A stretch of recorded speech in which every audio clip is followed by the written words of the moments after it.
from the playoffs, and so be it. And then to have Patrick Mahomes and saying, don't know why it'd have to happen, I'll come back stronger.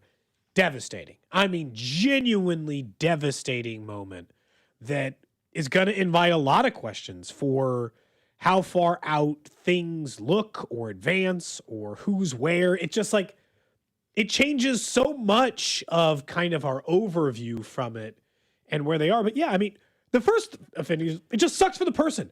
I feel bad for any player who suffers a serious injury. Felt bad for Micah Parsons yesterday and Devontae Adams and all these other guys who had these similar injuries come up that ended their season. It always just feels, there's no way to feel good about it. It just always feels crappy. It sucks. There's no other way to put it. I would say too, and I'm sure you probably did the same thing, like in a lot of Chiefs fans, when an injury like this happens, it's one thing, look, we're going to get to just the season as a whole in a second, and of course officially being eliminated. But the Mahomes injury has more than just this year implications. And they have been able, during this 7+ year run, whether we're talking about Mahomes or anybody else, a lot of reasons why the run has continued. But they have been able to avoid the catastrophic injury to one of their pillars, Chris Jones or Kelsey or McDuffie or Patrick Mahomes. They've had injuries, like Chris Jones has missed a game or two. Travis Kelsey was injured a couple years ago to open up the season. You know, Patrick Mahomes has had scares. We all know way back when the dislocated kneecap thing, when we all thought the season was over then. This is the first time, and I know they were going to miss the playoffs whether Mahomes tore his ACL or not. But the fact that this happened, the Chiefs fan that is looking at it today, I think you can step back and still appreciate like the fact they were able to avoid this for so long. I'm not saying it's inevitable that every quarterback's going to tear an ACL. That's not what I'm saying. And I certainly don't hope that's the case for any of the other quarterbacks in the league. But my point Major is, injuries happen. Typically across, if you're going to play for 15 years, and he's only played 8, but if you're going to end up playing for 15 years, hopefully, if you're Patrick Mahomes in this league, we all know the Tom Brady comparisons that he's compared to constantly. We all know his history with the ACL injury as well. You typically are going to not make it through your entire career without missing more than just a game or two. You know, yeah. Peyton Manning's had lost seasons. Yeah. Tom Brady's had lost seasons. It's not an uncommon occurrence. It's not something that no one has ever dealt with before. These things do happen and have consistently happened over the course of the NFL league history, and are going to continue to happen because now there's an additional football game. You don't think that that's going to get mentioned in a league office today? As multiple players across the league all lost their season? It doesn't matter. Those things are going to happen anyway. We know that whether it's 16 games or 14 games or 12, people are going to be lost to season-long injuries. But yes, almost every single player in the NFL at some point will have to go through this. I think the most surprising thing is that Chris Jones really hasn't. Patrick Mahomes had made it till year 9 to do it, and Travis Kelce's never felt like he did Gold, because it was the first year of his entire NFL career. But even he had to go through that injury at some point in some stage of his career. So these things do happen. But God, it doesn't make it, like when you watch it, you're just like, oh, no. And like you said, you knew immediately. Towel over the head, being helped off the field. Well, the video of him needing help down up the tunnel. Yeah. That was the end right there. And I know Andy, after the game, at the time, said doesn't look good, wait for an MRI. Whenever they do the ACL test on the bench there before, it doesn't mean that's definitive, but they had a good idea. He had a good idea. I think everybody did, unfortunately, when that press conference began, that we were going to get the news, which we got later in the evening from the Chiefs directly, that he, in fact, tore his ACL. Now, coming up at 11, we are going to 11:10 or so, 11:10, we will have Aaron Borgmann join us. He has been, in the past, a NFL trainer for the Chiefs and the Eagles for about 12 years. He now is with a rehab facility here in Kansas City as well. Want to get his expertise on the specifics. We obviously would be speculating. That's what part of our job, sure. All right? But we'll ask him, what's a realistic timeline?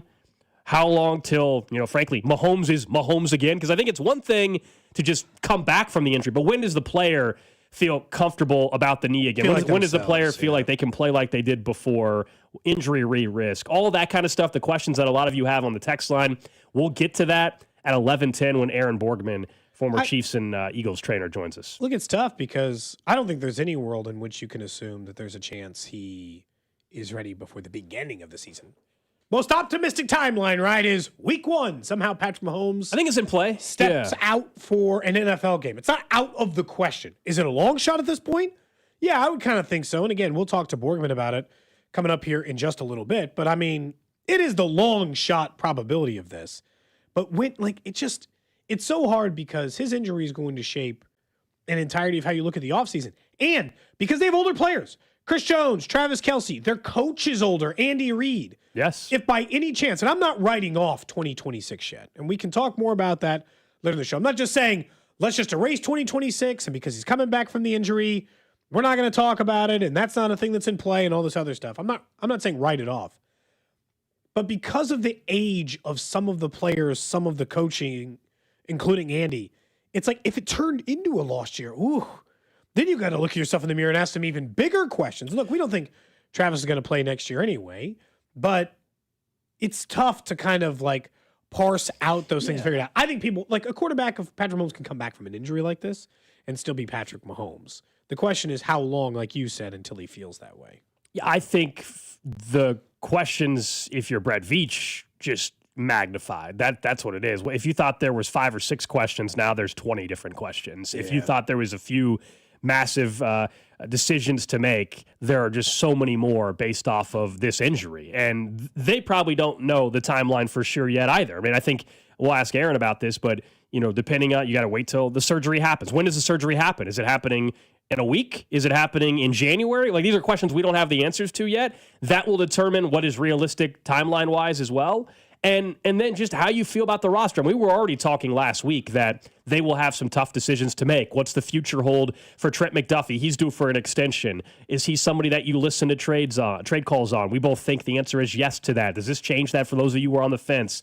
Chris Jones, we were looking at the money. Like, the money is the money at this point, but would they restructure? Now do you just say, hey, let's just eat the damn money and roll it out because 2026 maybe isn't going to be that year? I'm with you to where if Patrick Mahomes returns next season, whether it's week 1 or week 8, it is not a complete punt on 2026. But if we're talking the bigger picture stuff, which is what we've got accustomed to in Kansas City, Cody, which is contending for Super Bowls and all that, I really don't see that path in 2026 as far as being a Super Bowl contender. I don't. Not unless they have a perfect offseason, which is a pretty impossible thing to imagine. Like, I get you. I wouldn't put it at 0%. Neither would you. You almost never put anything at 0%. It's not a safe way to operate. But is it a long shot now? Yeah. Like, I think next year is a serious retool. Like, does this mean they're a 4-win team next year? No. But does it mean they're competing atop the AFC? No. Like, I thought that before the Mahomes injury, we were just discussing with where the roster is at and some of the tough decisions, a chance to get better from 2027 and beyond. Now, that doesn't mean that you want your quarterback to go down to an ACL injury and force you to make certain decisions. Do I think that this might force them to make some decisions they weren't wanting to make? Yeah, I do think it might even force the Chiefs to look at how this season went more so than they already were. I told you my biggest fear was that they would just convince themselves that we were so close, a play or two here and there, and no, you're not. No, you weren't in 2026. Maybe in 2025, I'm sorry. Maybe this will force them to do that, to look at some of these issues a little bit differently. But you're correct. I think they have to sit down also with players like Travis Kelce the rest of this season, Cody. There's some milestones for him individually that he is on the verge of hitting, number 2 on the tight end list, things like that. How do you handle his play the final 3 weeks of the season with Gardner Minshew as your quarterback? If you know for sure and that he's done at the end of this year, well, then you continue to play him and force feed him down the stretch. Sure. Otherwise, how do you handle a player like him and some other veterans? I know we're going to talk later. So other guys that are banged up, how do you approach sitting them or not sitting them the rest of the way? Well, and look, if I were the Chiefs, Brashard Smith would get 20 carries a game. Right. Like, I'd sure as hell find out about him. Like, Jalen Royals' ass would be on the field the next 3 games for me. Yep. He'd be getting some work in with Gardner Minshew. I'd be splitting some snaps. Yeah, Noel Williams should be playing a lot more. All those kind of things, for sure. And look, and I see the text line, they're saying, hey, Burrow was in the Super Bowl literally after tearing everything in his leg. It's not that big of a long shot. People are saying, why are we pretending? Phillip Rivers and Tom Brady and Burrow all came back week 1. Now, look, I'll say the timing of those injuries are not the same. Tom Brady got hurt in week 1, I think it was. Burrow was week 11. Burrow Yeah, was. there's just a real difference So in that's time. almost a month difference, though. I mean, that's not nothing. Mahomes will play next year. And he will play well. I'm not saying he will be a good quarterback. But week 1 is very much in doubt. It's not, as you said, it's not 0%, but it's Everybody very much in recovers doubt. differently. Yeah, what I would be concerned about, too, regarding the injury is and I'm sure we can ask Aaron about it, is what the chances are that he tears it again or that he tears the other one because of overcompensation. That's what I would be worried about more than anything else. Not necessarily, like, I think he'll be able to throw the ball the same as he was before, but it's just, does your mobility get limited to the point where you're overcompensating when you throw, like, all of the little things that potentially could cause other injuries? Look, he's a mobile quarterback, but I think he's, in a weird way, a feel mobile quarterback. It's not just like raw, unfiltered athleticism. Yeah. I think he has got an excellent feel for when to run, how to run, and do those things. I don't think that goes away other than the first couple of times you run and you're fearful of what your health does. And then it's the rest of this, which is, I don't want to lose sight of, this injury has nothing to do with it. It was a lost season anyway. They blew it this year. Absolutely. This season was a complete failure long before Patrick Mahomes got hurt because, I'll be honest, I don't think if he stays healthy, they're still winning that game. They were falling apart towards the end anyway, and in retrospect, so many missteps this entire year that led to this. Because part of the reason he got hurt is because they had devastating offensive line injuries and offensive linemen who did not perform up to standard. Jawan Taylor had a really bad year. He had a bad year. And Simmons was gone for a huge chunk of the year before he suffered his own injury and then, of course, wasn't available in this game. But it leads back to the offseason and the construction of the offense, and they thought they had enough weapons, and they didn't. And so didn't help that Rashee Rice got himself suspended for 6 games, and Xavier Worthy took a step back. And defensively, they're way worse than they were last year. Either guys regressed or the scheme got predictable, and probably some combination. And I think it's just talent. Cody, you've lifted off 7 things already. I mean, that's a long that's how you list. have Yeah. that's how you have a disastrous season like the Chiefs have had. And yes, with their standards, I don't care whether they end up with the 6 wins or they end up getting to 9 wins. It doesn't matter. This was a disastrous 2025 campaign for Kansas City. When you look at what they've been able to accomplish, and I understand, like we've hinted at this for really the last 3 months, that they have played more games than anybody. All that stuff is true. Like nobody's suggesting that doesn't have an impact. They've played 81 games the last 4 years, and that is by far more than anybody else in the NFL. And so you're going to be worn out, and the core is worn out. All of that can be the case. And they're not the first team to go be a runner-up in the Super Bowl and miss the playoffs, but I will tell you in the last 15 years, they're the third. That's it. They're just the third team that was a runner-up at a Super Bowl, and the next year they missed the postseason. Eagles Patrick Mahomes, the Eagles were in the wild card. The last one, the 2024 49ers, went 6-11, missed the playoffs after losing to the Chiefs in the Super Bowl.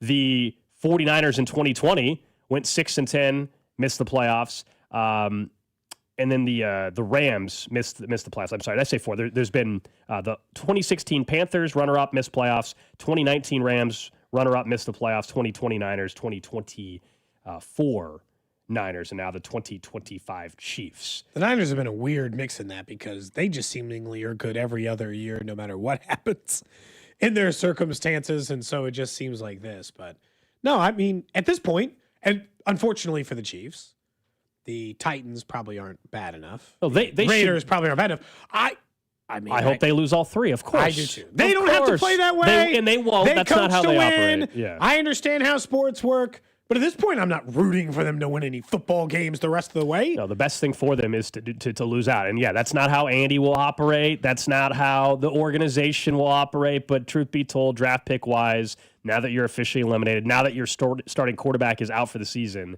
of course that's better for the long-term future of the Kansas City Chiefs is to finish with 6 wins, not 8 or 9. Yes. What do you think the single biggest misstep was by the Chiefs this season?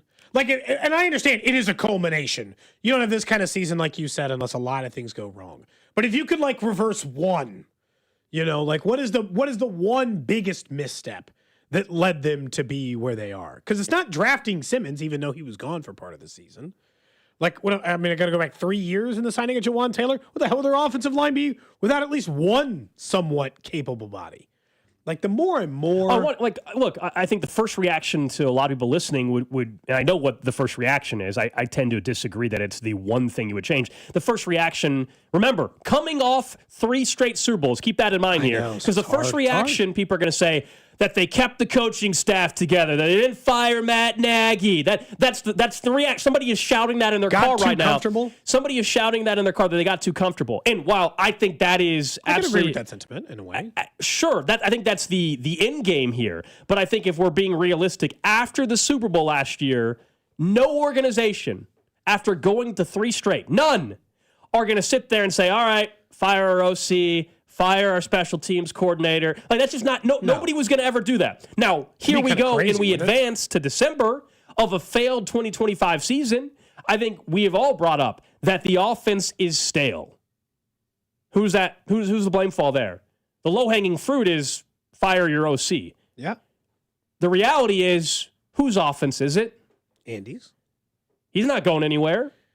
How do you fix that moving forward? And I see answers over on the text line. Somebody jokingly say when they someone says Chris Jones contract. That was not this past offseason though. But if you want to go back and mention that's a 2-year ago thing. You're asking me what was the biggest misstep in this past offseason?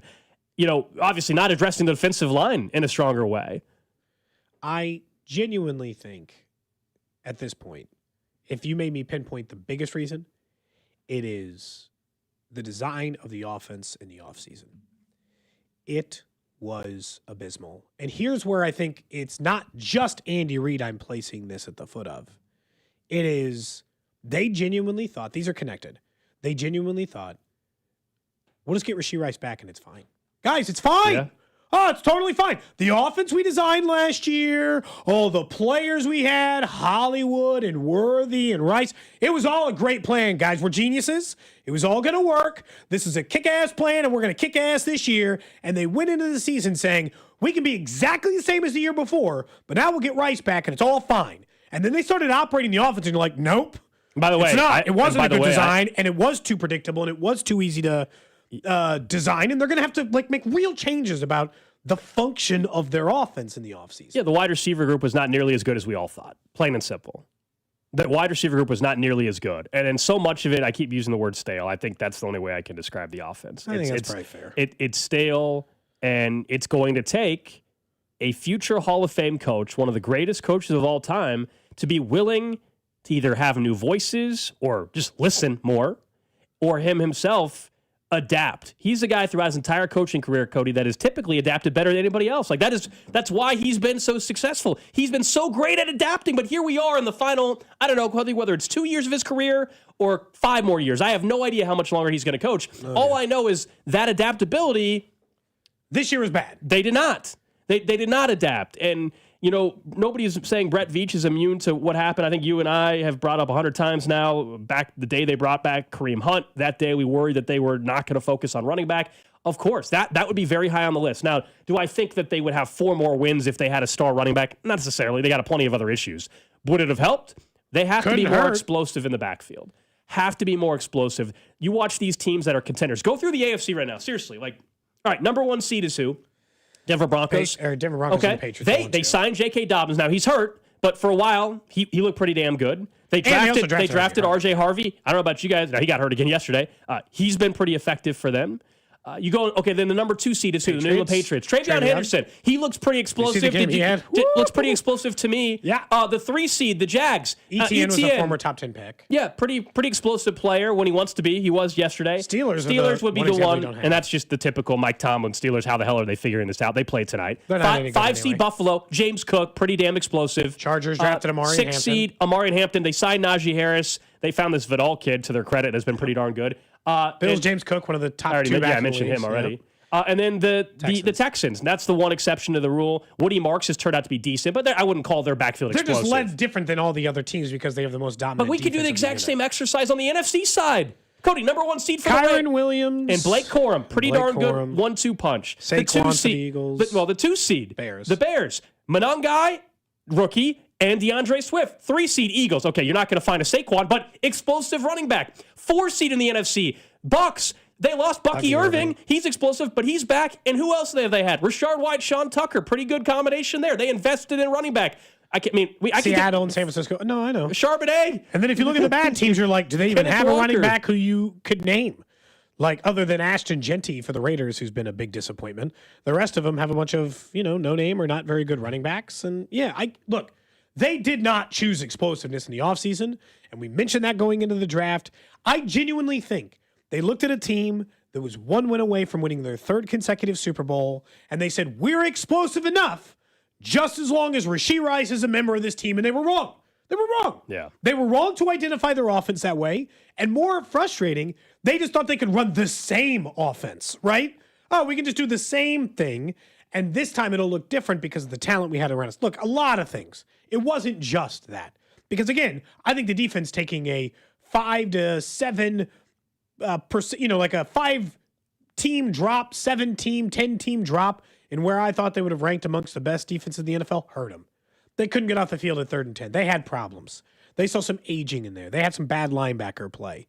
Like, there's some things that certainly set them back. But it's just, I keep going back to how they just handled the offseason. They were like, and again, you and I, in a weird way, I'm not even saying I would have been bigger than that or better than that. Okay? If my team had gone to 3 straight Super Bowls and won 2 of them. Who's changing then? Yeah. Yeah, like, I'm sorry. I'm sorry that I can admit that it would have been hard for me to look at myself in the mirror and be like, well, I better really tighten up the ship now. From what? Going to 5 of the last 6 Super Bowls? That's tough. That's tough. And we'll look back at this run here in just a few minutes and kind of get a sense of everything they've accomplished. But yeah, there were several missteps. I think it's a mix of both, but because you can look at the room and be like, well, the room isn't good enough. But they were just as poorly productive as they were last year when, to your point, Cody, Rashee Rice was out and Xavier Worthy was a rookie. Is it the personnel or is it the scheme is just not the same? So you said it's gotten stale, yeah. Yeah, I wonder if it's a mix of both or if maybe it's more of the scheme getting stale than it is the talent, just because the offenses looked the exact same when Travis was much better from a physical standpoint and better prepared for the season. Rashee Rice was fully healthy. Xavier Worthy was healthy. You had Hollywood Brown in the room. Like, all of it was supposed to be better, but it was the exact same as last year. Is that the style or is that the actual personnel in the room? Monday's football coverage presented by Busey Bank, where they're focused on your success at Busey Bank. They've been building business and growing wealth since 1868. Learn more at buseybank.com. We're just getting started on a Monday. Text line wide open, 913-586-7965. Let's look back at the last 8 years for a little bit here with Patrick Mahomes and this Chiefs organization. And something that was mentioned time and time again during the broadcast that nobody was talking about all week. I want to get to that next. What's up, Chiefs Kingdom? It's Trent McDuffie. You're listening to Cody and Gold, weekdays 10 to 2 on your home for Chiefs football. 96.5 The Fan. Brought to you by Heartland Men's Health, the leader in men's sexual health. Thousands of men have been successfully treated for low T, ED, and more, all with discretion and compassion. Make your appointment at heartlandmenshealth.com. Hey, Chiefs fans, Crown Royal is the official whiskey of the Kansas City Chiefs. And this season, it's not game day without the generous spirit of Crown Royal. Whether you're at the tailgate, in the stands, or watching from home, Crown Royal is the reason and the reward for coming together. Grab a glass with the Crown Royal rig at a stadium near you, because we'll be sharing the generous spirit with fans across the country. Crown Royal, fueling game day with a generous spirit. Visit www.crownroyal.com/Royal Rig for more on the Crown Royal Rig Tour. Please drink responsibly. At Busey, banking is about more than numbers. It's about relationships. For over 150 years, we've been helping individuals, families, and businesses reach their goals with personalized service and local decision-making. Whether you're opening your first account or planning your next big move, we're here with the tools and support to help you move forward with confidence. Busey Bank, your partner for life's moments, both big and small. Member FDIC. Hey, Missouri, if you haven't heard by now, good news. FanDuel Sportsbook is live in the Show Me State, and they're kicking things off with an offer that's tough to beat. Right now, new customers in Missouri can bet $5 and get $300 in bonus bets, win or lose. So whether it's football, basketball, hockey, or more, you can bet it all on an app that's safe, secure, and super easy to use. So download FanDuel today and head to FanDuel.com/Missouri and join the excitement. Remember, new Missouri customers can bet $5 and get $300 in bonus bets, win or lose. Because Missouri, it's time to play your game of FanDuel. FanDuel is the official sportsbook partner of 96.5 The Fan. 21 and present in Missouri. Gambling problem? Call 1-800-GAMBLER. First online real money wager only. $5 first deposit required. Bonus issued as non-withdrawable bonus bets that expire 7 days after receipt. Restrictions apply. See terms at sportsbook.fanduel.com. I'm McCall with Lee Summit Subaru, announcing Lee Summit Subaru's 0% event. Zero, like in 0% financing. Up to 0% financing on select 2025 Subaru models for 72 months. The 2025 Subaru Share the Love event. Subaru will donate $250 to a charity of your choice to help those in need this holiday. And locally, you can choose Hillcrest Transitional Housing. Lee Summit Subaru will also donate $50. Subaru of America will donate $250 per vehicle sold or leased during the promotional period, and store contribution may be combined with Subaru of America donation. Escape to your new coastal seafood paradise. Introducing Aqua Pennies, where the freshest seafood, a full-service raw bar, prime steaks and chops, exquisite handcrafted cocktails, and a one-of-a-kind atmosphere come together in perfect harmony. Aqua Pennies is now open in Park Place, Leawood. Don't miss out. Experience something truly different. Tantalize your taste buds and elevate your evening out. To learn more, go to aquapennies.com. Coast into Aqua Pennies, now open for lunch. Another app for inventory, one for CRM. Oh, don't forget accounting. Wait, which login was that? Or you could use Odoo, one fully integrated system that does it all without the hassle. Ditch the app overload. Get everything your business needs on one platform. Try Odoo free today at odoo.com. That's ODOO.com. My name is Whitney Allen. I am a widow. My husband Ryan died. We never thought in a million years we'd have to use life insurance. The unexpected happened. With Ethos, it is so fast and easy. It's 100% online. You can get a quote in seconds, apply in minutes, and get same-day coverage. No medical exams, and you can get up to $3 million worth of coverage through Ethos. Get your free quote at ethos.com/radio. That's ethos.com/radio. Time spent on application may vary. Online health questions required. This is the story of the one. As an HVAC technician, he and his digital multimeter are in high demand. So when a noisy office HVAC turns out to be a failing blower motor, he doesn't break a sweat. With Grainger's easy-to-use website and product information, he selects the product he needs to keep everything humming right along. Call 1-800-GRAINGER, click Grainger.com, or just stop by. Grainger, for the ones who get it done. Find what you love and love what you find at Total Wine and More. There's so much waiting for you. With the lowest prices for over 30 years, find what you love only at Total Wine and More. Drink responsibly, B21. So, your small business is outgrowing your garage. You could go online, find a space, and get catfished. Or you could work with an agent who's a realtor, here to guide and help protect you from the surprises you didn't see coming. Realtors are members of the National Association of Realtors. Right by you. Just hearing the word IRS can make people break out in a cold sweat. No one wants to deal with the IRS, and now you don't have to. The good news is Legal Tax Defense has been successfully negotiating with the IRS for more than 15 years. It doesn't matter how much you owe, whether it's $5,000 or $5 million. You deserve the best in the business on your side, and that is Legal Tax Defense. Even if you're working with someone else and just want a second opinion, there is no cost or obligation to call. They can prevent levies, liens, wage garnishments, even file back tax returns. And the best news about Legal Tax Defense is they won't take your case unless they know they will reduce or eliminate your tax debt. Call Legal Tax Defense right now for a free no-risk consultation. 800-323-8922. 800-323-8922. You have nothing to lose but everything to gain. 800-323-8922. You're listening to 96.5 The Fan from the DM Injury Law Studios. Mike's got this. All right, we're just getting started here on a Monday. 913-586-7965, Jay's Southland Tow Service text line. Here in about 35 minutes or so, we'll be joined by Aaron Borgmann, former Chiefs, Eagles NFL trainer, to get a little expertise on timeline for an ACL. What's the re-injury risk? How long till maybe a player is their same old self? All of that kind of stuff. And also something we'll address here in a few minutes, which was not mentioned much during the week. Yes, Patrick Mahomes was on the injury report all week as a full participant with a knee injury. We've seen that happen time and time again throughout, his career, or any player, right? They list them because they've got something. It's an NFL season. No player is fully healthy. So none of us really thought much of it. But now does it make us question that a bit more? So we'll get to that in a little bit. I think some of the texts have spoken to this already. I know last night, just texting with some friends, and you have like the frustration and almost anger with the injury coupled with the way the season has gone. And then you step back and by no means, by the way, if you told me I had to make a bet on would Patrick Mahomes return to a Super Bowl ever again or not, I would totally bet that he does. Yes. I would not bet against him at all. That would be a foolish thing to do. But I also still step back for a little bit, and I'm like, man, the 8 years, and selfishly, even I speak for Cody on this, I'm sure too.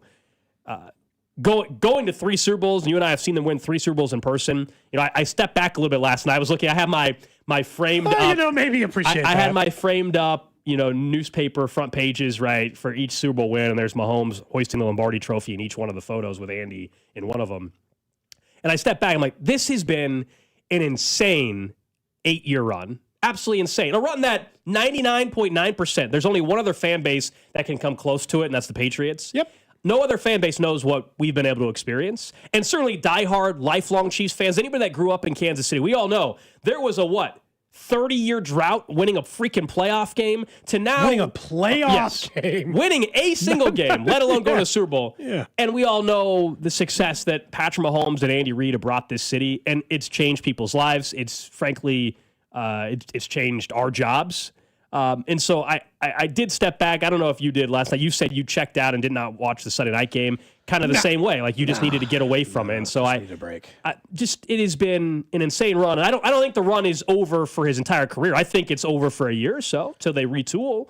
I don't have to remind everybody the gap that Tom Brady and the Patriots had before they won another ring or got back to it. So I'm no means saying it's definitively never again.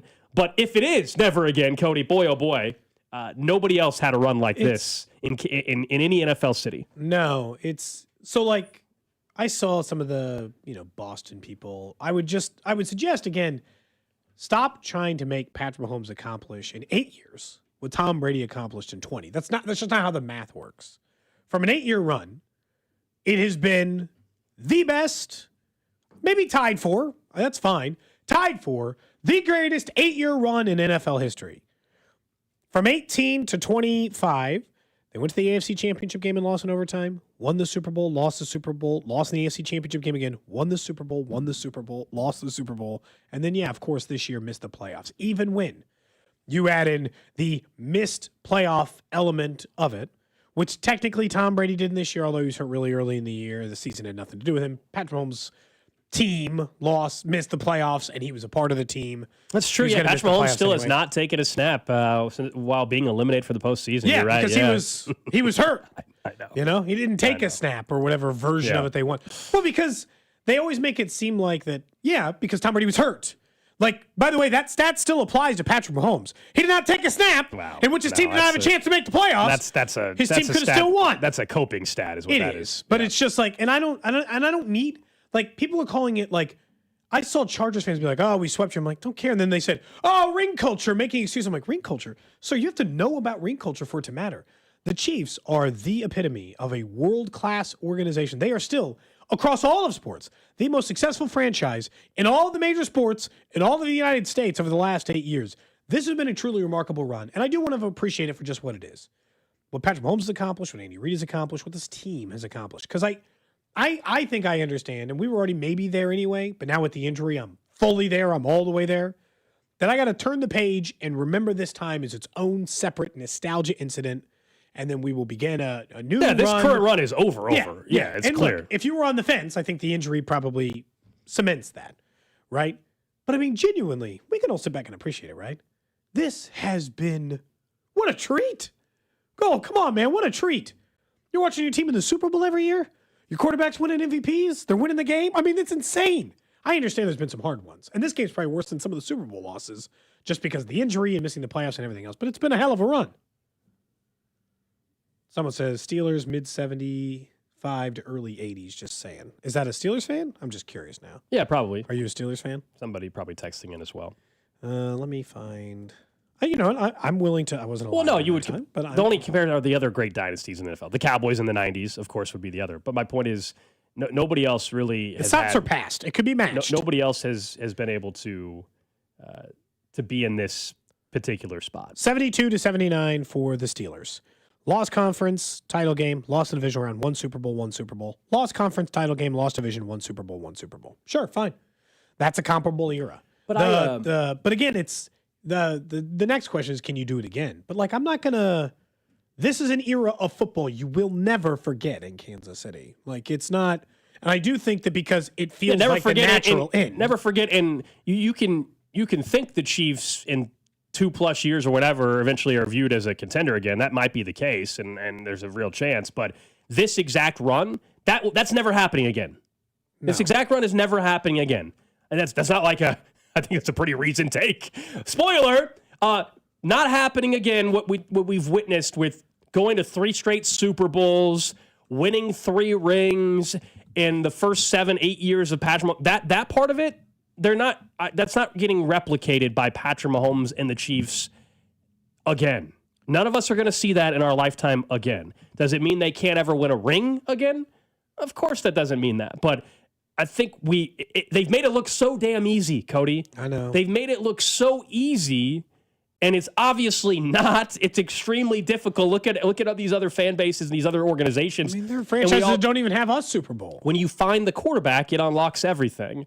And there's a lot of reasons this year why that wasn't able to happen. Patrick Mahomes, in crucial moments, of course, made some really, really bad decisions, including in this past game, where they could have just taken 3 points and he threw a bad pass that was picked off.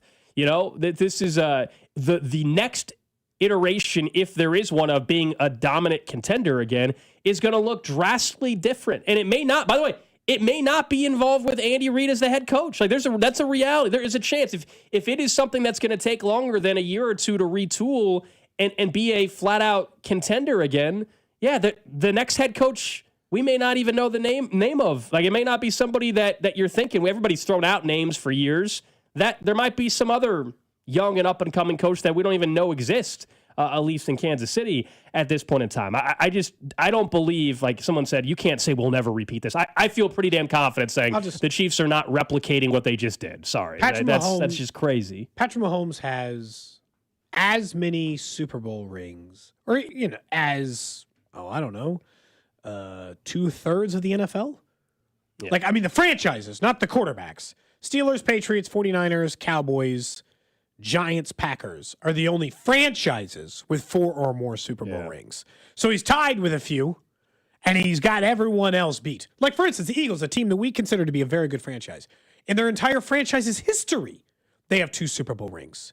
Patrick Mahomes got 3 during this run. Like, I will sit back and enjoy and appreciate it. Even now, I'm not going to just wait 20 years when, you know, my body's falling apart even worse than it is now. It's been an insane run. I appreciate it. It's been an insane run that at some point, whether it was the Patriots or anybody else, ends up coming to an end. The question is, he's not 35 years old, so there's a chance there's another run at some point.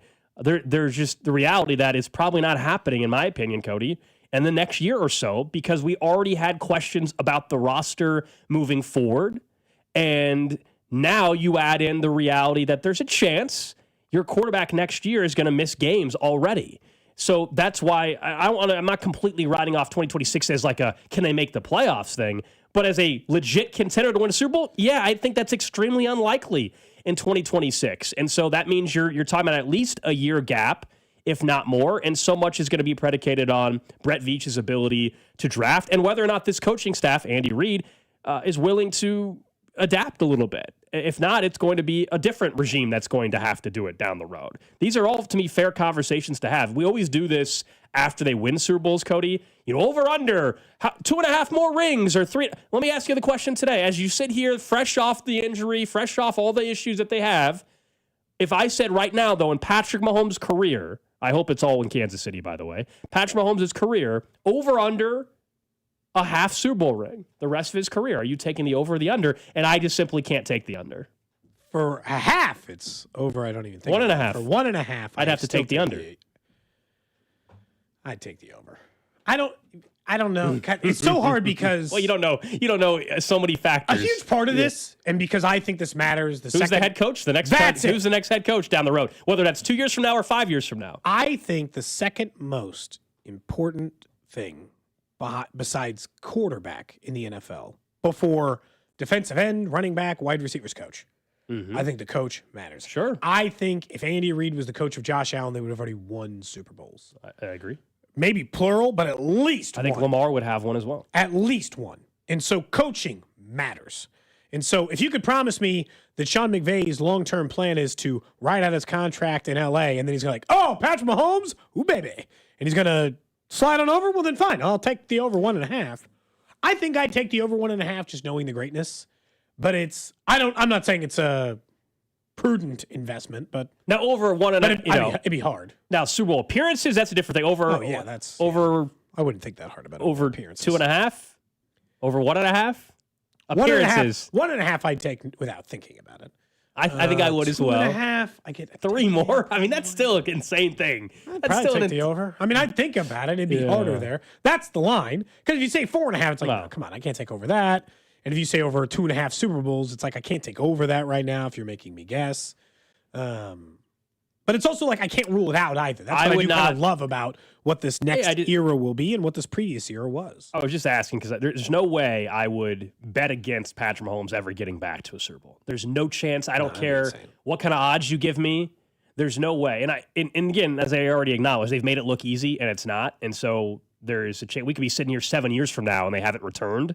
But I also think Patrick Mahomes is playing more than 7 more years. That's the challenge with this. You're right about the head coach being a huge key to this, something we don't know. Because Andy's not going to be the head coach 7 years from now. Okay, and how good is the next head coach? I don't know. It could, and we don't know how quickly that's going to happen. Is he have a year or 2 left, or is it 5 more? We just don't know the answer to that. We can get back to that particular question I posed to you later on in the show. As far as the injury itself to Patrick Mahomes, I feel like everybody in Kansas City kind of missed this. Are we reading too much into it? Last week, Patrick Mahomes was on the injury report with a knee injury. Full participant, though. And if you go back and look at his career, or most quarterbacks, they will pop up during the season multiple times on the injury report, fully practice. It's an NFL season. And now you're playing more games than ever. But did you guys catch, if you were watching at least the TV broadcast, if you weren't just listening on 96.5 The Fan, if you were listening to Kevin Harlan and Trent Green on CBS, I can't tell you how many times I heard Trent Green bring up, well, he's been dealing with this knee injury. And we all knew he was on the injury report, but nobody was, Andy Reid wasn't ever really asked for weeks about Mahomes' knee. Patrick Mahomes, I don't think, was asked about his knee publicly that I can recall. And yet, during the broadcast, it's almost like they had information that it was way worse than we all did, which might be the case. And then to see an ACL injury happen in said game, I don't know. Did you guys think that was a little weird? How the way it was talked about, the knee injury, it was talked as if it's something we all should have been discussing for weeks. So maybe we should have in retrospect, and it was a bigger deal. But here's the problem. I could come on here and we could try to make some false argument and be like, the Chiefs put Patrick Mahomes at risk, and they knew his injury was there, and it was a lost season, and you risked it all. I'm just telling you right now, having been around enough of these organizations, I dare you to try to tell Patrick Mahomes you got to sit the rest of the year because his knee hurts a little bit and say, oh, sorry, I know your team technically has a chance to make the playoffs, but we won't be seeing you in the game even though you're healthy enough to play. That was never gonna happen.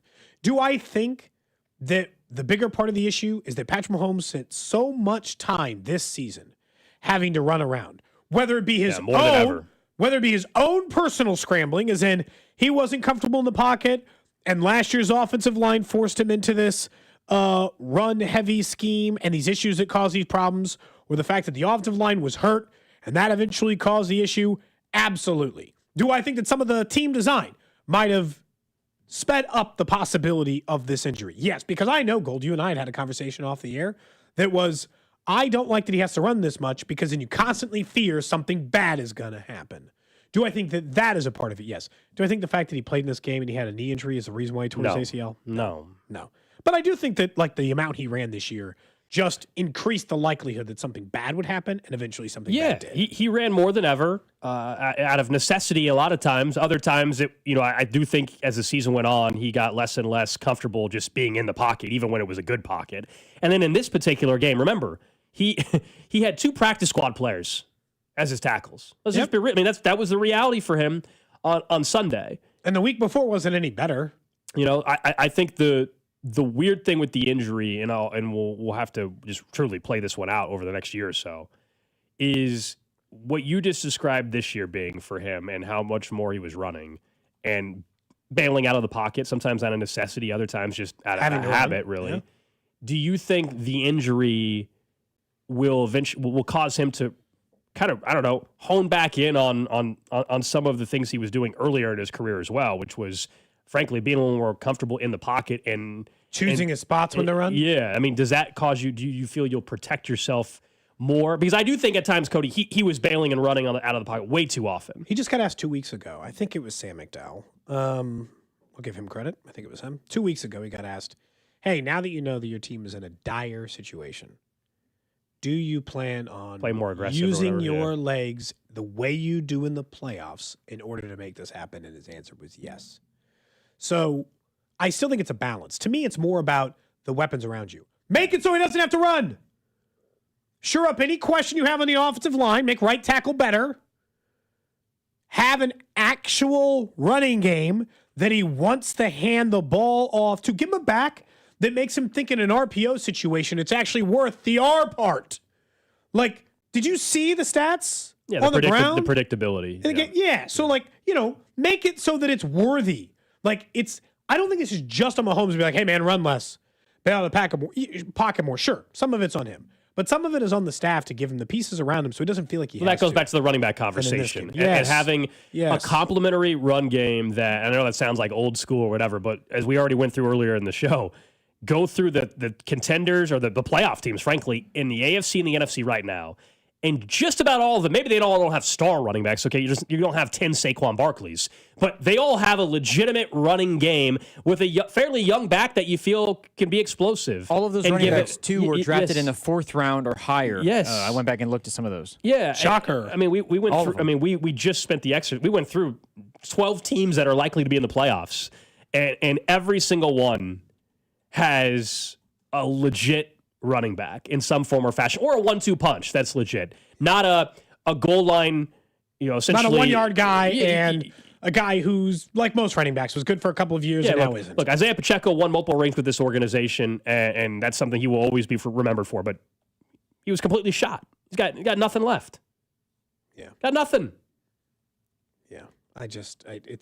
And again, for the next 3 games, I'm not even kidding. Smith has to play. Isaiah Pacheco borderline, and this is not even he borderline wouldn't touch the ball. Brashard Smith. If there are 20 carries a game, Brashard Smith should get all 17 of them except for the ones that are 3rd and 1 and 4th and 1. You want to try to win? You still care about that, Andy? Fine. You want to give the goal line carry to Kareem Hunt? Whatever. You should try to win games. That's your job as a coach. Whatever. All the other in-between carries. It is Brett Veach's job to convince Andy Reid that it's not just about winning these final 3 games, but an evaluation of who we are as a roster and what we are as a team. And that starts, and they gave a couple of carries to Brashard Smith. They were all pitches. Is he allowed a handoff under center up the middle? What are you have to do it now. Now that you're out, you have no choice but to see what you have. Why not? But this is where I think, and this is probably a deeper conversation we can get into, throughout the entire offseason. It felt for the first time. We've talked so much with the success of this organization, top to bottom, the synergy that they've had, right? From Clark Hunt to, on the business side, obviously, with Mark Donovan and Brett Veach to Andy Reid, and Andy Reid down to Spags and Matt Nagy, et cetera. And in previous years, we would say the same thing about going way back with Doug Peterson and Eric Bieniemy. The synergy there between front office and coaching. And I think for the first time that there clearly is at least some disconnect in disagreement on personnel /coaching. Like, for example, Ashton Gelati should have been playing a hell of a lot more a lot sooner. And I'm not just saying that because he had an interception yesterday. But that was a great catch by him. Big pick, I think, is Kevin Harlan put him and said he's a big man. With a lot of hair. With a lot of hair. That was a great. Kevin Harlan's great. I do kind of miss getting some of the side crews. So do you agree, though, like with some of these young players, the disconnect, front office providing some young players, coaching staff late in the year, desperation time, and still not playing certain guys until now. This applies to Noah Williams. This applies to Gelati, Rashard Smith. I'll take the exception. I agree with Jalen Royals. There was just no room to put him on the field. They had wide receivers were healthy. Like you can argue the first 2 weeks of the season or whatever. Same thing with Bossa at linebacker. Some of those guys, there was no room to play them. But Noah Williams and Gelati, there seemed to be a disconnect of what the coaching staff wanted to get in the lack of trust maybe that existed there. I don't know. No, there's constantly a disconnect. And that's been a continued issue, obviously, and they kind of get stuck. Like Elijah Mitchell's another example. I'm not saying he would have been amazing, but they signed him. Front office signs him in the offseason. The dude was active one time, just collected a check all season. Didn't do a damn thing. Nope. And it's not even a shot at him. I'm like, if him, I would be very frustrated. They signed me, and I didn't even get an opportunity. This rushing attack wasn't, amazing, and, I couldn't get on the field. The only player they seemed to agree on was Simmons. Drafted him high, started him immediately. That's pretty much it. But this is a more than 1 year thing. It does seemingly take the coaching staff a lot longer to come around. And there's times we understand it, right? Felix Anudike-Uzomah, they said Brett Veach said he was a project essentially from day one. Yeah. So I didn't expect him on the field immediately. But Ashton Gelati you talked about needing defensive line help. You watched Charles Omenihu struggle. How many weeks in a row does he have to struggle for you before you're willing to see if a young player can do something? I'm sorry that in a practice, he doesn't do every little thing right, and you're worried he's going to, but there's no way to know that they'll handle the thing in the game the correct way unless you actually play them. To your guys' point, too, we're talking about, it's not like Rashard Smith, obviously, is a 7th-round pick, but Ashton Gelati was picked in the 3rd round, and he's just now getting more around. Like Noah Williams, same deal. He was picked with the Snead, the extra pick that you got. Like, the fact that the 3rd round, because 3rd-round picks play, some start for teams in the 3rd round in the first couple weeks of the season. I mean, it took them till what is it, week 13, 14 now? 15 coming up. And we've been begging for Noah Williams to see more time, more than anything else, I think, and Rashard Smith. Yeah, I mean, it's tough. I understand the disconnect, Gold. It is frustrating, but yeah, it feels like there could be improvement there. Coming up next, I want to talk about the other decisions that now have to happen when you know your quarterback is going to be rehabbing from a torn ACL. And we're talking even about what Gardner Minshew down the stretch means. As weird as it, not for this year, but I'm talking about would he be a candidate to be your week 1 starter if in fact that is what is needed? We'll do that and find out from an expert on the timeline of this injury, reoccurrence, all that kind of stuff. Aaron Borgmann, former NFL trainer, joins us next. You're listening to Cody and Gold. We're going to try to tickle your tonsils. Brought to you by Heartland Men's Health, the leader in men's sexual health. Thousands of men have been successfully treated for low T, ED, and more, all with discretion and compassion. Make your appointment at heartlandmenshealth.com. The FanDuel Sportsbook app is your home for all your favorite NFL bets, from yards to touchdowns to who will win.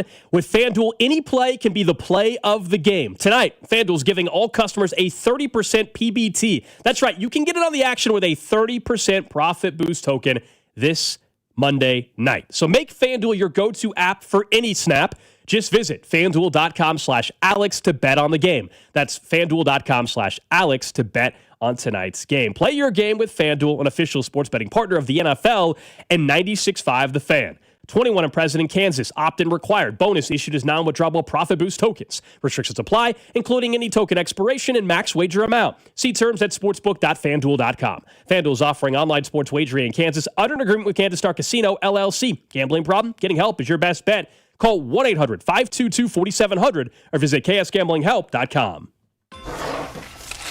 Hellsberg gifts checked off the list. Now, time for wrapping. Earrings for mom. A gold bracelet to match the rings Danielle wears every day. And for dad, a new watch, because we all know he needs one. All right, this is going to be a good one. Our favorite things for your favorite people. Shop in store at Hellsberg.com for up to 50% off. Ben, it's the holidays, a time of love and joy. But if you suffer from erectile dysfunction, the season can be tough on you. This is Jeff for Heartland Men's Health. And if you and your partner are experiencing struggles because of ED, change it up this year. Give the best gift you can give to the one you love by treating your ED and restoring your relationship. At Heartland Men's Health, we're experts at treating ED. And as a Prometic restorative health practice, we've literally seen countless thousands of relationships renewed across the nation. Plus, with treatments having success rates well over 90%, coupled with many treatment options, we can likely find the right one for you. You may even find you're performing like you haven't in years. So call us and give your partner the best gift you can give this season, a renewed, restored relationship. Your first visit is only $99 and includes blood work, a medical consult, and if medically advised, a test dose. And if that test dose doesn't work in our office, your visit is free. Call 844-447-6600 or go to heartlandmenshealth.com. We have 3 offices: Overland Park, Independence, and North Kansas City. This is the story of the one. As an HVAC technician, he and his digital multimeter are in high demand. So when a noisy office HVAC turns out to be a failing blower motor, he doesn't break a sweat. With Grainger's easy-to-use website and product information, he selects the product he needs to keep everything humming right along. Call 1-800-GRAINGER, click Grainger.com, or just stop by. Grainger, for the ones who get it done.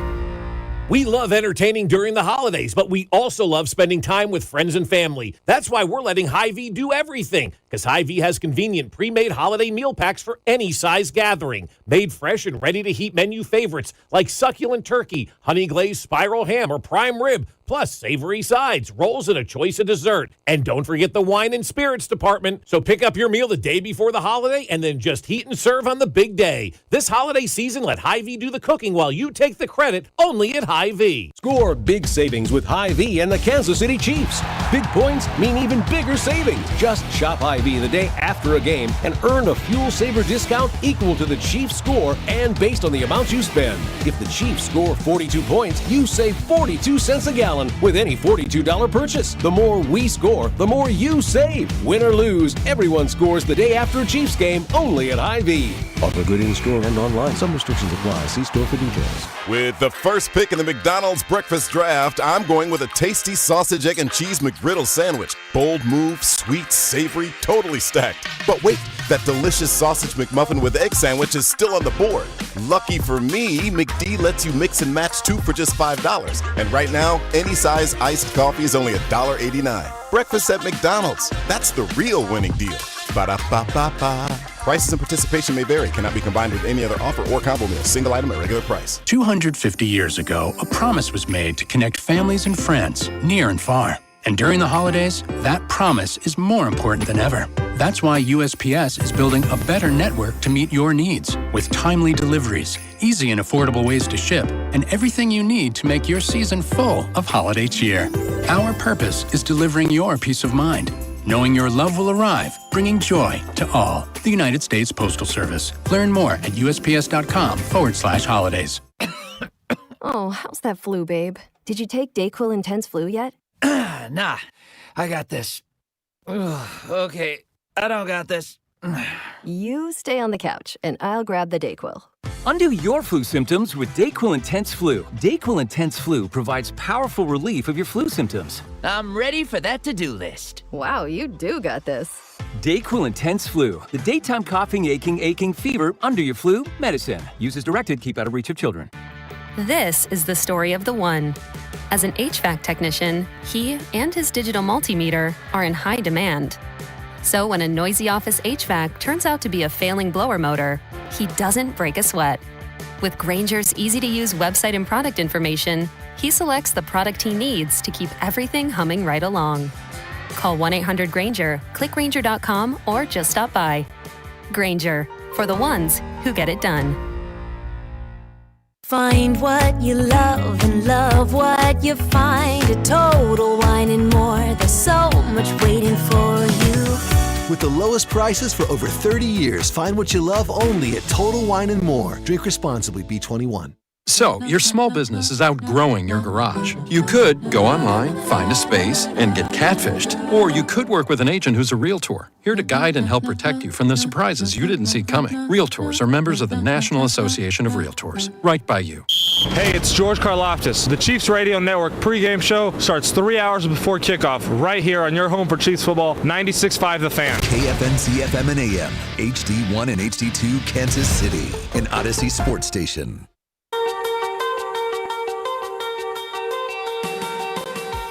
11 o'clock hour here on Cody and Gold. Coming up in 10 minutes, we're going to be joined by Aaron Borgmann, former NFL trainer for the Chiefs and the Eagles, spent 12 years in the NFL.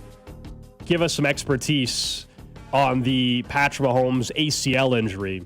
What's the timeline? The questions that everybody has. Is he going to be ready by blank week? What's realistic? When is he going to feel like himself again? All these kind of things. Does surgery happen this week? Does it happen weeks from now? Re-injury risk.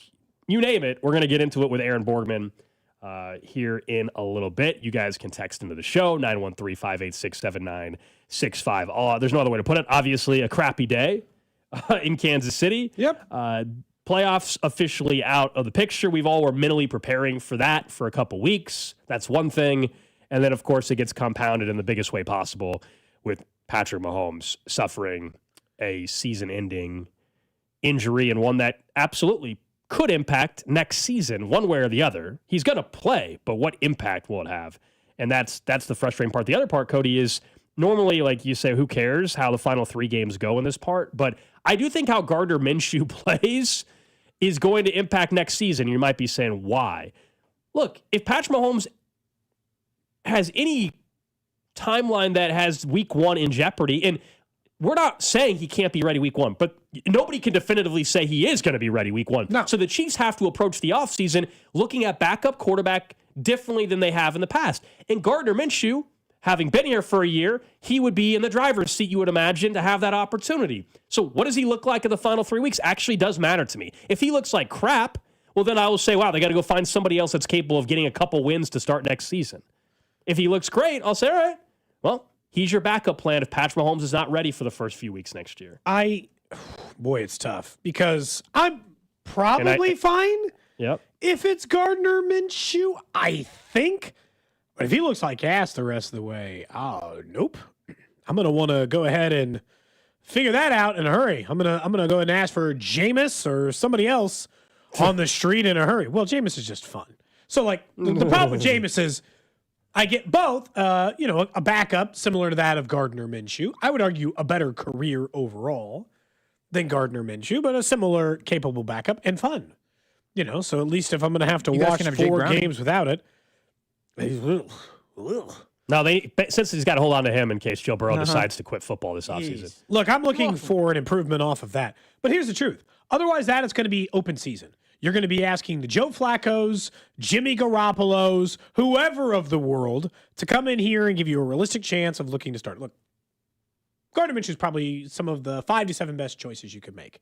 And I would say 2 of the other guys I just mentioned, Jimmy Garoppolo, Mitchell Trubisky. I mean, these are the names. Guys who have started in the NFL. Trubisky knows Matt Nagy's system, knows Andy Reid's system because they ran a similar one. It's going to be open season as far as I'm concerned. All I am looking for is a quarterback who can handle a month. Because I don't think, and we'll ask Aaron Borgmann coming up in a couple of minutes, it'll be much longer than that if he's not available to go week 1 of the regular season. But I do think you got to put more investment in it than you have before. This goes back to the running game too, though. You got to be a different offense for the first month. You got to find a guy who can go play action pass and hand it off to a back multiple times and be a run-first team. You got to be willing to be something you haven't been. Fine. Gardner Minshew looks good. He can have the job. It's weird. I want him to look I want him to look good because it gives you some confidence if, in fact, he has to play a game or 2 next year or whatever because Mahomes isn't ready. At the same time, I think we're all in agreement, though. The best thing for the future of the franchise is to lose out and get a top 12 pick in the NFL draft. Yeah. And in a weird way, by the way, somebody asked Jacoby Brissett. He might be the best option. At least he, every time he comes in to start, at least he looks he'll be another year older. How old's Brissett? Look, and he doesn't win. He's 1-8. He's 33. He's 1-8 this season, but he has 18 touchdowns to 6 interceptions and 2,700 yards passing. Yeah. You could do a lot worse than Jacoby Brissett. He'd be another guy I'd put on the list. Oh, there's a long list. I'm just saying, if Minshew looks serviceable, why would I bring in somebody else at that point in time when he already knows the offense? And again, this is where the timeline matters. If they get into February and March and they feel confident that Mahomes will be ready by October 1 or week 1, then it's different. Versus if you think that it's going to be a much longer road to recovery. The problem is the last time Gardner Minshew started was 2024. At least Brissett, that's 2 years, not that long, but Brissett started this year. Like, I like people to start recently, as recently as possible. And Gardner Minshew, in those games he started for the Raiders, was averaging less yards per game, less touchdowns per game than some of these other guys I'm mentioning. That's all. And he was on the Raiders. He was also on the Raiders, yes. So, did you just watch yesterday what Kenny Pickett looked like against the Eagles? My goodness. Pretty bleak. Pretty bleak over there in Raiders. They're the worst team. Look, and I know we'll have all offseason. I'm just saying that's something that I will be watching in the final 3 weeks because there's not much else to obviously in terms of playoff stuff. So when you look at Gardner Minshew, his performance will give me some confidence one way or the other that then you go in a certain direction if Mahomes were to miss multiple games. It's obviously just because he's like made a couple of like kneel downs or whatever. Gardner Minshew's actually attempted 5 passes this year. Do you know what his average yards per attempt are? I know he threw an interception yesterday. Sure. It's just funny because it's only 5 attempts. In his 5 attempts this year, he's averaging negative 4.6 yards per attempt. So his passes average 5 yards behind the line of scrimmage. The one yesterday was like 15 yards down the field. Where the hell was he throwing the other 4 passes? Look, I'll be honest, I am not optimistic Gardner Minshew is going to look good in these final 3 games, especially because he'll be doing it behind a backup offensive line. He's not even set up for success, man. I didn't think Jawan Taylor was coming back before yesterday. I think he's coming back now? Jawan Taylor's season's done. He's already played his last game in a Chiefs uniform. Yeah, he's not coming back this year. I was already skeptical of it. And Jalen Moore, where's he going to be? Will he be back on the field? Like that injury. I know he was back on the field, but does it hurt a little bit more during the week? And all of a sudden he didn't do it? Like, what are his options going to look like? Look, you're right. If Gardner Minshew looks capable, I think it's a fairly easy decision. And I think if you get to February and Patrick Mahomes is ahead of schedule, on schedule, whatever, maybe you don't have to think about it that way. But there is a portion of it, Gold, that you got to be at least a little bit worried about where they're going to do. And look, yesterday sucked. You sitting there, the second he went down, everybody knew it was different. The way he reacted, the way he stood up. It felt like when he got his knee injured after that QB sneak, and it was never the same. And look, I don't know. I don't know how Andy's going to handle it now because the last time his quarterback got hurt, running, he just eliminated a play. Is he going to try to keep Patrick Mahomes in the pocket, limit those things, or is this just a cost of doing football business, Because that can always be a question, Gold. And yesterday was a pretty bleak time because I think as you had said to open the show, we had both accepted that they were not making the playoffs. I had come to terms with that in a lot of ways.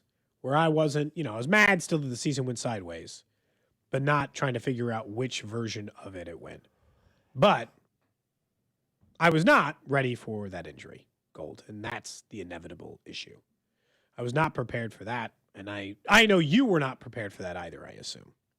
And that runs us into, multiple issues where, what are we going to do here and how long it's going to take to recover and kind of everything else in between. So just a brutal way to go about it and kind of stuck in no man's land in a lot of ways.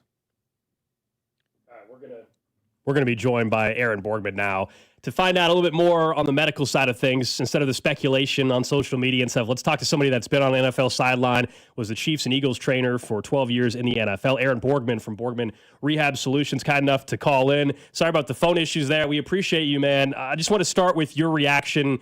You saw the injury. Obviously, now we know it's officially a torn ACL. What exactly, I guess, happened on that play?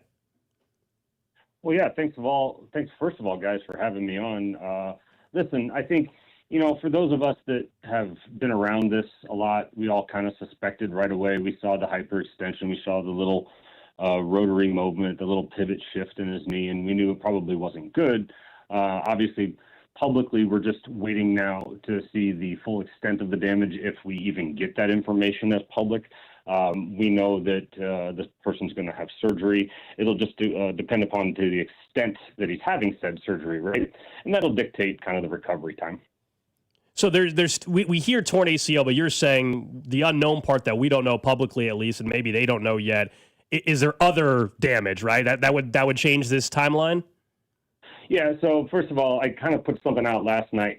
The practice facility down there at Arrowhead has an MRI, and so a lot of people were wondering when the team would find out the information. I can guarantee you with 100% accuracy that the team knew exactly the amount of damage before the stadium was even cleared. And that's just kind of how those things go. That being said, depending upon the level of other damage, yeah, I mean, you could see a slight shift in the timeline, depending upon if it's standard ACL repair, if there's other things that have to be fixed, like a meniscus or other ligamentous structures, but we may not even ever get that information as public. And I think what we'll see is more that the rehab and how well he's doing will dictate kind of that situation as to what he had repaired, if we ever get that information at all. I know the swelling and stuff can make an impact on this. What's the soonest you think that Patrick Mahomes could have surgery? Well, it's interesting that you say that because, there's a lot of speculation out there. Sometimes, if it's you or I, we're probably waiting a couple weeks, right? Swelling does have an impact, but here's the weird thing about it. Not everybody swells a whole lot. Some people swell like a watermelon, right? Some people don't, no matter what level of damage that they have. I've seen people have surgery the same week, up to, the next day, days after. I've seen people wait 2 to 3 weeks. Now, this is obviously a special situation. This isn't just somebody off the street like you or I. So I have a feeling it's going to be on the sooner side of things, based upon how I know that the organization works and how things like that go. But you could really, listen, I think it's going to be sooner than what everybody thinks. We're talking to Aaron Borgmann, former NFL trainer, here with us on Cody and Gold. So what is the potential timeline here? As you can imagine, that's the number one conversation and text line question that we get. Next season, Patrick Mahomes, he will be available, right? Yeah, so I was just point blank asked this question on X this morning, and somebody threw out a couple of different options, be it start the season, be a couple of games in, or miss the season altogether. And my answer is this. We don't know right now, but if I was going to put weight on two possibilities, I think starting the season or waiting a short time in, a couple of games, PUP situation, I think those are the two most likely possibilities. I personally, this is my opinion, I don't talk to Patrick. I'm not taking care of him. I don't believe that missing the entire season is even close to an option. When you look at I agree with you, I guess, at least in that sense. When you talk about his mobility and stuff, though, for a quarterback, right? We talk about how long it takes players to come back from the injury. We talked about this with Rashee Rice versus have your same level of explosiveness. Considering he's not a running back or a wide receiver defensive end, how long do you think it would take from a recovery standpoint to be back to the normal amount of mobility as it relates to an injury like that? Yeah, so I had this question this morning with another group, and I think most people who are in our business will tell you that they don't worry about position-specific stuff like that till the very end, right? We worry about the simple things first, getting your range of motion back, getting your strength back, becoming, just a better overall athlete in the short term and in the broad sense.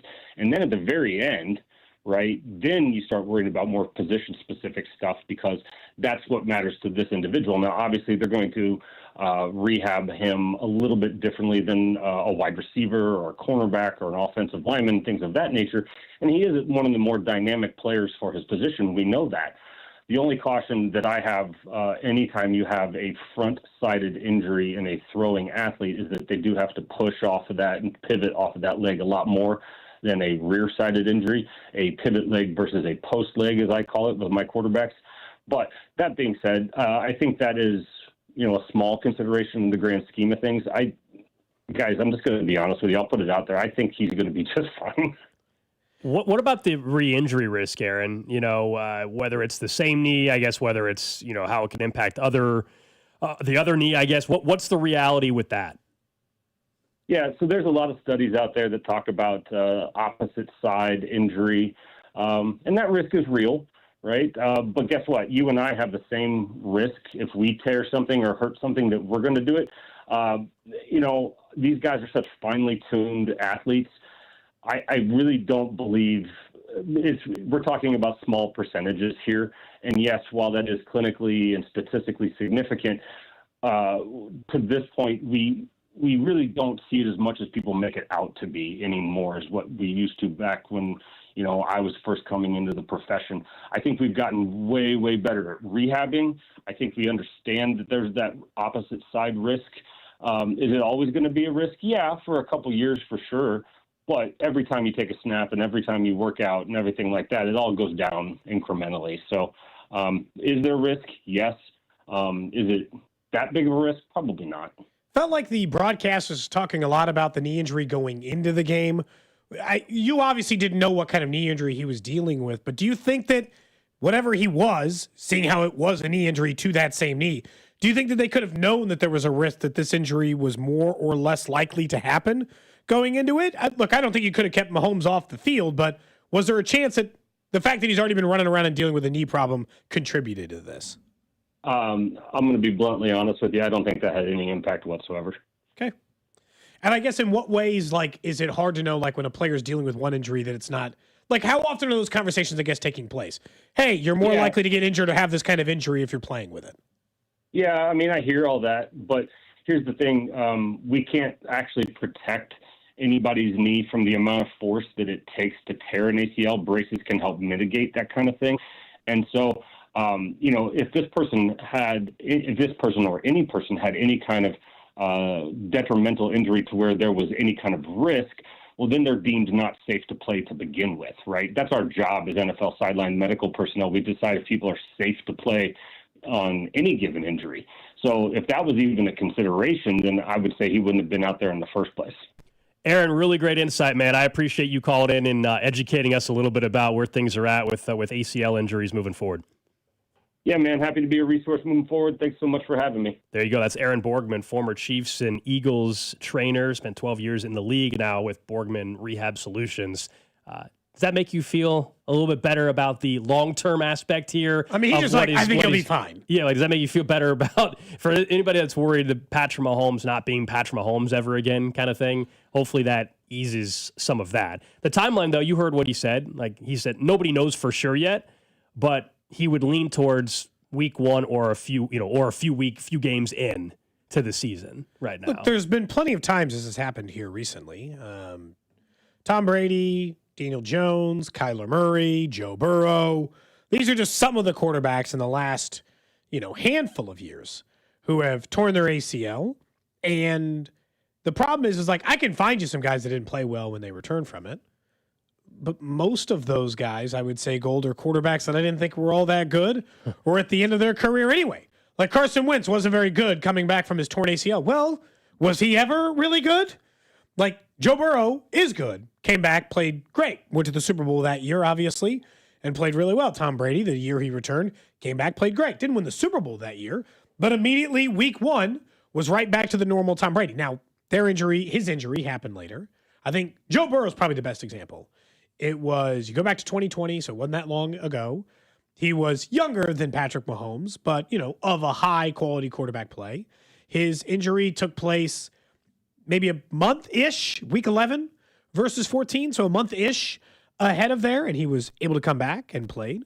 And so it just depends. Now, Kyler Murray, he's a more running quarterback. He tore his in December and missed 11 months.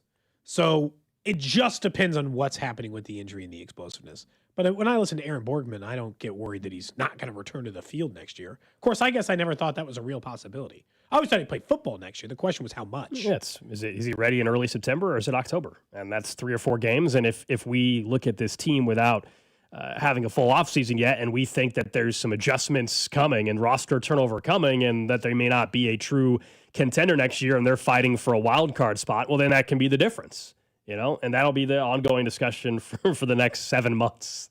It sucks that we're already having that here on December 15th, but that's the reality of where the 2025 Chiefs season has ended. I think you're going to have to adjust your policy on the mock draft sounder. I feel like it's coming 2026. A lot sooner. 2026 at this rate. Look, with the holidays and stuff, we have a full week of shows this week, and then it's basically the holidays, and then we're in 2026. So I think we can make it to 2026. You don't want one now that they're eliminated officially with their positioning? Not today. Feels crass today. Well, I'm not going to say I don't want today. a mock draft sounder today. This week? That's what I'm saying. The possibility's there. This is a small programming note, but obviously today we probably would have discussed Isaac Collins. Yeah, Royals made a big trade. Mears. We would have probably talked about the game Kansas had this weekend with an less likely than Darren Peterson stepping up. We'll get to some of those things tomorrow. Turns out when the season ends and the star quarterback gets hurt, that takes precedent. All right, let's get to it, Drew. Trash of the day. All right. We just had a conversation last week how Drew, you bought this device to not use your phone during certain times, like a lockbox kind of thing or whatever. Okay. So this is from AndroidHeadlines.com. Okay. Didn't know that existed, but sure, makes a lot of sense. That there's a new study about phone addiction, right? And phone addiction surged 461% as a new survey revealed, people would rather give up caffeine or showering than go a week without their phone, including people in the survey said they would rather lick a sidewalk than go a week without their phones. Yes, this is a real study that took place. Nomophobia is a real thing. It's tied to anxiety disorder and phones and people's inability to get away from them. It says the average American check their phones 262 times a day, basically once every 5.5 minutes. But I want to go back to the sidewalk part. Now, first of all, which sidewalk? Wait, you've got sidewalk preference? Well, just one out here. Yeah, so like the Odyssey sidewalk. You would agree. Right in front, everyone walks through. You would agree if I told you had to lick a sidewalk, there's a difference between licking a sidewalk on the strip of Las Vegas and just on Metcalf here and Shawnee Mission Parkway. I don't know about you. If there was a bet, or in this case, we're talking about not using your phone. Okay, I will not use my phone for an hour instead of licking a sidewalk. But if you're telling me that there was money on the line and what it would take and all that, licking the sidewalk in Overland Park or in Kansas City is different than licking the sidewalk on the strip in Las Vegas or the streets in New York City. Oh, I see. It's a little bit different. So different. if we're walking down Fremont, I might get every disease licking a sidewalk in Vegas. Yeah, you just walk in Fremont Street and hit a sidewalk. You're saying that's a no for you? Yes. But the Odyssey walkway there's and the needles way in, on the ground. There's poop how long on do I have the to give up ground. my phone for again? This year said people would rather, just no phone for a week. A week. Now, with our job, it'd be difficult not to have a phone for a week, I would admit. If it was a week in which I wasn't working, I'll give up the phone. It's a lot easier, yeah. But if it's a week in which I am working, I got to lick the sidewalk. Yeah. Because you do need it for some things. And like small things even though, like when you have kids, what if the school nurse calls you or some other thing? There's just... You got to be able to be in contact. Just give them the hotline number. I don't know. Something like that. Just give them the hotline number. So I call the hotline and let Drew know that my kid's sick in the nurse's office. Licking a sidewalk. I agree with you. You ever Cody, licked a sidewalk, Drew? No. Okay. But I agree to Cody's point of, look, if I'm on vacation, 100%, this is not a difficult thing to do. I normally try to do that anyways. Someone said, what about licking Bourbon Street? Yeah, put that on the list. Can't do it. You won't wake up the next morning. Is that worse than You'll die instantly, I think. Is that worse than Fremont? I think it is. Yes. I think they hose down. Maybe they do this in Fremont. They hose down Bourbon Street every night, and because it's that disgusting. It smells like pee. It's so what do you think the sidewalks taste like? Yeah. It actively in the air has an aroma of a bodily function. You're trying to tell me that no, you die? I think you might die. Your tongue will just fall off, actually, is what I've heard, But just like a run-of-the-mill. It just falls off, actually. Run-of-the-mill neighborhood sidewalk. It's fine. That is the trash of the day. Someone said I should have done the dirty plays from the Chargers as the trash of the day. Oh, well, what's his name got kicked out of the game. There was definitely some dirty hits. But you know what? So we can have a deeper discussion on this during the Chiefs Red Half Hour. Yes, dirty plays for sure, but it was also a sign of what has happened time and time again this year. I want to actually dive deeper into this coming up next, right here on Cody and Gold. This is Cody and Gold on your home for Kansas City sports. 96.5, The Fan. Brought to you by Heartland Men's Health, the leader in men's sexual health. Thousands of men have been successfully treated for low T, ED, and more, all with discretion and compassion. Make your appointment at heartlandmenshealth.com. Look, I know everybody in Kansas City is frustrated today, but don't overreact. Don't just quit your job for some reason. If you actually, though, are sick of your job and you want a new career, that's where our friends over at Centric come in. I think it's important that you take a look at your life and understand there are things you want to do and places you want your career to go. They can get you in that new career in cybersecurity in as little as 4 months, Gold. That's what matters, is that you can work your current job and get into the next one. And the beginning of the year, with January 1st around the corner, that's when we all start evaluating where we are. 1,800 companies have hired Centric grads. Not to mention the student-to-teacher ratio you're going to get. Cody talks about all the time about being a professor. 18-1 is the student-to-teacher ratio over at Centric. Talk to our friend Russ. Go to Centric.com. The world's largest sportsbook at your fingertips has arrived in Missouri. Circa Sports is sports betting the way it should be. With high app limits, player-friendly pricing, and exceptional customer service, Circa Sports is better for the better. From football to basketball, college sports to pro, start betting like the pros in Missouri. Built for sports bettors by sports bettors. Download your new bookie today at circasports.com. Must be 21 or older. For problem gambling, call the Problem Gamblers Helpline at 1-800-522-4700. I'm worth more. I'm worth more. I'm worth a lot more. And I completely agree. That's why I'll pay more for your car at GiveMeTheVin.com. That's the name of our new campaign. I'm worth more. You are worth more, and your car's worth more. And that's why I will pay more. And remember, if I don't beat the price on a CarMax or a Carvana deal, I'll pay you $100 at GiveMeTheVin.com. Sell us your car. GiveMeTheVin.com. So easy you can do it in your underwear. Gates Barbecue's distinctive flavors will make your holiday meals unforgettable. Spice up your holiday table with Gates sauces and seasonings. Prepare your meats, potatoes, and vegetables with Gates seasonings, and top it off with one of the 5 Gates sauces. While watching a game or your favorite holiday movie, sprinkle Gates original seasoning on a bowl of hot buttered popcorn. So good. You can buy Gates at your neighborhood grocer or online at gatesbarbecue.com. Gates Barbecue, still doing it the old-fashioned way. Thanks with love. I'm McCall with Lee Summit Subaru, announcing Lee Summit Subaru's 0% event. Zero, like in 0% financing. Up to 0% financing on select 2025 Subaru models for 72 months. The 2025 Subaru Share the Love event. Subaru will donate $250 to a charity of your choice to help those in need this holiday. And locally, you can choose Hillcrest Transitional Housing. Lee Summit Subaru will also donate $50. Subaru of America will donate $250 per vehicle sold or leased during the promotional period, and store contribution may be combined with Subaru of America donation. Escape to your new coastal seafood paradise. Introducing Aqua Pennies, where the freshest seafood, a full-service raw bar, prime steaks and chops, exquisite handcrafted cocktails, and a one-of-a-kind atmosphere come together in perfect harmony. Aqua Pennies is now open in Park Place, Leawood. Don't miss out. Experience something truly different. Tantalize your taste buds and elevate your evening out. To learn more, go to aquapennies.com. Coast into Aqua Pennies, now open for lunch. The NFL season is rolling along, and you're starting to get a better feel on who's a contender and who's a pretender, and you can make all your predictions over at FanDuel. The FanDuel Sportsbook app is your home for all your favorite NFL bets, from yards to touchdowns to who you think is going to win. With FanDuel, any play can be the play of the game. And tonight, FanDuel is giving all customers 30% profit boost token. That's right. You can get in on the action for 30% profit boost on this Monday night. So make FanDuel your go-to app for every snap. So whether you want to bet who's going to win the game, who's going to score a touchdown, or who's going to score the first touchdown, you can do all that with our friends over at FanDuel. Just visit FanDuel.com. Use my promo code KFNZ to bet on the game. Play your game with FanDuel, an official sports betting partner of the NFL, and also 96.5 The Fan. 21 and present in Kansas. Opt-in required. Bonus issue is non-withdrawable profit boost tokens. Restrictions apply, including any token expiration and max wager amount. See terms at sportsbook.fanduel.com. FanDuel is offering online sports wagering in Kansas under agreement with Kansas Casino LLC. Gambling problem? Get out with your best bet. Call 1-800-522-4700. Visit kansasgamblinghelp.com.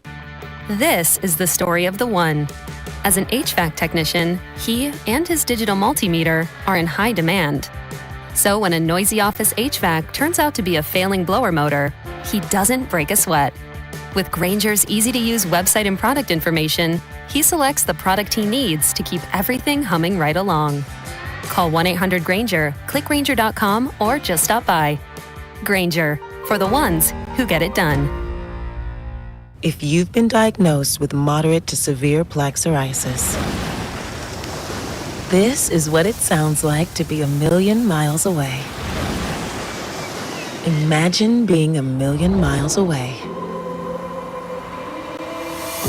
Tremfya guselkumab, taken by injection, is a prescription medicine for adults with moderate to severe plaque psoriasis who may benefit from taking injections or pills or phototherapy. With Tremfya, clearer skin is possible. In clinical trials, at least 70% of patients saw at least 90% clearer skin at 16 weeks. Results may vary. Tremfya is also indicated for adults with active psoriatic arthritis. Serious allergic reactions and increased risk of infections and liver problems may occur. Before treatment, your doctor should check you for infections and tuberculosis. Tell your doctor if you have an infection, flu-like symptoms, or if you need a vaccine. Ask your doctor about Tremfya. Call 1-800-526-7736 or visit Tremfya.com. This is the story of the one. As the purchasing manager at a manufacturing plant, she knows the only thing more important than having the right safety gear is having it there when you need it. That's why she partners with Grainger for auto reordering, so her team members can count on her to have cut-resistant gloves on hand, and each shift can run safely and efficiently. Call 1-800-GRAINGER, click Grainger.com, or just stop by. Grainger, for the ones who get it done. Is your everyday congestion preventing you from enjoying life's big moments? Try Vicks Sinex Saline today and get yourself back in the action. Vicks Sinex Saline instantly clears everyday congestion with a gentle ultrafine mist. Sinex Saline's drug-free, no-mess formula instantly moisturizes and soothes dry, irritated nasal passages for quick and effective relief. Get back to enjoying life's big moments to the fullest without having to worry about everyday congestion holding you back. Just Sinex, breathe, use as directed. You're listening to 96.5 The Fan from the DM Injury Law Studios. Mike's got this. Welcome in to the Chiefs Red Half Hour. Every day at 11:30 with Cody and Gold on your new home for Chiefs football. 96.5 The Fan. Chiefs Red Half Hour brought to you by All Weather Decks, Kansas City's most respected deck builder. Check them out at allweatherdecks.net. Coming up in about 25 minutes, we will head out to Arrowhead and hear from Andy Reid, exclusively here on your home for the Chiefs, 96.5 The Fan. He, of course, will be asked a lot more about Patrick Mahomes. Now, since he last spoke, the team officially, of course, announced the torn ACL for Patrick Mahomes, so he's not going to have every answer on timeline and stuff, but he's going to be asked about that, going to be asked about Gardner Minshew, going to be asked about how he handles the rest of the season. I'm sure he's going to be asked, Cody, is he going to try to play some of these younger players more down the stretch? And you and I both hope that's the case, in particular, Brashard Smith. Fingers crossed. Andy Reid coming up in about 25 minutes. We weren't planning on talking about it, but I thought that text was interesting. The other person was joking during the trash of the day about, hey, it should be the Chargers and how dirty they were and all that. And I agree. They played very dirty in that game. But, so, totally agree. Totally. This was Jefferson, right? That got tossed from the game? Jefferson? Yeah. And Derwin hit, even on the one that got the clean hit on Rice. No, one, it was helmet to helmet. But I want to have the real conversation. What that text reminded me of, I'm not saying they got to be dirty. However, the Chargers were another team, a long list of teams this year, and it happened towards the end of last season, definitely in the Super Bowl. Teams are able to bully the Chiefs. Yeah. They're in physically, they're able to bully the Chiefs. And so I don't know if that's a product of the 80-plus games the Chiefs have played over the last 4 years, I guess it would be, or whatever, where the nature of they're being just efficient offense. They're just worn out. Are they just worn out and mentally exhausted? But teams have, this is not a new conversation, but the teams have bullied them. The Chargers bullied the Chiefs yesterday after the Chiefs got a lead. You can say it was dirty, sure, but they took it to the Kansas City Chiefs. I agree with the sentiment that is teams absolutely trying to bully them. Now, last year didn't matter, right? Oh, it's like swinging for a knockout punch, and we're doing a 12-round fight, so I don't care. Good for you, I guess, for going in it. That game yesterday in particular felt like a team that was like, we're going to be the team that gets rid of you forever. And they were like trying really. And in that case, I think a lot of hits ended up being dirty as a result of that. But to your overall point, are teams tougher in the trenches, more physical than the Chiefs? Yeah, for years. And honestly, probably not a staple of an Andy Reid-led team in general. And it doesn't bother me usually because They don't need to be the more physical team. They've got to be the more adept team. And because they're a team that just makes mistakes after mistakes after mistakes this year, they don't get to just be we run crisp, clean offense. You can try to be the bully all you want. Yeah, they beat them up. They rattled them. They beat them up. And they're not the first team to do it. You're right. And it seems like it's getting worse over the last couple of years. But some of that is they just need more talent. It's not like they're a more physical team of undying support. They were really good defense last year, and Spags get some teams. But they don't win in the trenches in the way you want, and they don't have guys who come in hitting people hard, getting big hits, knocking the ball free.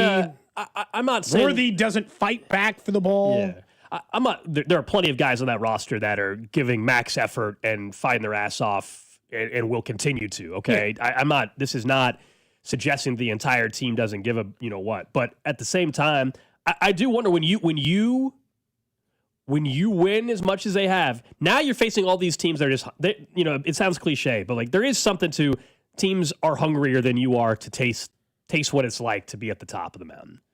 And I think that is happening. Now, the Chiefs didn't play the Patriots this year, but I think that's very evident when you watch the Patriots play, when you watch the Buffalo Bills play, certainly when you watch some of these teams that have not been there before, hoisting the Lombardi Trophy, winning their division. I don't think you can replace and match sometimes the intensity that those teams are going to bring to you when you're just worn out and when you're, as you said, just not as good as them anymore. And they're trying to land the final blow. The more frustrating part, I guess, on this season is for like 3 weeks in a row, you are on your deathbed. You don't have to fight now? Now? You look like the weaker team now? Not a great time when you're like up against it. They were up 13-3, and then they just let a team march down the field before half, bully them, take the ball back at half, bully them again. That was my issue. It's like, when in the season you don't have the fight? Because, again, I don't think Andy Reid runs an overly physical team. I don't think he ever has. I think Andy Reid is a precision guy. I think Andy likes a finely tuned machine that all the little gears and cogs all work in place. He doesn't feel like he needs to beat you up in order to win a football game. Harbaugh's teams typically do. He likes to just punch you in the mouth. We play old football. We punch you in the mouth. Yeah, that's his style. And that's not Andy's style, and it never has been. But when you're not winning, it's like, show some fight. A little push. That's why people like Trey Smith or Josh Simmons. Yeah, like somebody pancake someone and shove them around a little bit. I like a little fight. Travis is kind of a fighter. Yeah, like somebody texted in and said they totally disagree. They were hitting Houston hard last week. Yeah, last on week. Defense they were. Yeah, last week they were, but they lost that game, and then you follow it up with this performance. I guess what I'm saying is, like, at some point you just I don't want to say you quit. I don't think they quit yesterday. I just think, how much more do you got left in the tank when you know that your odds of making the playoffs aren't very high, when you've been playing all these games year after year? The Chargers, quote unquote, were the hungrier team yesterday. They wanted to be the team to end this current run officially. And they did. They were the team. It sucks. It was against a division team. It was the Chargers. They were the team that ended your current run. Yep. And hopefully you start a new one I keep saying people don't like a couple years. I don't think it's next year. By the way, do you think it's funny that a bunch of teams are going to all try to take credit for ending the Chiefs run? Chargers. Well, the Eagles are the one that let's be real, and I get it. As much as I can't stand Philadelphia. A lot of things about Philadelphia. The Eagles are the team that probably is the answer to that. But here's the list of teams that are going to try. It was in the Super Bowl. Mm-hmm. Here's the teams that are going to try to take credit for it. Eagles, 1. Chargers, absolutely. Broncos. These are the Houston. The Chargers beat the Chiefs twice in a calendar year. They're all lining up being like, no, it was us that got rid of them. Yeah. At least those 4. Houston and Buffalo, maybe, but Buffalo can't really try to take that crown because they've lost them too many times in the playoffs. I don't know. They can't, unless they win the Super Bowl, they can't say, we took down the Chiefs. If they win the Super Bowl, they might be able to try to reclaim the title. Dallas, NFC team, doesn't exactly work that way. Probably just those 4. It's probably those 4 that are going to try to have the argument. There was a moment, I think it was at the beginning of the fourth quarter maybe, or maybe halfway through, where I was reminded of the Sean Payton quote coming out of halftime, where he said, I think you guys remember that, he's like, hey, man, we're dealing with a team that's good in the first half. This is a first half team. And it made me think, just after what happened in the Dallas game and the Houston game and then this one, it just feels like those comments are really reigning true, where hey, they got off to a great start against Dallas. I mean, you get the pick, you get the touchdown, you end up down at halftime, and you just couldn't quite figure it out in the second half and couldn't get going. It's not that they don't make adjustments. It's just whatever they're doing, it's not working at all, and it feels like it falls apart where they go spans in the second half of games in particular. They can't do anything. Yeah, the knockout blow, the killer instinct, how you ever want to phrase it, does not exist in 2025. And there's a lot of reasons, as we've already highlighted for weeks now, that hasn't happened this year. But they don't have that aspect to them. It didn't, I should say. I should use past tense because the season is over, as far as we're all concerned. So that's a big problem with this entire situation. We thought their season was over anyway. Obviously, it's officially over. They got eliminated from the playoffs on December 14th after going to the Super Bowl 6 of the last 7 years. That is shocking, no doubt. If we had to do like a word cloud and superlatives or whatever else, and I made you choose like 3 to 5 words that wrapped up the Chiefs season and how you felt about it in the end, let's take out Mahomes' injury for now because it was over before Mahomes got hurt. You and I agree. It just officially ended yesterday and then ended in even worse fashion because of it. What are the things that you're like, okay, like... Yeah, stale. Big offense. Big bubble cloud or there, whatever you want to call it. That's right in the middle. Yeah. Stale. Yeah. That would describe the offensive line has got to be some part of the bubble when the season because it was weird all year. Missing their left tackle for part of it, then the injuries piled up, all this other stuff to go in there. Stale, pass rush. Pass rush. That's got to be, honestly, maybe that's discipline. Discipline, penalties. Those are the 3 that come to mind immediately. Lack of execution. I mean, you can go back. That's more than one word. We need words. That's what I said. Word cloud. They're all connected. Do you think I'm allowed to just search hashtag Chiefs and do a word cloud and see the things that are tweeted about the most? I don't know if you want to do that. Because Mahomes is probably one, and then all the other stuff. Penalties have got to be a part of the story. Discipline have got to be a part of the story. Those are connected, obviously. Pass rush is certainly in there, but stale is probably the most prevailing thing. We were talking about it earlier. Oh, you know another word? Old. Old. Yeah, there you go. And it's weird. I know you'll look across cloud. the roster and you'll say their actually average age is not that old because it's not. Average age is not bad, but the key spots, the guys you count on, old. I can't get past that their single biggest problem is that they became the most predictable offense in the NFL. Andy Reid and Patrick Mahomes ran the most predictable offense in football. How the hell did you let yourself become that? Don't make me go back and watch 18 and 19 and wonder what happened. If you then, at the beginning of this dynasty, had convinced me that this is what this offense would look like now, I'm like, are you kidding? You turned Mahomes into what happened. You made him into Alex Smith in 6 years. What the hell happened here? Yeah, it's been and a worse version. The Alex Smith-led dink and dunk offense looked better than this one. Yeah, it's been a. We've already discussed the 8-year run that they've been on. And sometimes, you just fall off a cliff. Does it slowly get you? I think there's an argument. Some would say, like, this just all happened out of nowhere, fell off a cliff. They're like hindsight, there were probably warning signs along the way. But again, after you go to 3 straight Super Bowls, I don't think you're not going to make, wholesale changes after going to 3 straight Super Bowls. I don't know if any organization would. I don't blame them for it. We can say it was incorrect. That's true. But I don't blame them after going to the Super Bowl last year for not changing up the coaching staff or something like that. I get why they didn't. It was clearly the wrong path. They believed, as you highlighted earlier, Cody, that eventually Rice, Worthy, Brown in this offense, look out, here we go, high-flying offense, good to go. And that was never the case. We were wrong about it. They were clearly wrong about how they evaluated that. And you say, okay, well, then what's the consequence of that? I think there will be changes. Some have to happen with the roster. Some might happen with the coaching staff. I don't know. I don't think you're going to get the change that the majority of at least social media wants, which is the Matt Nagy part of it, unless he gets a coaching job. But Dave Toub, my goodness. I mean, I don't know how his job would be. It's like that has to be optional. I'm not even trying to be rude. I just don't know. Like, it feels like it has to be. You got to have a long meeting at the very least. The kicking game was bad. Return game and return coverage. It's a flag every damn time, just over and over. I mean, at some point, you have to have some accountability with somebody on your staff here. And Dave Toub seems way more likely that he would get fired than a Matt Nagy, by the way. This is where we're at, guys. From the 515. Oh, boy. May the Chiefs please find the next Mike Allstott and revive the fullback and give old Pat a break. When they had the fullback part of the offense, it was their best offense. But this is what's so crazy about it. It's like, of all the things on offense, them not running the ball bothers me the least. I just want them to have somebody who's good when they attempt to run the ball. I want them to be tempted by they averaged 2.4 yards a carry yesterday, something along those lines. Look, Yeah. We don't have It to was really pull up bad. the stats because I can just tell you how bad they were. Just off the eye test, yeah. Look, did the stats help you? Do the stats help you know that the running game's not been good? Or do you just know it? Because we all watched it this year. And look, some of it is Patrick Mahomes, and I just think the style of offense and everything else in between there. I think it was a lost season anyway. I think what's so weird about it is we do have stats. Yeah, you do. This is still what bothers me so much about this year. They've had a massive failure of a year. They're worse on defense, worse on offense, predictable, stale, all these things we just put into our word cloud that we were getting in here. It defies some logic.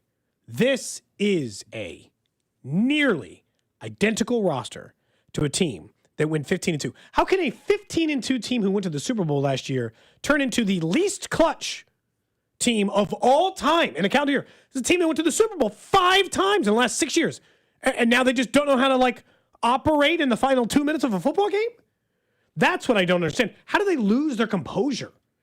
That part will never cease to amaze me. Players getting old, all this other stuff, that makes sense. How does a team lose its entire composure knowing the experience and skill set and players they have in-house? It doesn't. That part will never make sense. Well, a lot of it, I think, is, again, the coaching part of it with the offense getting stale. The other part is Patrick Mahomes was able to bail you out so many times. And this year, for a variety of reasons, he wasn't. He's failed in some big moments. The game yesterday through he's picking a bad made spot. a lot of mistakes in the red zone, directly costing them points or leading to points. The Jacksonville Jaguars game, the pick six, as we all know. So, yeah, the bailout stuff that he was able to do to mask some of the issues, they weren't able to do that this year. They have to be just a better all-around football team moving forward when they retool this whole thing beyond 2026. They just have to be a better all-around team and not like Patrick Mahomes. I still think there will be plenty throughout the rest of his career where he makes plays and bails out a football team. But it cannot be something where you're reliant and waiting for that to happen. And that's the big shift as well, I think, moving forward. Like your team had deficiencies. He masked a lot of them, and he's not masking them anymore. You paid the price in a big way for it this year. Their leading rusher right now, by the way, Kareem Hunt, has 557 yards. And you know what makes, I think, them believe that they got a good running game? I think yesterday, Kevin Harlan said it. Kareem Hunt is the #1 back in the league in 3rd and short or 4th and short or whatever it is. Hey, you know what? We have a guy that can execute in those 3rd and short. And they were bad in short yardage for years. I think they're convinced. I think they kind of convinced themselves. You might think, man, if Kareem Hunt is this type of back, then they must actually be okay. If you look at it, if you look at the numbers, it's really not that good. If not, they're bottom. Are they bottom 5? Oh, they're terrible. Yes, absolutely. Without even looking, yes. If Kareem Hunt was only on the roster to score because he has 8 touchdowns on the ground. Mm-hmm. If Kareem Hunt was only on the roster to get 3rd and 4th and 1 and 2, fine, and to get in the end zone, I wouldn't care. Our thing was never that Kareem Hunt couldn't exist on this roster.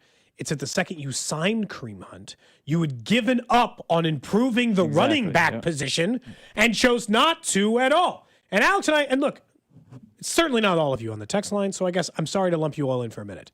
Alex and I spent a big chunk of the show trying to tell you how drafting a 7th-round running back is not investing in running back.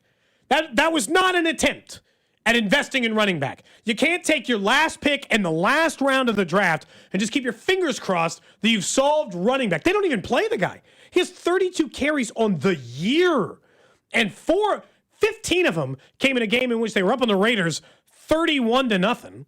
And 5 of them came in this game when they were so desperate for any kind of kick, and they still won't even use him. Did you notice of all the carries he got in this game, every single one was a pitch? Is there some reason why you're unwilling to give Brashard Smith an actual real touch? A handoff? A handoff through a gap on the offensive line under center.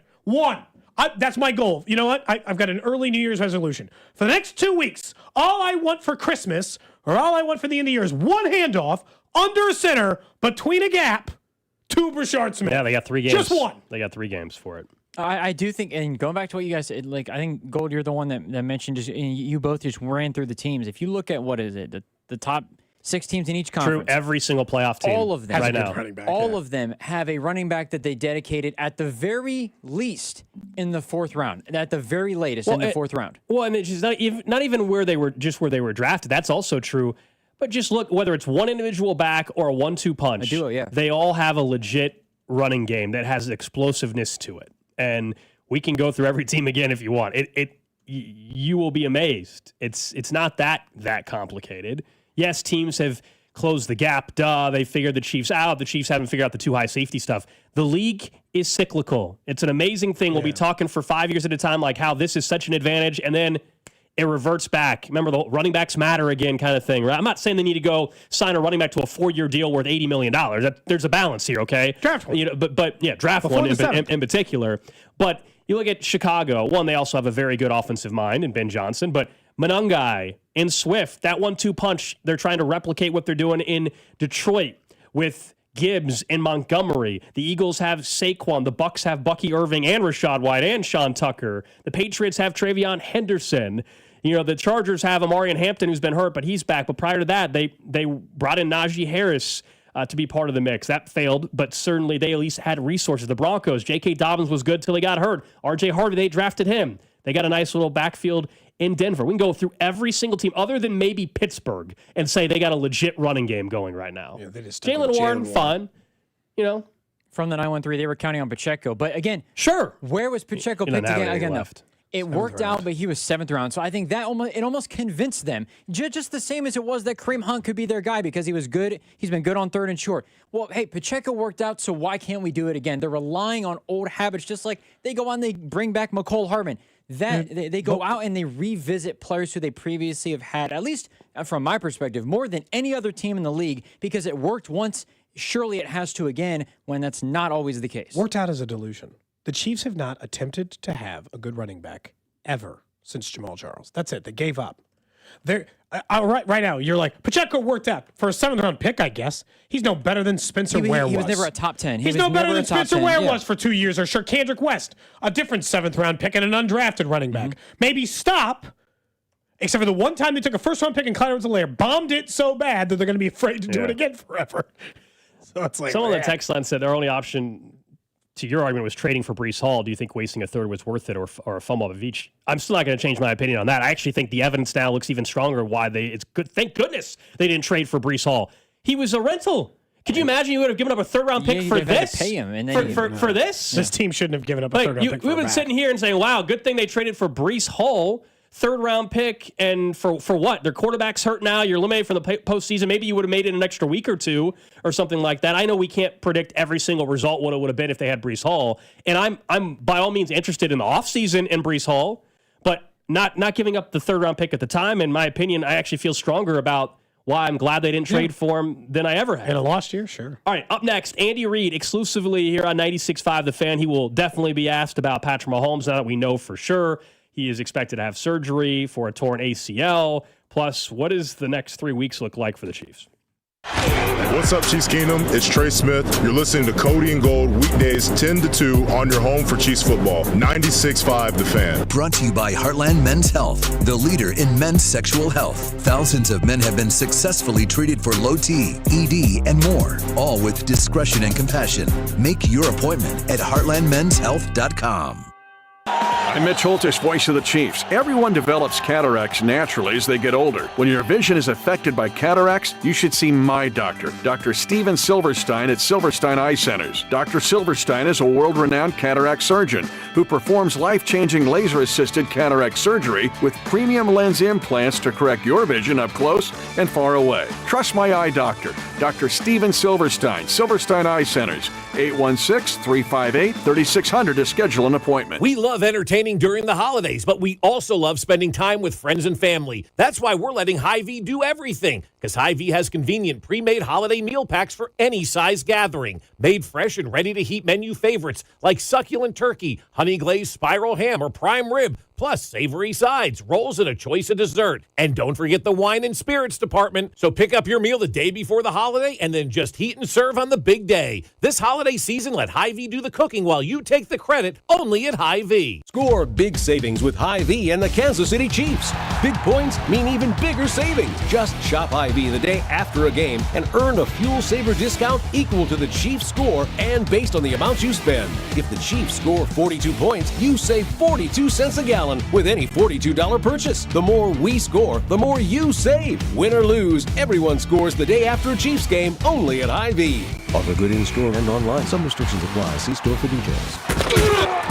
Every big play starts with a first down, and every financial future starts with the right partner. Main Street Credit Union is not-for-profit and member-owned, which means we invest in you with guidance that's clear, tools that make sense, and people who actually listen. We're here to help you move the chains. Whatever your next move is, auto loan, savings goal, or paying off debt, let's make it one play at a time. Visit mainstreetcu.org to get started. Hey, Chiefs fans, Crown Royal is the official whiskey of the Kansas City Chiefs. And this season, it's not game day without the generous spirit of Crown Royal. Whether you're at the tailgate, in the stands, or watching from home, Crown Royal is the reason and the reward for coming together. Grab a glass with the Crown Royal rig at a stadium near you, because we'll be sharing the generous spirit with fans across the country. Crown Royal, fueling game day with a generous spirit. Visit www.crownroyal.com/Royal Rig for more on the Crown Royal Rig Tour. Please drink responsibly. When you've thrown over 4,000 innings like I have, you know joint pain isn't a maybe, it's a guarantee. For you, was it climbing ladders or too much heavy lifting? Hey, we're all in the same boat. But surgery, that was never my answer. Baseball legend Roger Clemens knows there's a better way. That's QC Kinetics regenerative treatments that help your body heal itself. No scalpels, no fake fixes, just real relief. What I love about QC Kinetics, these are the most respected medical pros in the country that specialize in non-surgical therapies to get you moving again. Don't mask the pain, fix it. Call QC Kinetics now for a free consultation. I trusted QC Kinetics. You should too. Call QC Kinetics today and schedule your free consultation. Call QC Kinetics, 816-412-6299. That's 816-412-6299. 816-412-6299. We all hear the radio ads about the IRS. They tell you to be afraid, to be scared, and they try to frighten you into calling. I'm not here to do that. Tax Relief Advocates is different. TRA is here to tell you that if you owe money to the IRS, whether it's $5,000, $50,000, or $500,000, we have a solution. It doesn't matter if you're sitting in your car, at work, or with your kids. No matter where you are, call now. 800-575-9834. Don't lose hope. TRA can eliminate or reduce what you owe to the IRS. Generous programs are now available that can give you a fresh start. Our passion is taxes and helping individuals fix their IRS problems. We have over 1,000 5-star reviews on Google and an A+ with the Better Business Bureau. You don't need to be afraid of the IRS any longer. End your tax nightmare today by visiting us online at TRA.com or call 800-575-9834. That's 800-575-9834. Tax Relief Advocates. Real solutions for real people. This is the story of the one. As the purchasing manager at a manufacturing plant, she knows the only thing more important than having the right safety gear is having it there when you need it. That's why she partners with Grainger for auto reordering, so her team members can count on her to have cut-resistant gloves on hand, and each shift can run safely and efficiently. Call 1-800-GRAINGER, click Grainger.com, or just stop by. Grainger, for the ones who get it done. Is your everyday congestion preventing you from enjoying life's big moments? Try Vicks Sinex Saline today and get yourself back in the action. Vicks Sinex Saline instantly clears everyday congestion with a gentle ultrafine mist. Sinex Saline's drug-free, no-mess formula instantly moisturizes and soothes dry, irritated nasal passages for quick and effective relief. Get back to enjoying life's big moments to the fullest without having to worry about everyday congestion holding you back. Just Sinex. Breathe. Use as directed. What's up, Kansas City? It's Nick Bolton. Tune in on game days to hear the play-by-play with Mitch, Danon, and Clean on your home for Chiefs football, 96.5 The Fan. KFNC FM and AM, HD1 and HD2 Kansas City, an Odyssey sports station. Coming up on the noon hour, we are expecting Andy Reid to speak at any moment. Could be a minute or two, sometimes runs a little late. We'll let you know. We're not missing any of that. The only place on a Monday you can hear from Coach Reid is your home for the Chiefs, 96.5 The Fan. A lot to ask him about, of course, with the awful news on the injury front with Patrick Mahomes. Going to need surgery for a torn ACL. The timeline eliminated from the postseason as well on top of it. How do you handle the next 3 weeks? A lot to get into with Andy Reid, and that's coming up right here during Cody and Gold. Don't forget, though, it is a Monday. 30 Hop, our Monday lunch partner here on Cody and Gold. $5.99 classic burgers. Look, maybe not in the best of moods. You don't want to cook anything. Just go. Man, just I know a home cooked meal sounds good, but you know what? You don't need the effort tonight. Just take it easy. Go get yourself some great food over at 30 Hop. $5.99 classic burgers. 30 Hop. If you haven't been, it's an American bar kitchen. They've got bold flavors, local taps. When the weather's nice, their patios are awesome, and an unbeatable happy hour. Whether you're in Lee Summit or down the road from us here in Merriam Grand Station, stop in for lunch, stay for a little happy hour, go for dinner, you name it. 30hop.com. Local beer, American eats, big patio. It's been a weird day because, like, we were prepared to come in here and talk about the end of the season today. Oh, yeah. We've been talking about that for a week or so. I knew they were not making the playoffs. We all kind of knew. Was not mentally prepared for the starting quarterback, the face of the franchise, to suffer a torn ACL. And as we said earlier, like, this is it. How do you sustain runs that they have been on? They have avoided the truly devastating one of your star pillar player out for more than a week or something. Patrick Mahomes himself there's been plenty of times throughout his career where you would watch a game, you're like, oh gosh. And then next thing you know, like the dislocated knee, next thing you know, he's jogging on the sideline. Yeah, just right back in. And that's why this one immediately felt different. You knew right away that this one was far more severe. And then the shot of him needing help up the tunnel was the last image you needed right then and there to know that, oh, this is probably... Yeah. We've seen these things enough to know. Usually you're not getting lucky in avoiding that when you see your quarterback limping to that extent, needing help to that extent towards especially the locker with room. him. Yeah. In particular with him, who has suffered some injuries. People will, because you play a physical sport, and you certainly can get dinged up. The real question is now, how long? Because Patrick Mahomes at this point, the most games he's missed in his career was the year he dislocated his knee and then was back on the field, a month later? It was like he missed 3 games? Is that all he missed? Hasn't Mahomes only missed 2 in his career or in a stretch or something like that? I thought it was 3 for that one, maybe. I can't remember. It wasn't many. Maybe it was just 2. God, 2 in the rest of that game? Is that all it was? He's been, by all accounts, pretty remarkably healthy. He missed 2 that year. 2 You're games, right. Yeah, he's never missed more than 2 games. He's never missed more than 2 games. And that'll change now. He'll miss 3 this year. If he can find his way back on the field, it's not going to be more than that. If he can get back on the field for week 1, which I still think is, admittedly, not like the longest of long shots, but the most optimistic timeline. If anybody you talk to in the recovery of this injury and other people similar who have had it, the most optimistic timeline is he would be back for the beginning of the season. The probably more realistic timeline is that October range, and then the hey, we don't know how bad the damage is he misses half the season probably. But he's going to be on the field in 2025. I don't think anyone thinks that. We had Aaron Borgmann join us last hour, former NFL trainer, spent time with the Chiefs and Eagles, and here was his answer to the timeline for when Mahomes could be back. Yeah, so I was just point blank asked this question on X this morning, and somebody threw out a couple of different options, be it start the season, be a couple of games in, or miss the season altogether. And my answer is this. We don't know right now, but if I was going to put weight on 2 possibilities, I think starting the season or waiting a short time in, a couple of games, PUP situation, I think those are the 2 most likely possibilities. I personally, this is my opinion, I don't talk to Patrick. I'm not taking care of him. I don't believe that missing the entire season is even close to an option.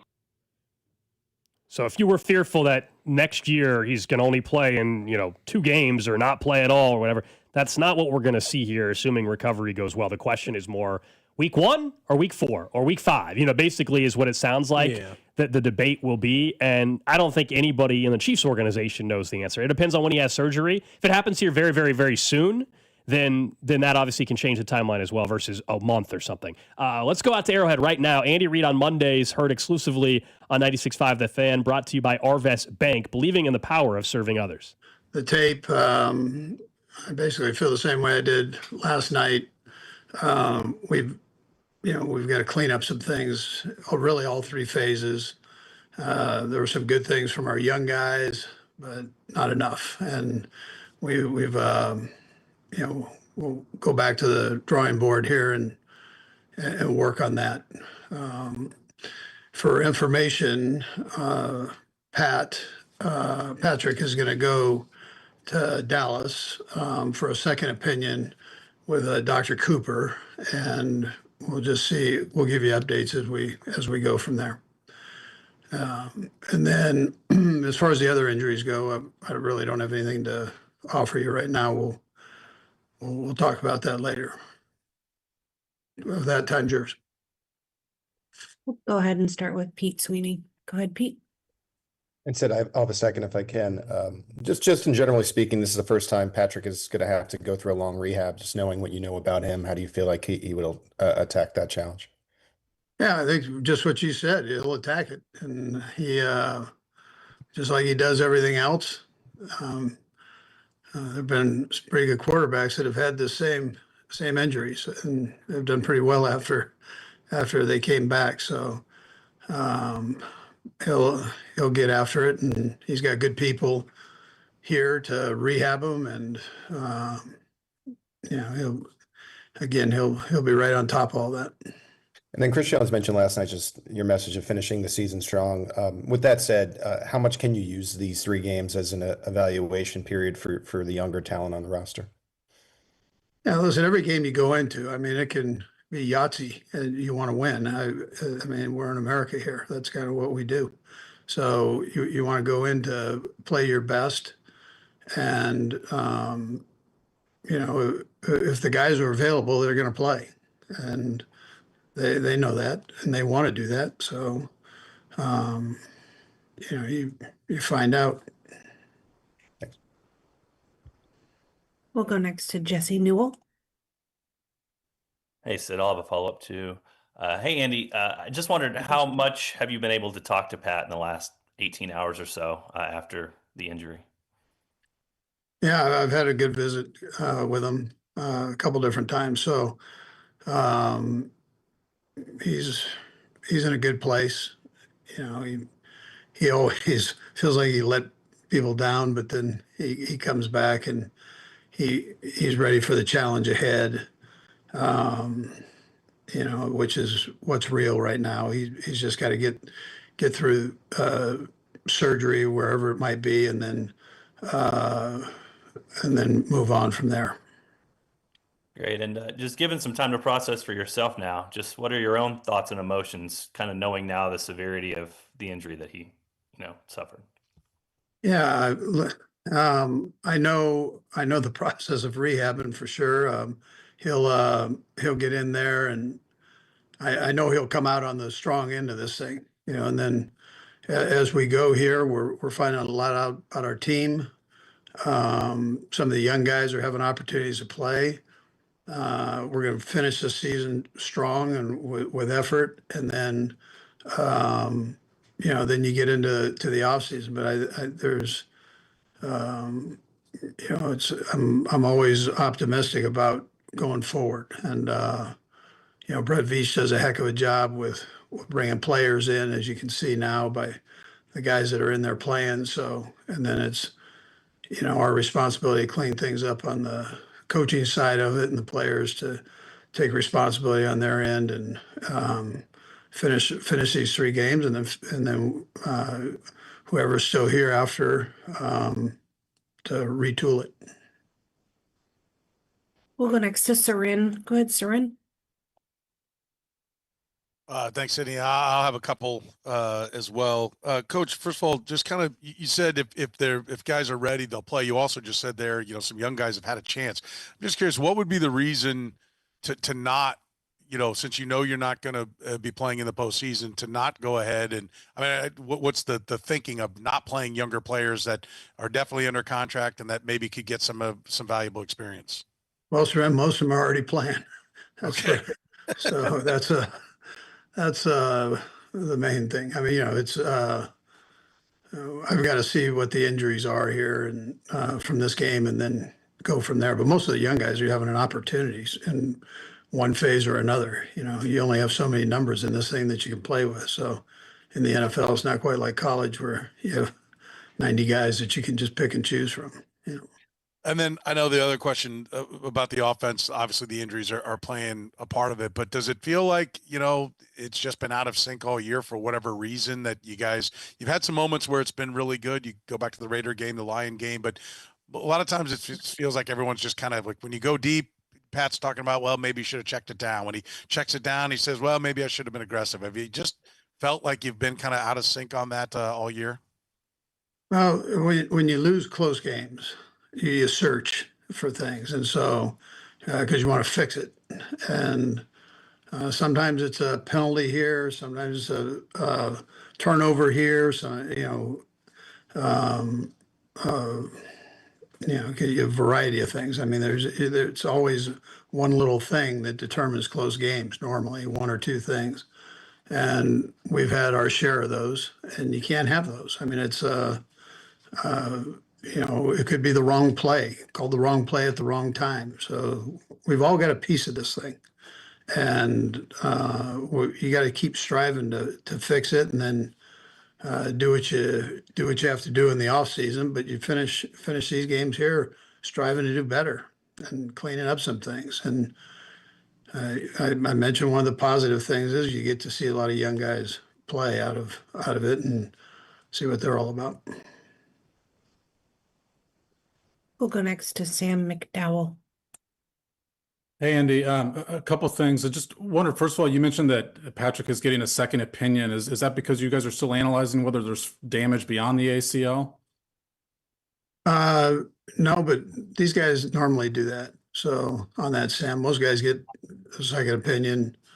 Probably put it up as much as probably over 90% of the guys do this, and that's just part of it. And that's what he's doing.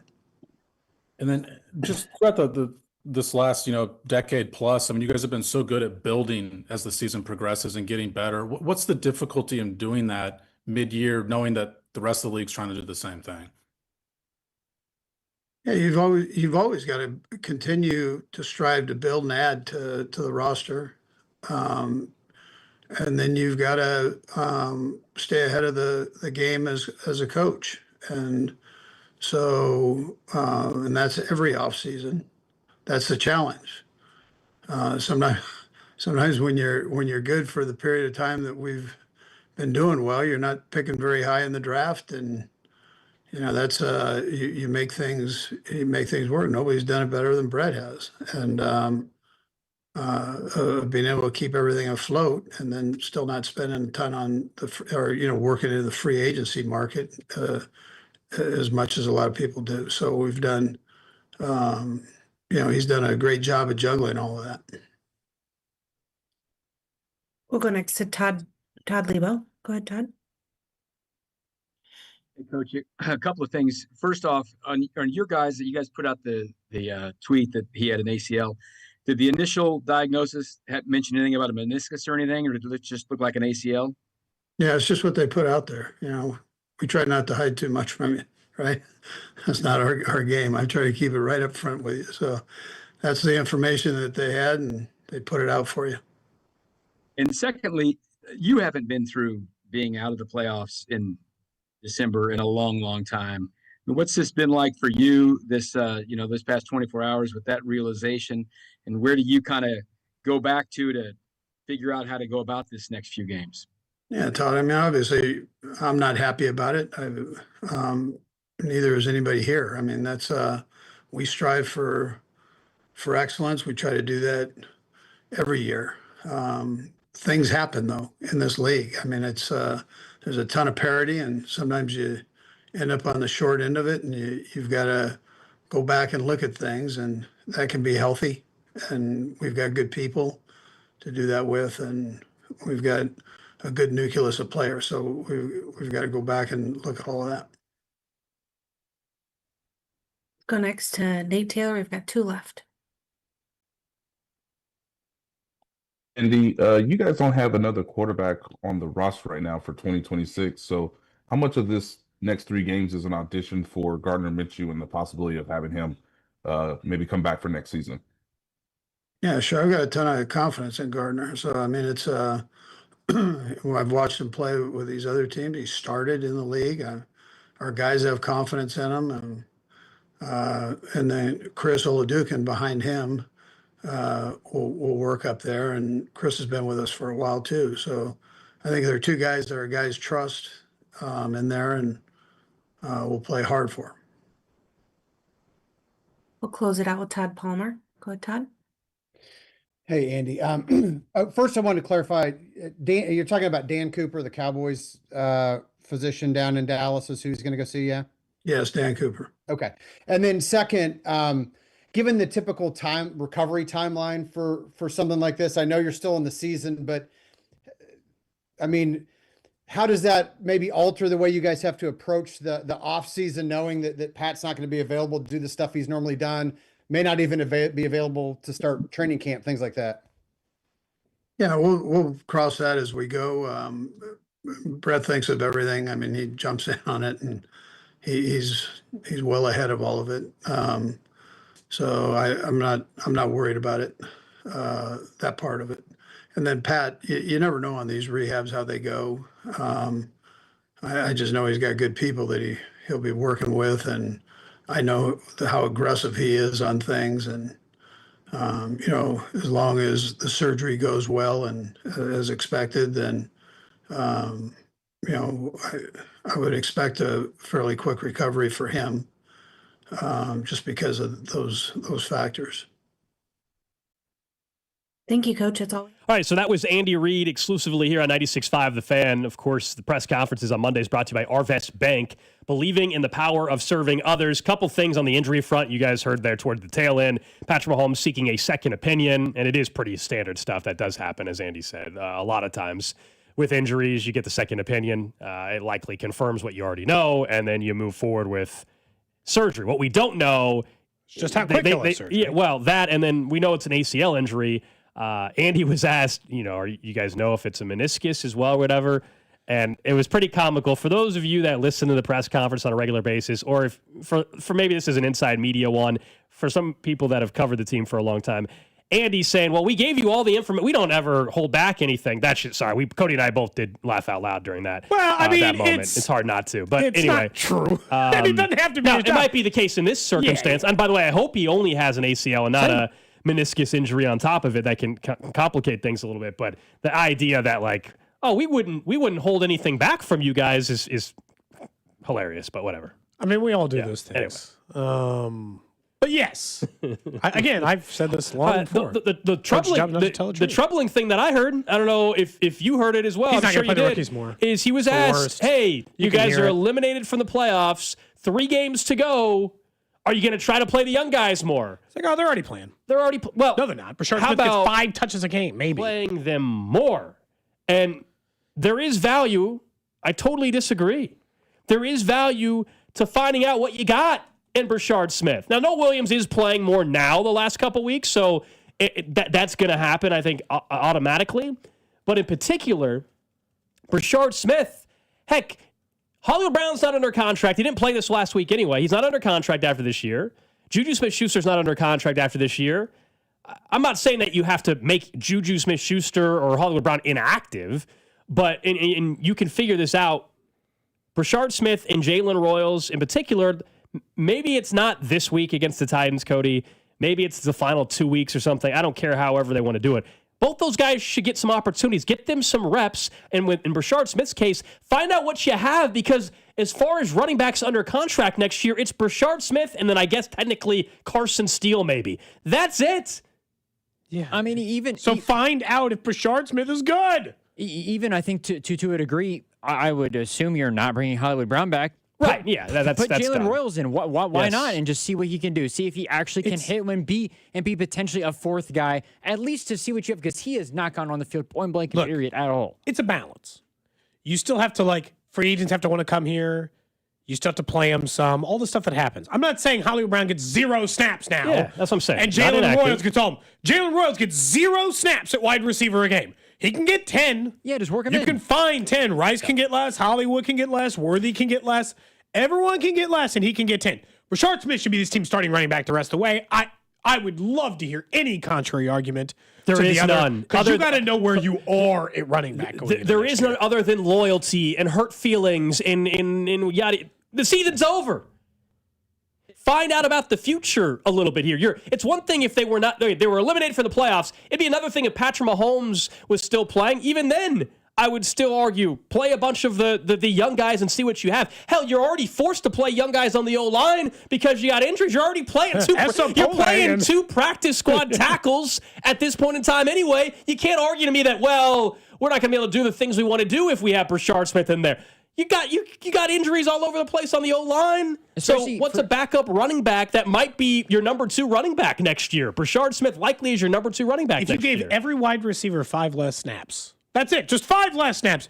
Jalen Royals can have 30 snaps. It's not like it's not crazy. Yeah, I don't get it, man. And you add in the fact that obviously Xavier's been hurt too, and all this. Yeah, he's the one player. He might not even.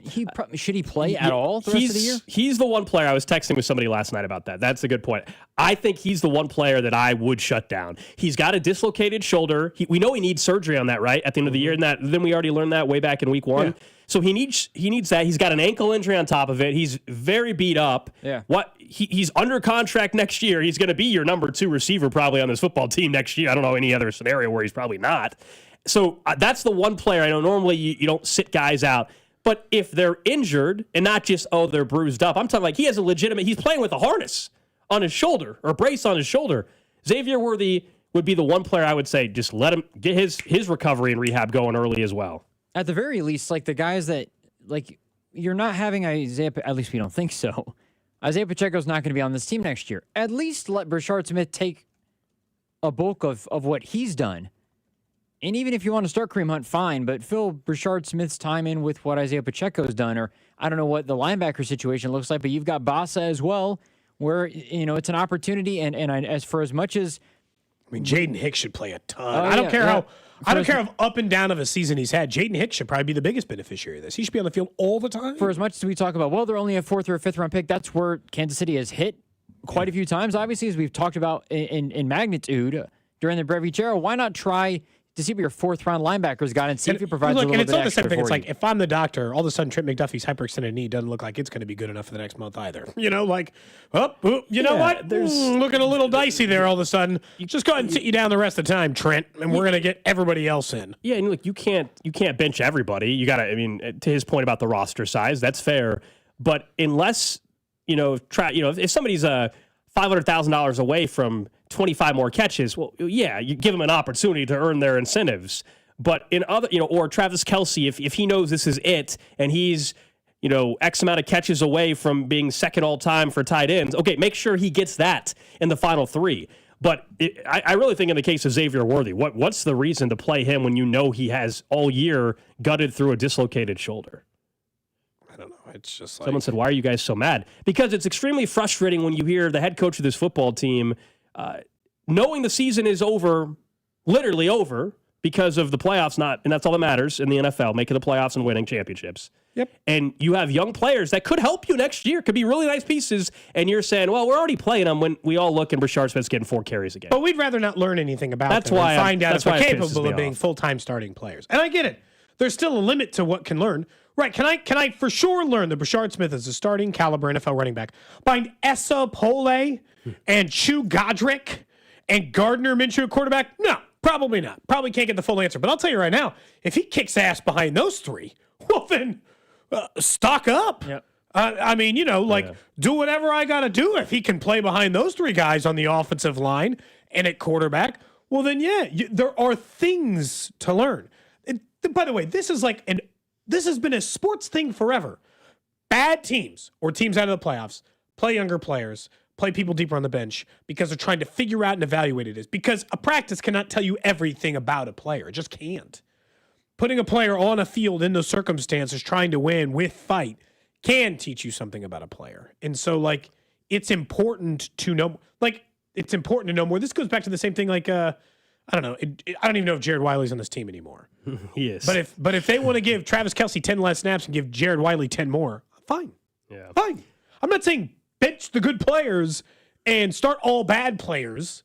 I'm saying there are snaps that you are unwilling to give to lesser players because you were trying to fight for every inch and win every game. Now, if you win, it doesn't matter. It doesn't matter. Can Brashard Smith potentially help you in 2026?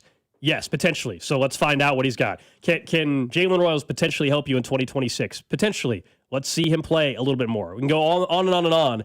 Same thing. I'm glad to see Gelati already was starting to play more. He looks like they might have something heading into next season. Full-time starter the rest of the way for him. So there's no reason for that not to be the case. All right, up next, we'll do a little stock up, stock down, plus back into Patrick Mahomes' timeline, what Aaron Borgmann told us, and the random question of the day. This is Cody and Gold on your new home for Chiefs football. 96.5, The Fan. Brought to you by Heartland Men's Health, the leader in men's sexual health. Thousands of men have been successfully treated for low T, ED, and more, all with discretion and compassion.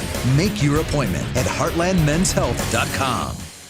Inside the Huddle is brought to you by Blue Cross and Blue Shield of Kansas City. Discover the benefit of blue. With the first pick in the McDonald's breakfast draft, I'm going with a tasty sausage, egg, and cheese McGriddle sandwich. Bold move, sweet, savory, totally stacked. But wait, that delicious sausage McMuffin with egg sandwich is still on the board.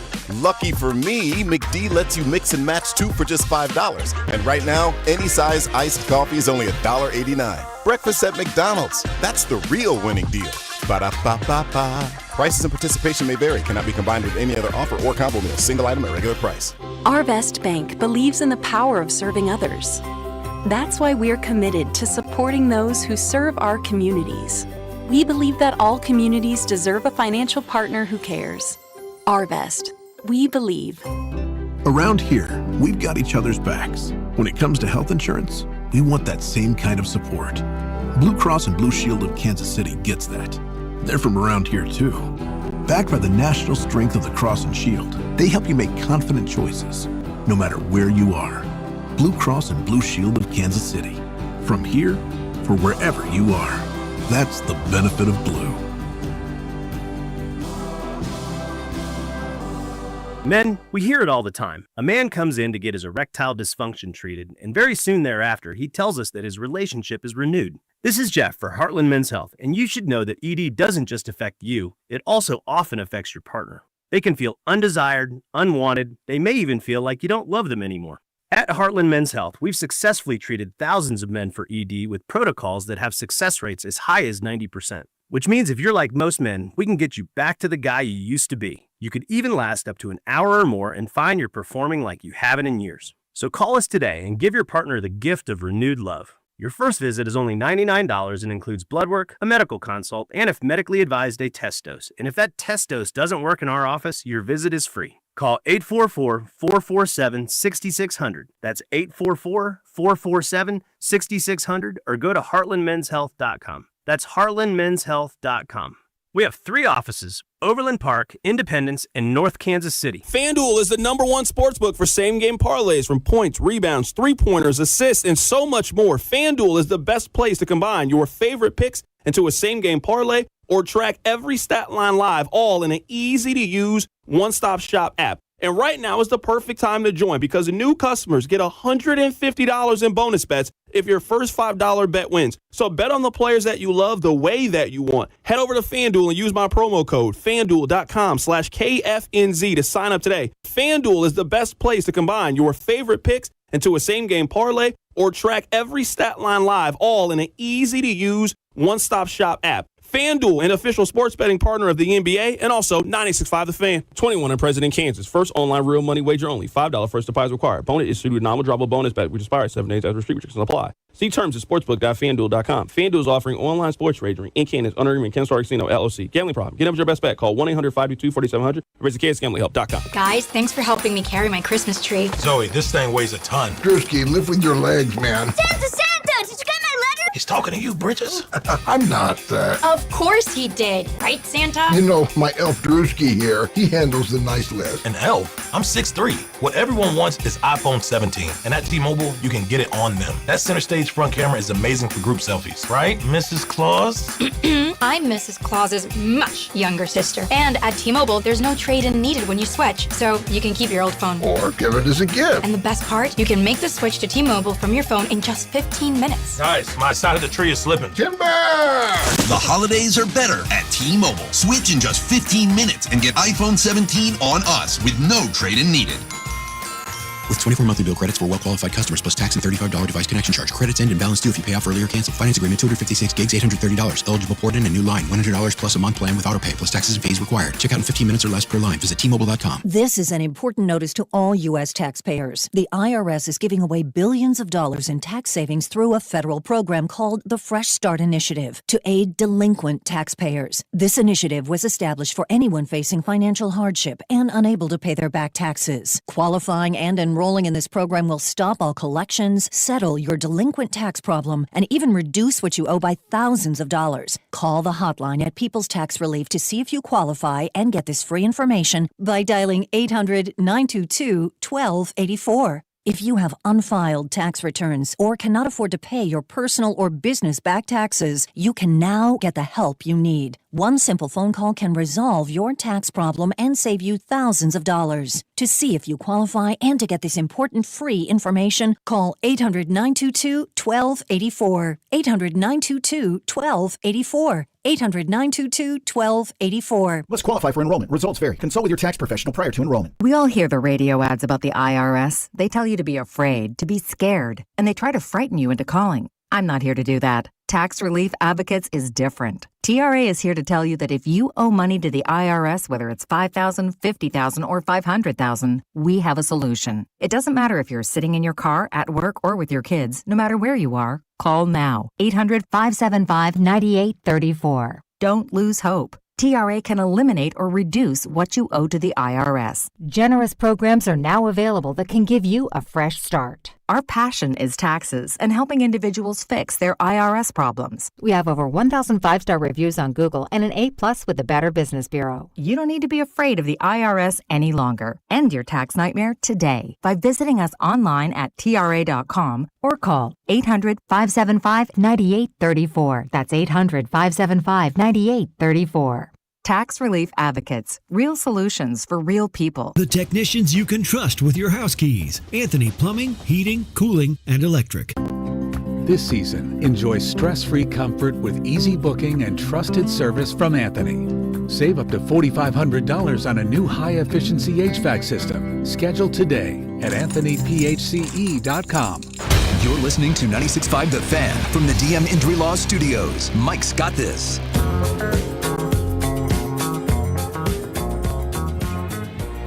We'll get to the random question of the day here in about 10 minutes or so. It's Cody and Gold on a Monday. I normally would say, hope you're having a good Monday. And I know it's not the complete... You probably aren't. Not a great day. Happy Hanukkah, by the way. Yeah, happy Hanukkah last night, first night of Hanukkah. Did you light your menorah? I not mine. I went over to my parents' house. I do not have one in my apartment. You don't have a personal one? No. It's just me. I thought it's just you me. did. I'm going to light it by myself. No, I'll go over... I went over to my parents last night, and then here, when everybody's off of work and stuff, we'll do a whole family thing, like actually open presents and stuff. When we were kids, we would do the every night present thing. Sure. But it's not realistic with everybody's busy schedules and trying to get everybody in one place every night. It's not going to happen. What was the... Like my nephews, my nephews last night, they opened they did Hanukkah and opened up one of their presents last night or whatever. Night when Hanukkah, do you do like latkes and stuff? Is there a traditional fare? Again, growing up, we did the whole thing. Okay. Now we do it all on just one day when everybody's together. Then that's when we'll do the latkes and everything. All right. But yeah, I went over to my parents' house and lit the menorah and did that. I did have one present that they had for me. I opened last night. What'd you get? I knew you were going to ask. Of course I'm going to ask.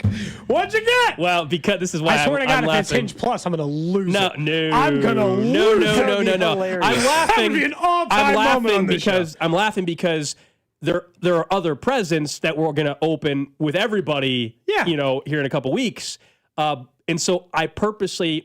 Basically, I was allowed to open one because she knew it wasn't like in comparative to other stuff, not great. Oh, so last night socks or something?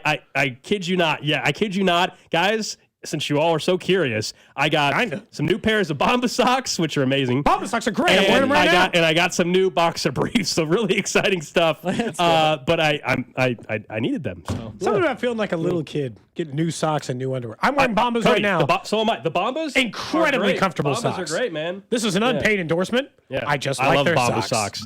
There's something about their most comfortable socks you'll ever wear. How about that for an endorsement? What kind of what underwear? The Under Armour Performance Boxer Briefs. They're very comfortable. Never had those. Good support. We're good to go. Can't speak to those quality. All right. Where were we? Stock up, stock down. Stock down. Let's get stock to up. Alex's underwear game. Yeah, man. No, that's not my actual stock up. Stock up. His underwear game. Okay. Feeling good, man. Feeling We gotta good. have a little fun on a Monday, dude. It's a depressing day. Yeah. There's a lot of worse things happening in the world than the Mahomes yes. injury. So, stock up for me. Melvin Council Jr. I know we're not going to talk about it much today because of what happened with the Chiefs and everything, but Kansas had a huge win on the road at NC State. Darren Peterson played like 30-plus minutes, but then he had cramps. This whole unknown thing again is happening. And Melvin Council Jr. was a dog. He really was. He's incredible. Step it up. I can't remember, I apologize for not giving proper credit. Somebody had the stat during the game, and again, I apologize. But basically, the 27 shots attempted for Melvin Council Jr. was the most attempts in a game by a KU player since Danny Manning back in 1988 when he took 29. Council was sensational. NC State, when it's all said and done, will end up being a tournament team. I know record-wise they don't look impressive. They've had some close losses. Big overtime win, especially without Darren Peterson in the biggest moments. Council was awesome. My stock up is acting in the Tapp family. No, not me. You might remember I was noticeably not cast in the Hallmark movie and had never been cast in anything. But my daughter has. Tomorrow, Gold, after the show, I have to go take my daughter to act in a TV commercial for a local heating and cooling company. Okay. To be named later. A paid gig, mind you. Nice. A few $100 coming her way to act in a local TV commercial. Literally, from a friend of a friend, they were asking, hey, do you know anybody who's of my daughter's age and in that age range? And said, the first kid I thought of is yours because just natural ham energy. Yeah. This person immediately was meant to do this kind of nonsense. Is she excited? She is excited. She should be. That's cool, man. I found it harder to shop for. She has to be in pajamas for it. I found it harder to shop for just like neutral plain pajamas than I was anticipating. Yeah, I thought that would be an easier task. It was a little bit harder than I was Ones that anticipating. don't have designs or Can't have like a Disney character on. Or something. Yeah. But Ruby will be in a commercial very Nice. soon. All right. Sweet. Assuming she Now, Cody, does her job well when tomorrow. I'm not getting in the commercial. True, we got to make sure. Let's tell Cody. I will not be in the your commercial. It's daughter's nothing in the to do with me. commercial. It's my daughter's moment. When you're there, do not say, "Well, I can help. I can get." No, this is her thing. Yeah. You don't need to be in the commercial. I will not be in the commercial. Just for the kids. I won't. I'm not going to help direct. I'm just going to shut up, stand to the side, and let them handle their own business. Yeah. My stock up is Caleb Williams, who I know it was the Browns, but the Browns defense is the good thing. And I thought that just because it was the cold, maybe it was the Caleb Williams and USC thing. I was like, I don't know how good he's going to be in the cold. He was very good. And I think while the Bears defense has been a good, big part of the reason they've been as successful as they have, it feels like Caleb Williams is continuing to be better than average, if you will. That doesn't mean that he's a top 10 quarterback, but it feels like he's doing enough for them to obviously be able to win these games, and he looks confident while doing it.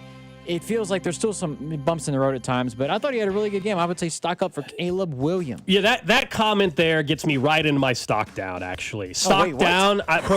Yeah. Is your stock down Caleb Williams? Preemptively stock down Caleb Williams only because you've jinxed him just now. Do you guys realize, I've been keeping track. Drew's had a rough stock. Do you realize every 2 weeks, we do stock up, stock down, and Drew will name a quarterback. Bryce Young. And the next week, that quarterback in the next month sucks.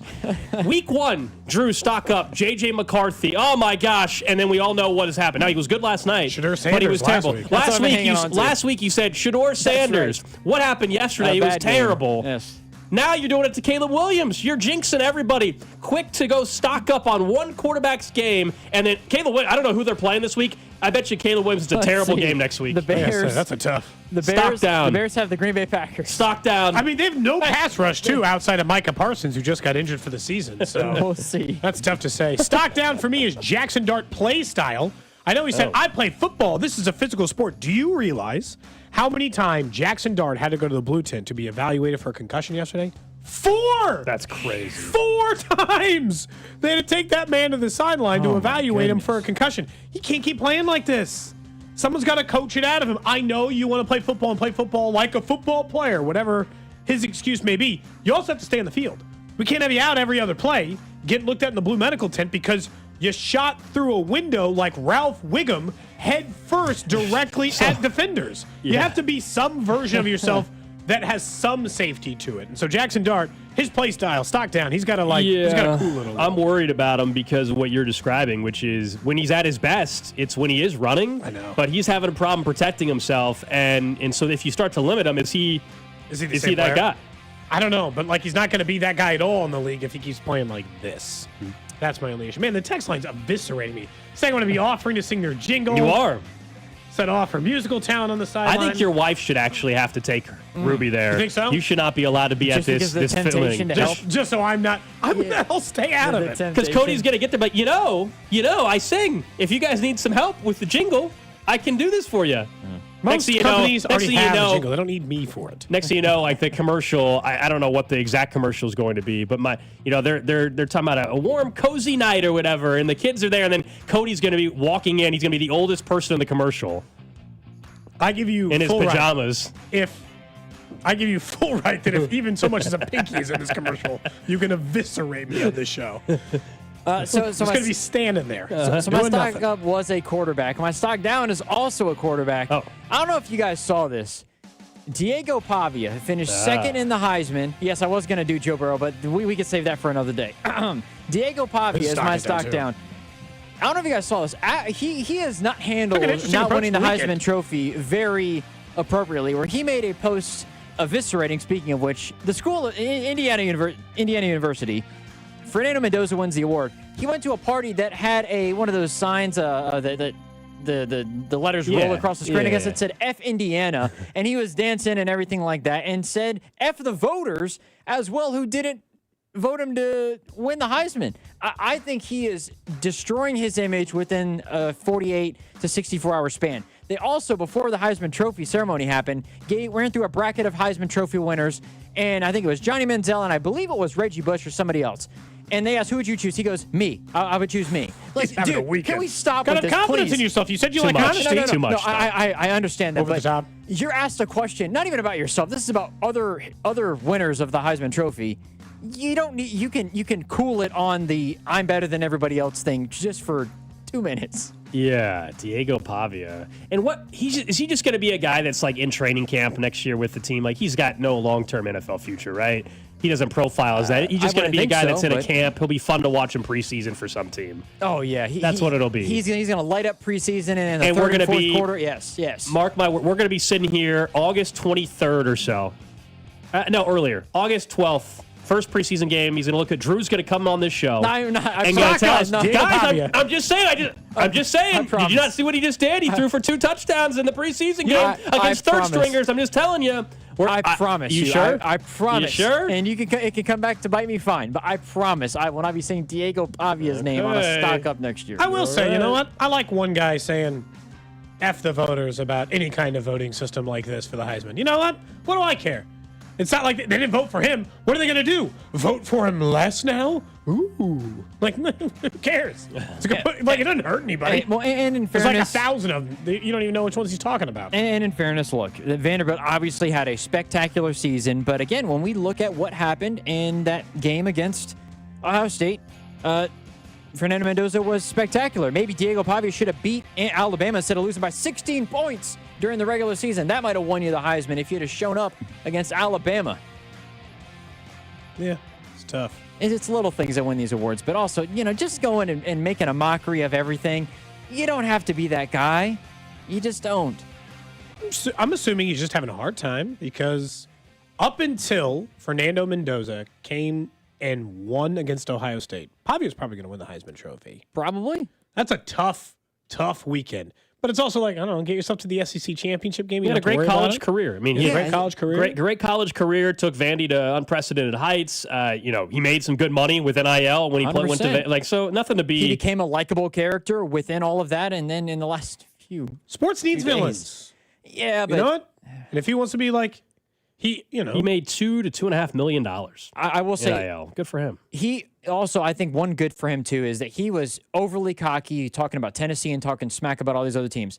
They beat Tennessee and beat him handily and said, "We run the state of Tennessee." In fairness, they beat Tennessee, and Vandy in a way does run Tennessee. To Diego's credit for that, I've determined, Drew. This goes with the stock up, stock down, and the jinx. You tend to gravitate toward the cocky, arrogant quarterback. Yeah, but Diego Pavia not Diego. That's but not Diego. That's what's interesting. Burrow and Shador. Because no. There's but to me, and I guess Shador would be the example you should use because I don't think Joe Burrow is overly cocky, and in a sense that he at least backs it up on the field for the most part, except for this last couple of games, to act in some way that sort of a fashion. Same thing with Patrick Mahomes. I think has a level of arrogance, but he deserves that and earned it.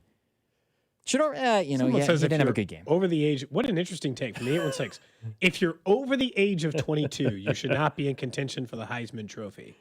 Grown man. Is this the Chris Winkie Award? They want a separate. Yeah. They want to, or what was that Oklahoma quarterback? When he have Josh White? Yeah, maybe was he one in like 02 or 03? Isn't that right? Yeah, Josh White. Mm-hmm. Wasn't he a little older? Jason am I not White, remembering maybe. right? Or Jason White. Sorry, Jason I'm thinking White. Josh Heupel. I'm confusing the two. Jason White. Yes, Jason White won in 02, 03.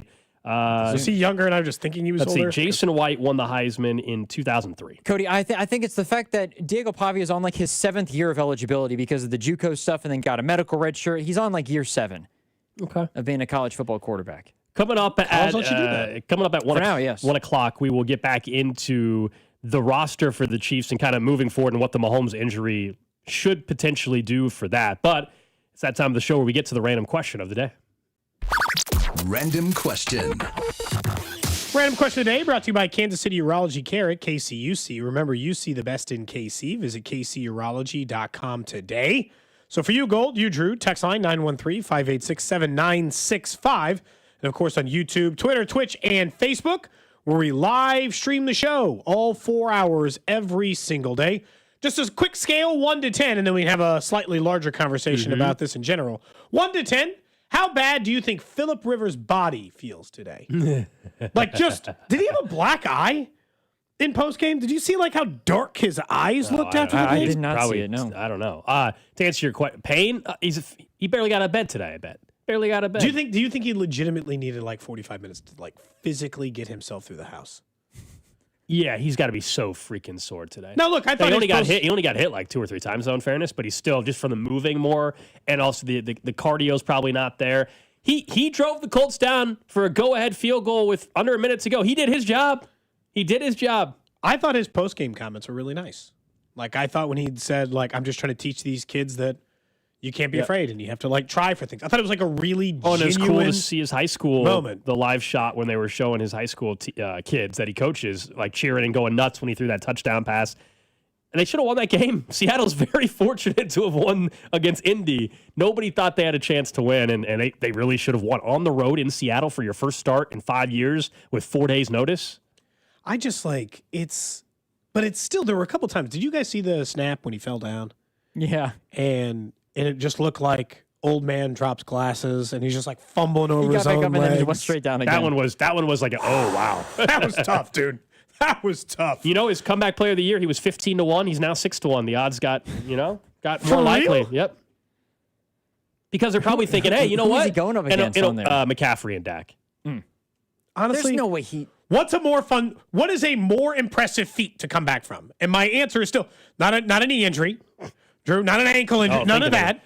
Far more impressive is spending 5 years on the couch and physically playing an NFL If they make the game. playoffs, he's a lock to win it. Somebody said Patrick Mahomes so. could win comeback player of the year next year. He will absolutely be the favorite to win comeback player of the year next year. Patrick Mahomes will be. I can promise you he will open up as the favorite. Has anybody ever won that and MVP? Can you win both? Or do they just give you the MVP and they're like, we'll give comeback player of the year to somebody else? Is it one of those offensive player of the year? They don't give you both, right? I don't know how long comeback player of the years existed. I'm searching. I imagine. Never happened. I imagine when he woke up this morning, think about the last time you did something physical, you went skiing and you're like, I haven't been skiing in 10 years. And then the next day you woke up and you're like, oh.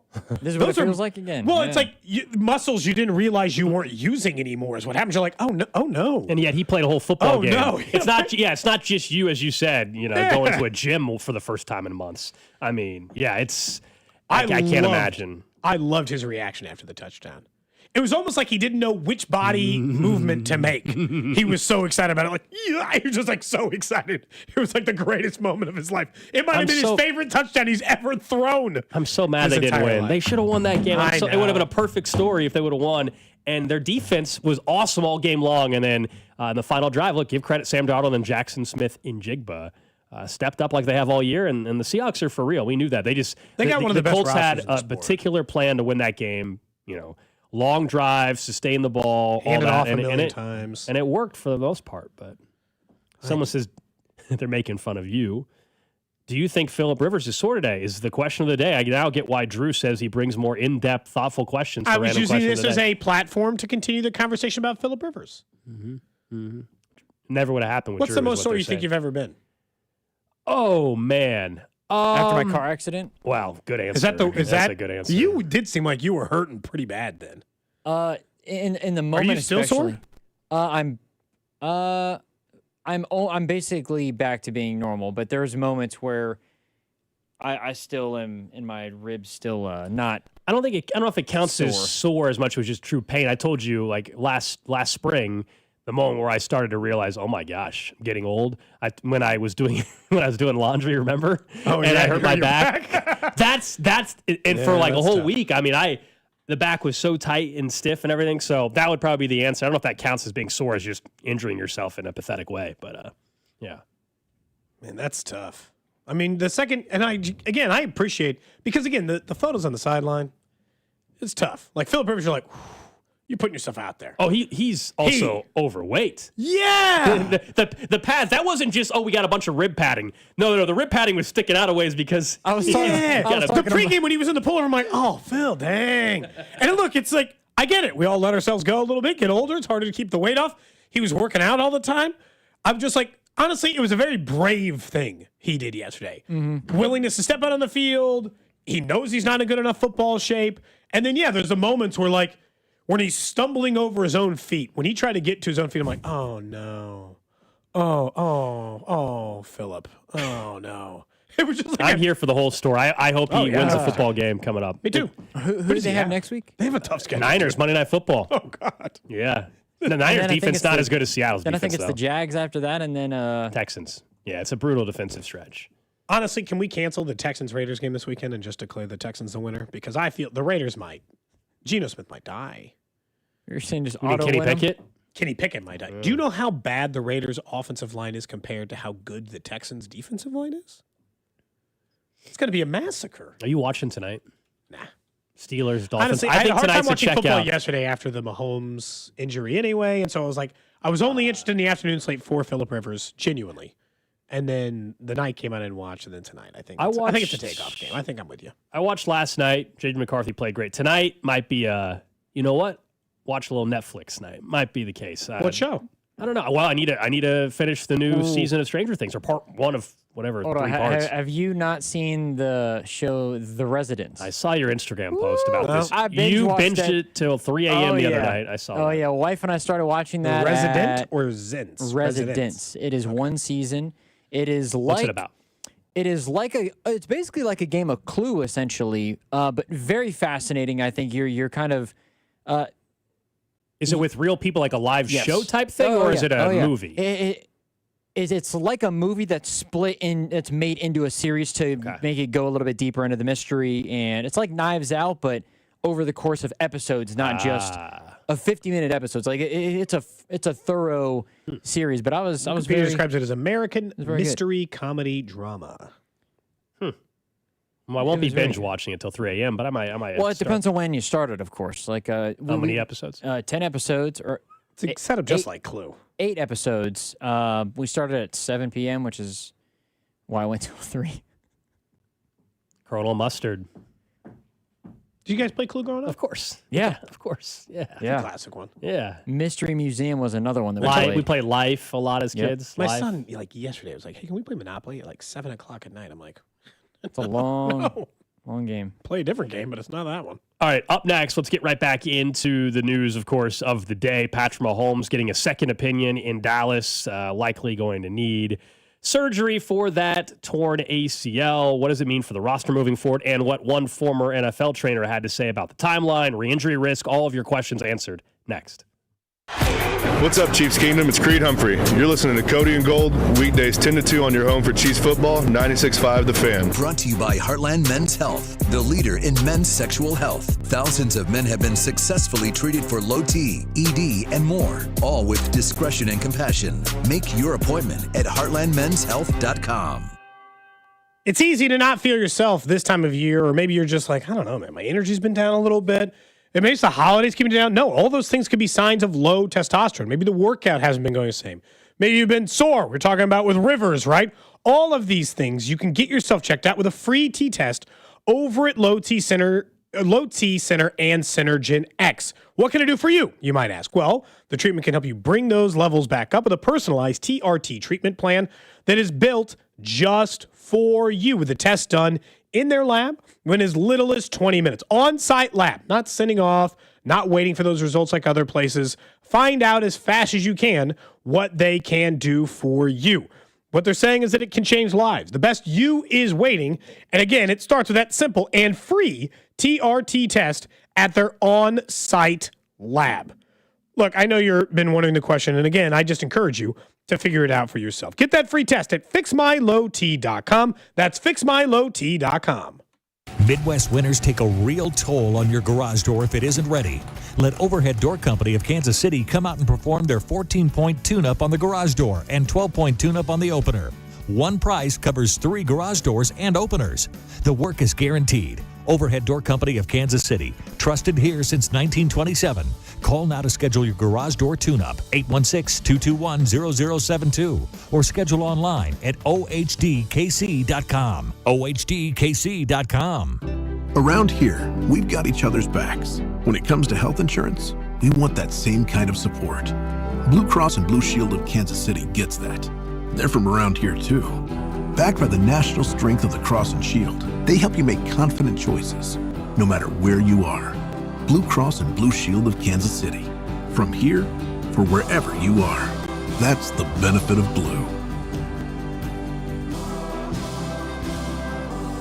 Hey, Missouri, if you haven't heard by now, good news! FanDuel Sportsbook is live in the Show Me State, and they're kicking things off with an offer that's tough to beat.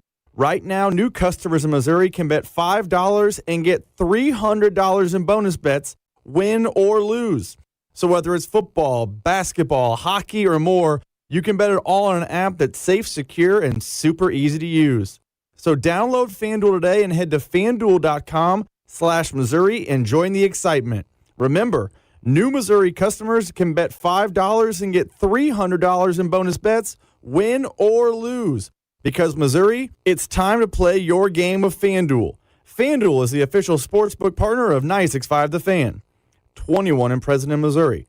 Gambling problem? Call 1-800-GAMBLER. First online real money wager only. $5 first deposit required.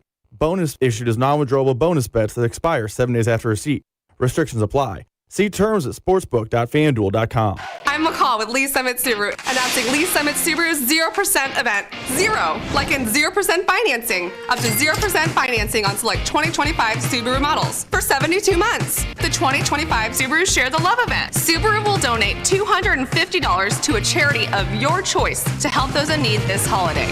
And locally, you can choose Hillcrest Transitional Housing. Lee Summit Subaru will also donate $50. Subaru of America will donate $250 per vehicle sold or leased during the promotional period, and store contribution may be combined with Subaru of America donation. Escape to your new coastal seafood paradise. Introducing Aqua Pennies, where the freshest seafood, a full-service raw bar, prime steaks and chops, exquisite handcrafted cocktails, and a one-of-a-kind atmosphere come together in perfect harmony. Aqua Pennies is now open in Park Place, Leawood. Don't miss out. Experience something truly different. Tantalize your taste buds and elevate your evening out. To learn more, go to aquapennies.com. Coast into Aqua Pennies, now open for lunch.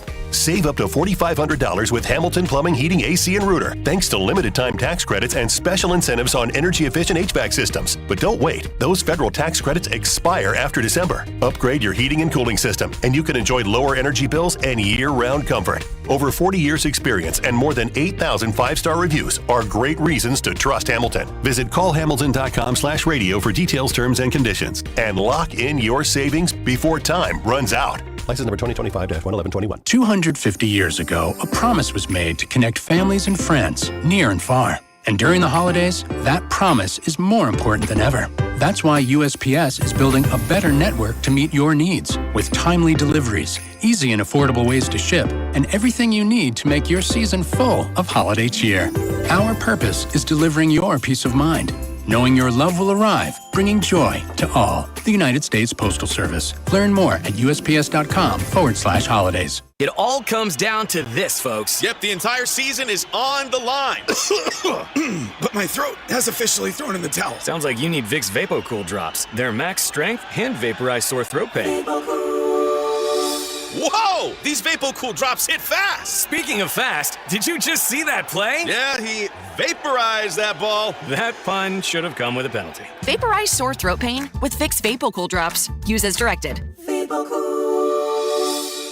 This is an important notice to all U.S. taxpayers. The IRS is giving away billions of dollars in tax savings through a federal program called the Fresh Start Initiative to aid delinquent taxpayers. This initiative was established for anyone facing financial hardship and unable to pay their back taxes. Qualifying and enrolling in this program will stop all collections, settle your delinquent tax problem, and even reduce what you owe by thousands of dollars. Call the hotline at People's Tax Relief to see if you qualify and get this free information by dialing 800-922-1284. If you have unfiled tax returns or cannot afford to pay your personal or business back taxes, you can now get the help you need. One simple phone call can resolve your tax problem and save you thousands of dollars. To see if you qualify and to get this important free information, call 800-922-1284. 800-922-1284. 800-922-1284. Let's qualify for enrollment. Results vary. Consult with your tax professional prior to enrollment.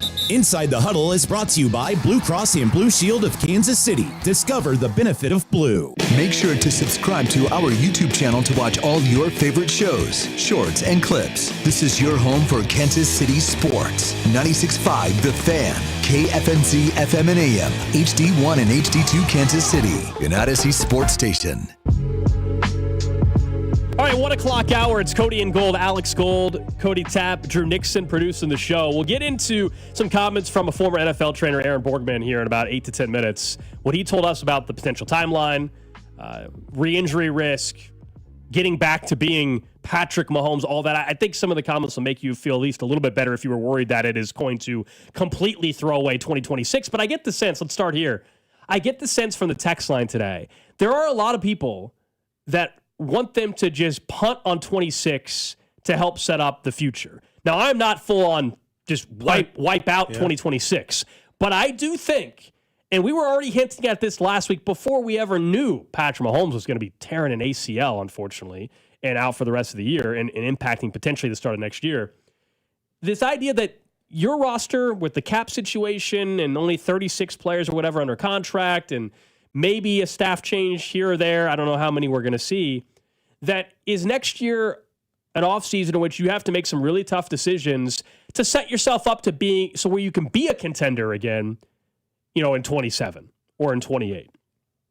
Not full-blown punt on 26 to where you just are completely tanking, if you will. No. You don't do that when Patrick Mahomes is still going to play, I think, in 80% of the games next year.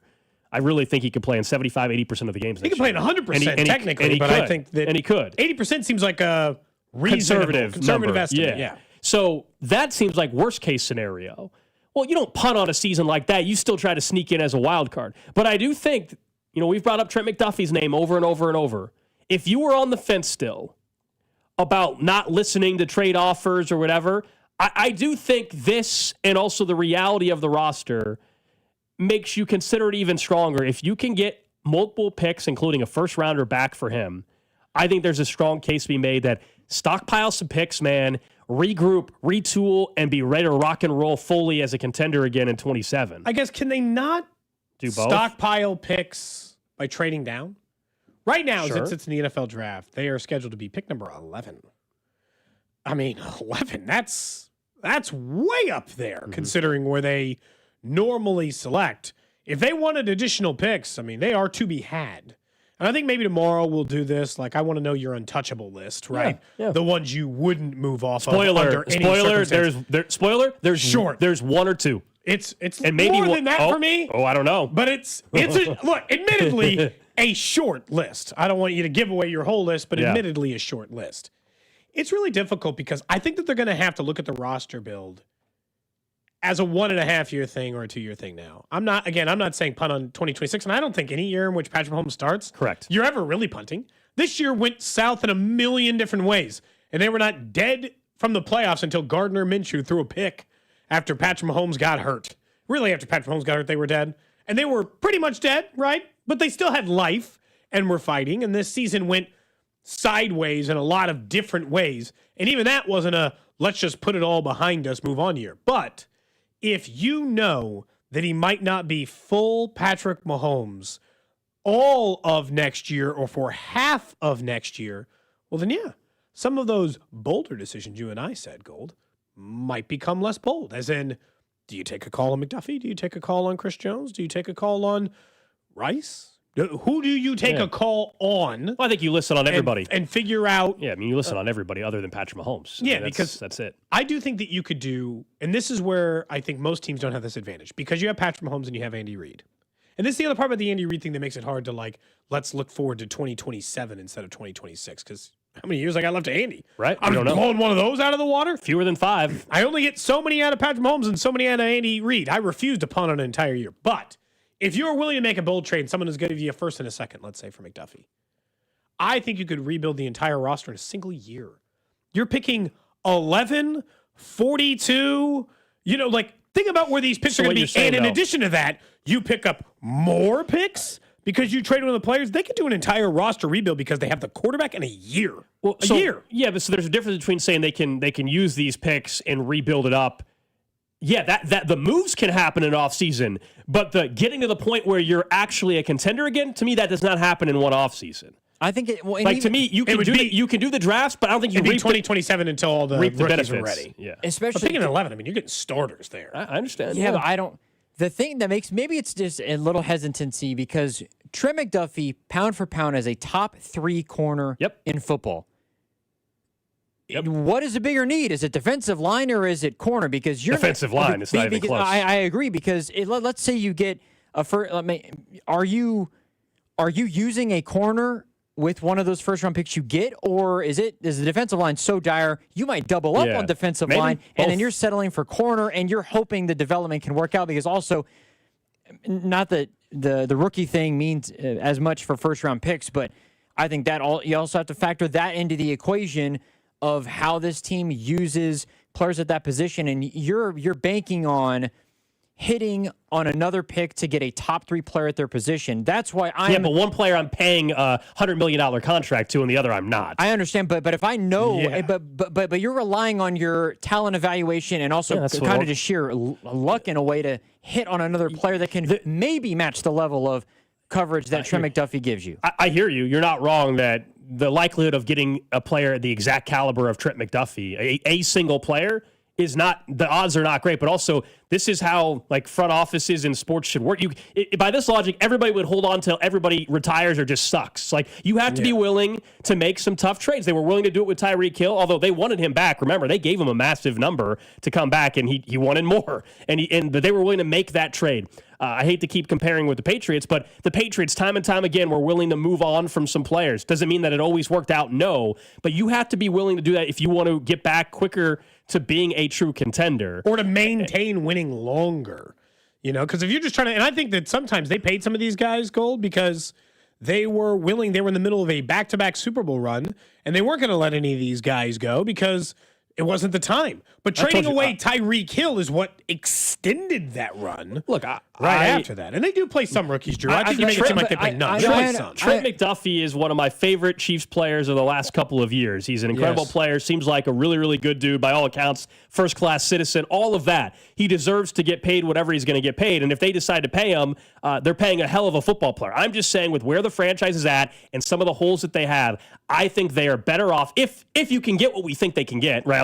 You're not selling them off for nothing. If you can get a first-round pick and something, I think you absolutely should pull the trigger on that deal. That's all I'm saying. And look, I understand that the Chiefs have one Super Bowl since trading Tyreek Hill, but Tyreek Hill and trading him is part of the reason why they're in the position that they're in. No, they're not. That's Is it? not true. They That's went just to not, three that's just not, straight. that's just not true. No, I just referenced that. All I'm right, go ahead telling and you, finish. Go from the ahead. standpoint of them being garbage on offense, essentially is what we've seen over the last 2 years. Sure, but the problem is... Here, let him finish it. And then Go ahead. Yeah, let him finish. From the standpoint of what we've seen them become, it's part of them trading Tyreek Hill, where, yes, they were able to dedicate resources to the defense, but now we're in this loop of offensive players that you're continuing to needing to, it sounds like, move on from, where it doesn't sound like, in some people's minds, Rashee Rice is capable of being a go-to wide receiver, where Xavier Worthy, people are questioning him and his ability as a first-round talent, where you might have to draft another wide receiver sooner than you would have thought, and it's because you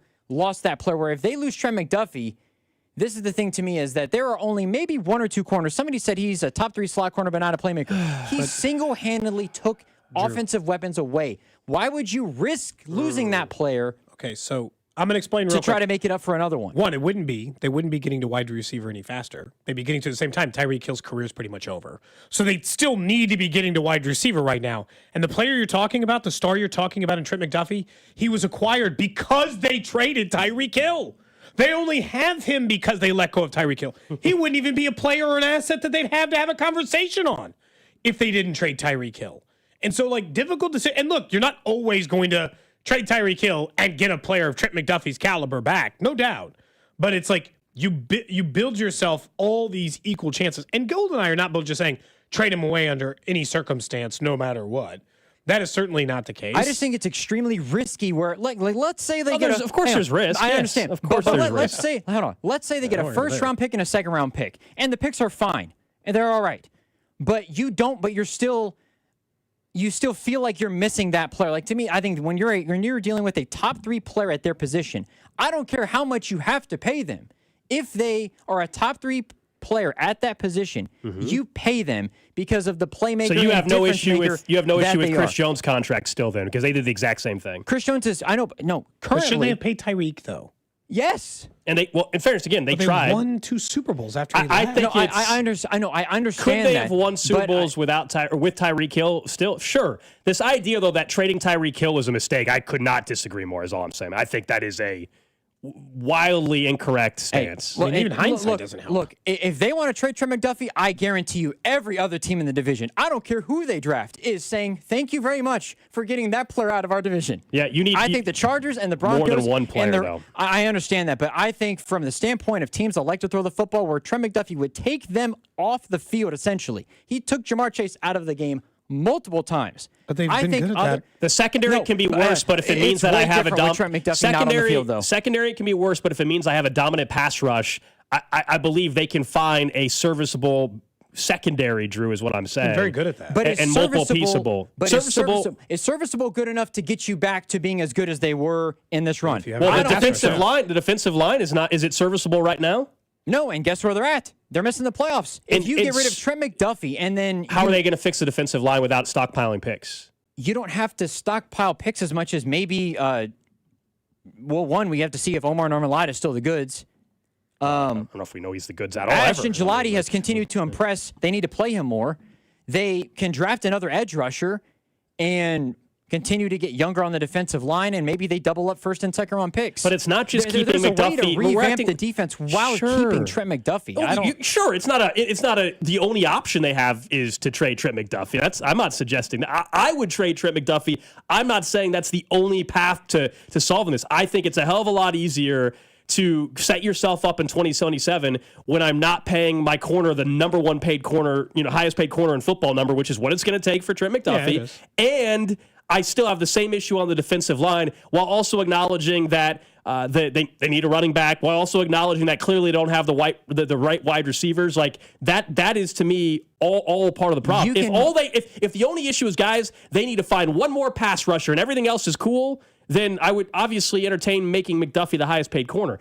It's not just like, McDuffie having 2 more years of control, unless you want to argue the franchise tag him and don't trade him. But I don't think the Chiefs want to have that number on the books. But why not you take a defensive lineman in the first round, take a defensive lineman in the second round, you take the wide receiver in the third, and then you take the running back in the fourth round, because that's what every other good team that we mentioned they're just going to does. hit on every single one of those in every single round and be good. But no, that's exactly my point on why you pay Trent McDuffie, because he already is the hit. If you trade him, you're relying on hoping that the guys that you pick are hits. If I get multiple darts, more than you are knowing. If I get multiple darts to throw in the first round, it's not the same as what you just said, which is first, second, third, fourth round. But if you're relying on dart throws to try to replace a guy that you already know is a hit, I just say that's how every team has to operate. Like, I know what you're describing. Everybody. Like, you're describing a utopian society as a general manager in which you just pay all your top players and you solve all your problems in the draft and everyone's fine. It's like, the Eagles have done a great job of doing that.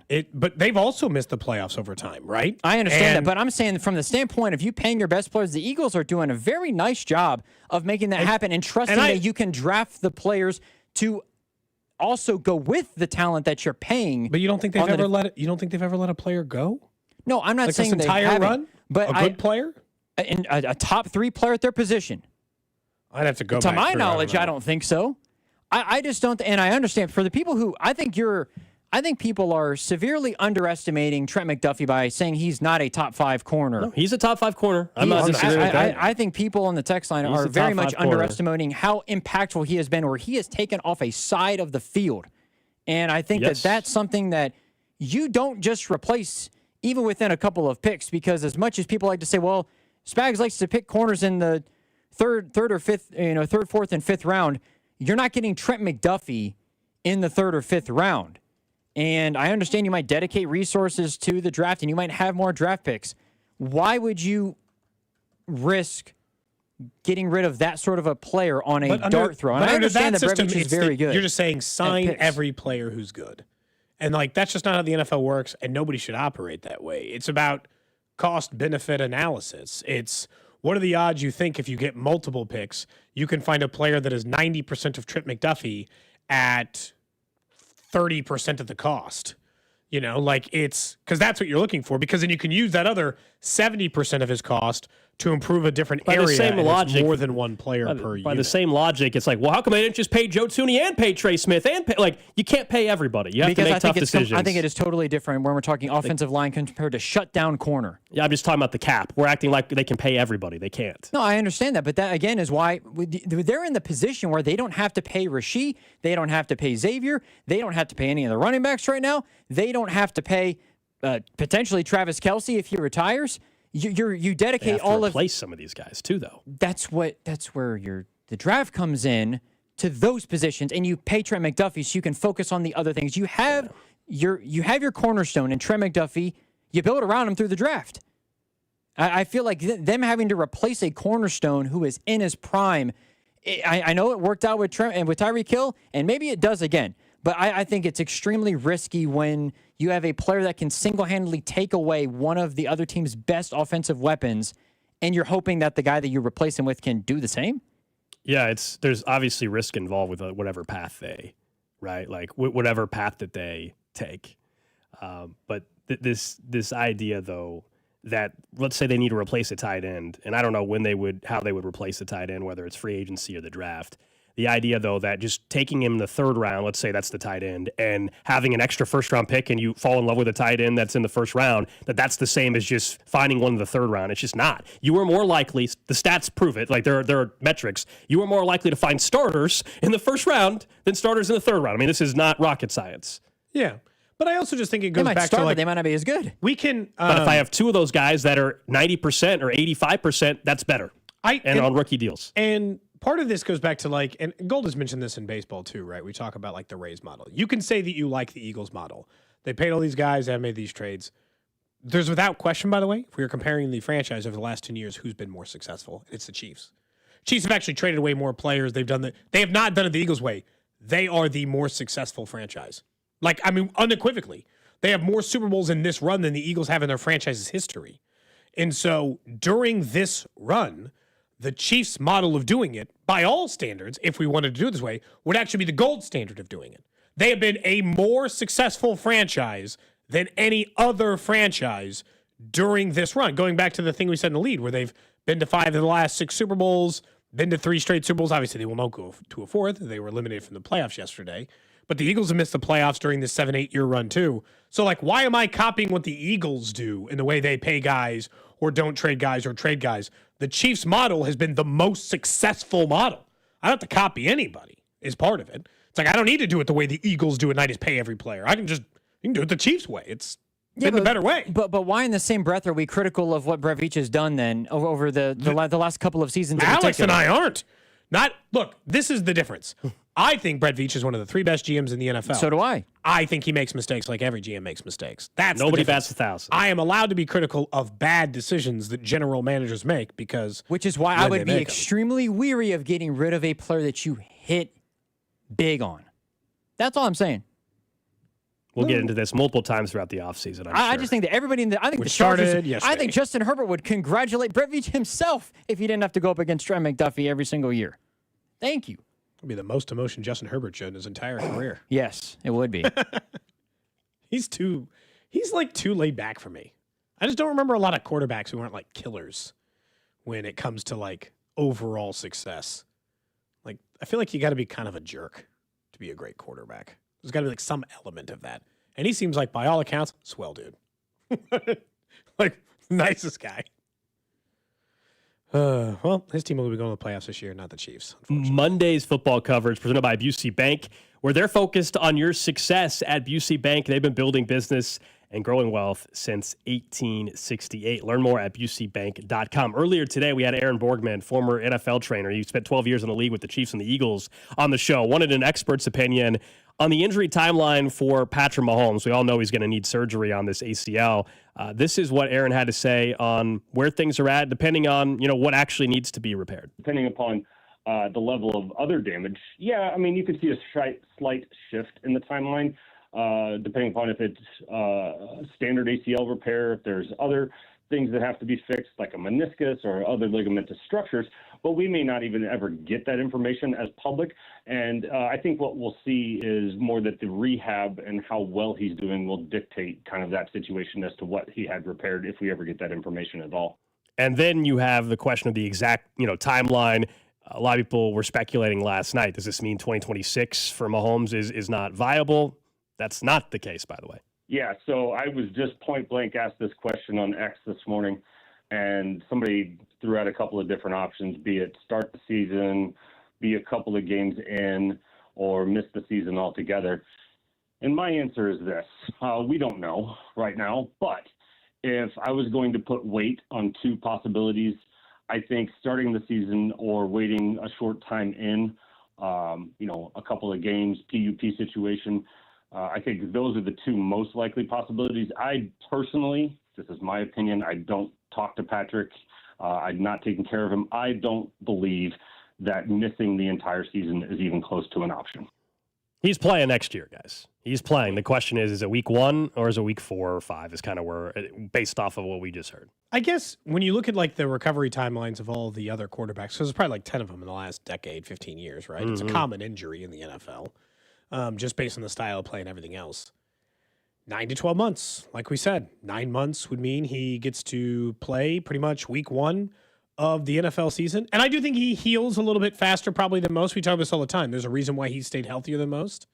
Joe Burrow got back, was injured 3 weeks earlier than this, was back for week 1 of the NFL season. He's the most recent example of a guy who could turn around. Brady's not a good example. He got hurt like week 1 or 2. He got hurt pretty much immediately. So he had way than enough time to come back. I think there's a pretty good chance he plays by October 1st. That like game 5 range feels like I don't know, I would say mid-October is a conservative estimate of he'll for sure be back. I think early October is a realistic estimate of a time he'll be back, with the higher end potential of if everything goes smooth and he heals faster than most people, then he will be back by the beginning of the season. Totally not a question. And so, I don't know, I mean, this season, in a weird way, just as long as he doesn't miss anything more than like a month, the injury's serious. You have to wonder how he'll bounce back, all these other things. This is about as good of time as it could have happened for the Chiefs, considering the most recent run. This was a team that wasn't going to the playoffs anyway. In all the other years when they're barreling towards the Super Bowl, barreling towards another AFC title game, like, I'm not saying it's lucky or fortunate because he obviously suffered a catastrophic injury. The timing, by Chiefs standards, is okay. because of how quickly I think. Yeah, it did not happen in the AFC title game. It did not happen in the Super Bowl, if that's what you're saying, in terms of how late in the year or costing you. Well, and in a particular season in which it looks like 14-2 or something. That's what I mean. Like, imagine last year if it would have happened in the AFC title game. That would have been far. Or this stage of the season, right? When they were one loss, right? But with that said, this goes still with our conversation we just got done having, and this is the calculus that Brett Veach in the front office and Andy Reid and everybody's going to have to weigh is next year's not a lost season. It's not a throwaway season. You have Patrick Mahomes as your quarterback, whether it's for 18 weeks or it's 13 weeks. It's not a throwaway. But I still think with the roster questions, and then now there's being a chance at least that he could miss a few games next year. To me, they are not going to enter next season as a title contender, and that's going to be a weird feeling for everybody. But if they make the correct moves, there's a chance they can get back to being that as soon as 2027. Yeah, I just wonder. And you're right. And I don't know. It stinks, obviously, and the injury's really serious and all those other things. But if anybody thought that there was a chance he just wasn't going to play. Like, if I had to guess, the earliest is late 2027 into 2028 before I would think they're back to being looking at an AFC playoff picture on Sunday Night Football in December and seeing the Chiefs as one of the top 3 seeds. I think we are 2 years away from that again. And there's a chance that if they handle this correctly, they can set themselves up for another 5+ year run. Now, doesn't mean they're going to 5 Super Bowls. All right, that's never probably going to be repeated. But if they want to make sure that they're not trying to just sustain this like 10-win mark, 11-win mark or something and hang on by a thread. It's not a tear it all down, but you also don't need to jeopardize 3 years to try to be a contender for one more year. No, but also, and I don't. They already did that, and it worked because they won rings, but they're not in that position heading into this offseason. While I agree with you that 2027 is more likely, I wouldn't rule it out for 2026 yet. I'm not saying they can't be a playoff team. No, I'm not ruling out they could be a top 3 seed next year. Yeah, I would be fairly surprised. There's a lot of things that need to be corrected. And if you think there are serious questions on the coaching end, and if you tell me they retain the entire staff or something, then why on earth would I think it's any different? And you might have a backup quarterback for maybe it's only 1 game, maybe it's none, maybe it's 5 games. Yeah, that's the other part. We can talk about the backups maybe on the other side we'd be interested in. There's a couple of names out there. And look, Gardner Minshew's going to have a chance gold over the next 3 games to prove that he should be that guy. Almost certainly he'll have a chance to prove it. People are talking about the third place schedule. They are, but we mentioned this as well. On paper, stuff changes so often. But they play the entire AFC East next year. They play the entire NFC West next year. And the third place schedule in AFC North, that'll be Joe Burrow and the Bengals. It'll be the Colts probably in Indianapolis. This idea that they're just going to get this cakewalk schedule, I think that is not accurate based off of where the standings are, but nobody looking at their schedule thought the Chiefs were going to be an easier game, and look what happened. So things change with injuries and everything. But up next, let's get to what's trending. We'll also talk a little bit more about how the next 3 weeks could look for the Chiefs. This is Cody and Gold on your new home for Royals baseball. 96.5 The Fan. Brought to you by Heartland Men's Health, the leader in men's sexual health. Thousands of men have been successfully treated for low T, ED, and more, all with discretion and compassion. Make your appointment at heartlandmenshealth.com. I know everybody in Kansas City is frustrated today, but don't overreact. Don't just quit your job for some reason. If you actually, though, are sick of your job and you want a new career, that's where our friends over at Centric come in. I think it's important that you take a look at your life and understand there are things you want to do and places you want your career to go. They can get you that new career in cybersecurity in as little as 4 months ago. That's what matters, is that you can work your current job and get into the next one. And the beginning of the year, with January 1st around the corner, that's when we all start evaluating where we are. 1,800 companies have hired Centric grads. Not to mention the student-to-teacher ratio you're going to get. Cody talks about all the time about being a professor. 18-1 is the student-to-teacher ratio over at Centric. Talk to our friend Russ. Go to Centric.com. Hey, Chiefs fans, Crown Royal is the official whiskey of the Kansas City Chiefs. And this season, it's not game day without the generous spirit of Crown Royal. Whether you're at the tailgate, in the stands, or watching from home, Crown Royal is the reason and the reward for coming together. Grab a glass with the Crown Royal rig at a stadium near you, because we'll be sharing the generous spirit with fans across the country. Crown Royal, fueling game day with a generous spirit. Visit www.crownroyal.com/Royal Rig for more on the Crown Royal Rig Tour. Please drink responsibly. What matters to you matters to us. That's why Busey Bank takes the time to understand your goals and build solutions that fit your story. From everyday banking to long-term planning, our team is here to help you navigate every stage with care and expertise. We're more than a bank.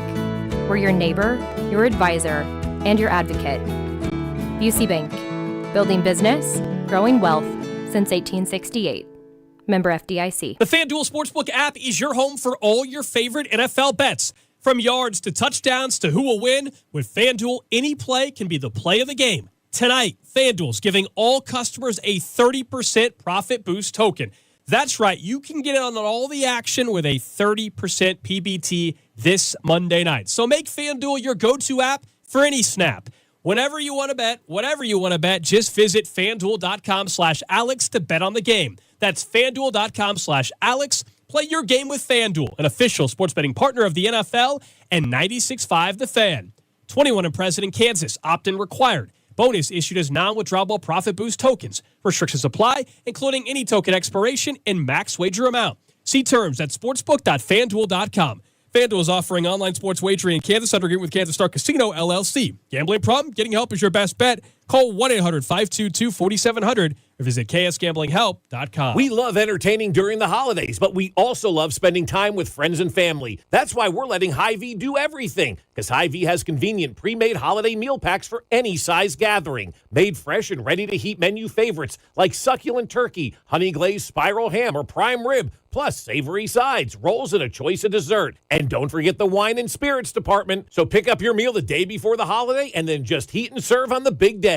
This holiday season, let Hy-Vee do the cooking while you take the credit, only at Hy-Vee. Score big savings with Hy-Vee and the Kansas City Chiefs. Big points mean even bigger savings. Just shop Hy-Vee the day after a game and earn a fuel saver discount equal to the Chiefs score and based on the amount you spend. If the Chiefs score 42 points, you save 42 cents a gallon with any $42 purchase. The more we score, the more you save. Win or lose, everyone scores the day after a Chiefs game only at Hy-Vee. Offer good in-store and online. Some restrictions apply. See store for details. Home remodeling shouldn't be stressful. Hey, it's Bob Fesco, and West Shore Home is proving it doesn't have to be. With real-time scheduling and precision scan-to-plan accuracy, they make your remodel fast, easy, and convenient. That's why hundreds of thousands of homeowners have trusted West Shore Home to transform their bathroom, windows, and doors. Plus, right now, when you buy a full bath remodel, you'll get a second shower for free and lock in an extra $500 off just for listening to the show. But you need to schedule now at westshorehome.com/fan. Too many tools, too much stress, and way too many bills.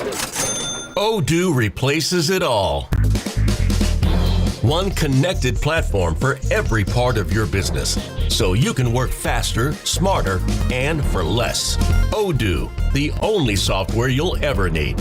Try it free today at odoo.com. That's ODOO.com.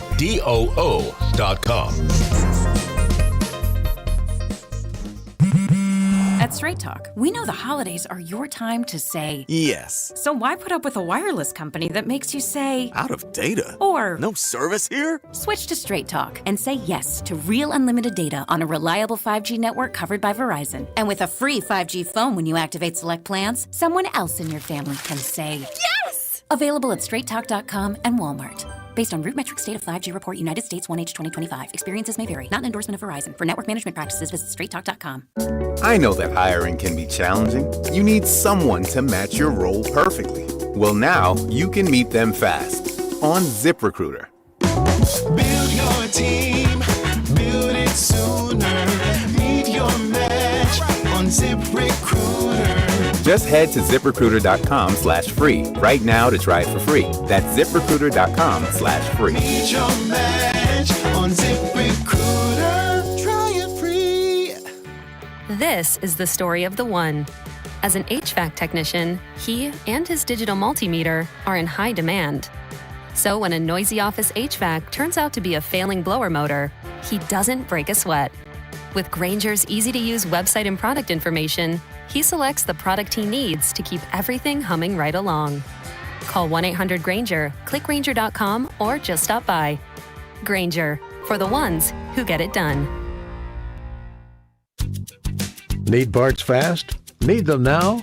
O'Reilly is fast. Just one part that makes O'Reilly Auto Parts stand apart. Get one free set of brake pads when you buy 2 Brake Best Select rotors. Upgrade to Brake Best Select pads for just $10 more. Or upgrade to Brake Best Select Pro or Import Direct pads for just $20 more. Restrictions apply. See store for details. O'Reilly Auto Parts. Chiefs coverage this past hour has been brought to you by WaysideWaves.org. Save a life this holiday season. Wayside rescues thousands of animals each year. Your gift today provides a complete circle of life-saving care they need to heal and find loving homes. Donate today, and your gift will be matched. Visit WaysideWaves.org to make your life-saving gift today. You're listening to 96.5 The Fan from the DM Injury Law Studios. Mike's got this. What's trending? God dang! Brought to you by Telly Tire and Auto Centers. Winning starts with a great drive. Since 1942, Telly's certified techs have delivered complete car care with top brand tires and expert auto service. Keep your drive going. Take it to Telly. Visit TellyTire.com today. Number one on what's trending, obviously, Patrick Mahomes, torn ACL. He's in Dallas today seeking a second opinion, obviously going to eventually result in surgery sooner rather than later. He's heading to Dr. Cooper, who's the Cowboys doctor who also happened to perform Rashee Rice's knee surgery. He's considered one of the best in the now world. Remember James Andrews was always the name for years? He's like 85 years old now, so he's not exactly doing surgery. So this guy is now one of the top names that everybody brings up and goes to. So happens to be in Dallas. The Chiefs, of course, also eliminated from the postseason. We've been talking about it all day long. Speaking of injuries, next up on What's Trending, Micah Parsons officially does have a torn ACL himself. Devastating day, of course, in the NFL with the injuries. And, of course, Devontae Adams injured his hamstring in that game. It's considered serious as well. So a couple of high-level contenders losing players. The Packers, really of note, that could really change the NFC playoff picture. The Packers, he's number 2 in pressure rate and pass rush win rate in all of the NFL this year. Not surprising. Micah Parsons has been incredible. Their next closest defensive lineman is 56th. They got no pass rush outside of Micah Parsons. So how much will that change the Packers moving forward, who are considered one of the better teams in the NFC? Elsewhere on what's trending, KU basketball over the weekend would win over NC State. Melvin Council Jr., the story of that one. Yeah, he was sensational. Had only made, he said, like maximum 1, 2, 3, maybe threes in a game ever. He made 9 in the overtime win. They needed every bit of it against NC State. Darren Peterson played 30 minutes, but left with some cramping. Bill Self today was asked by reporters about it.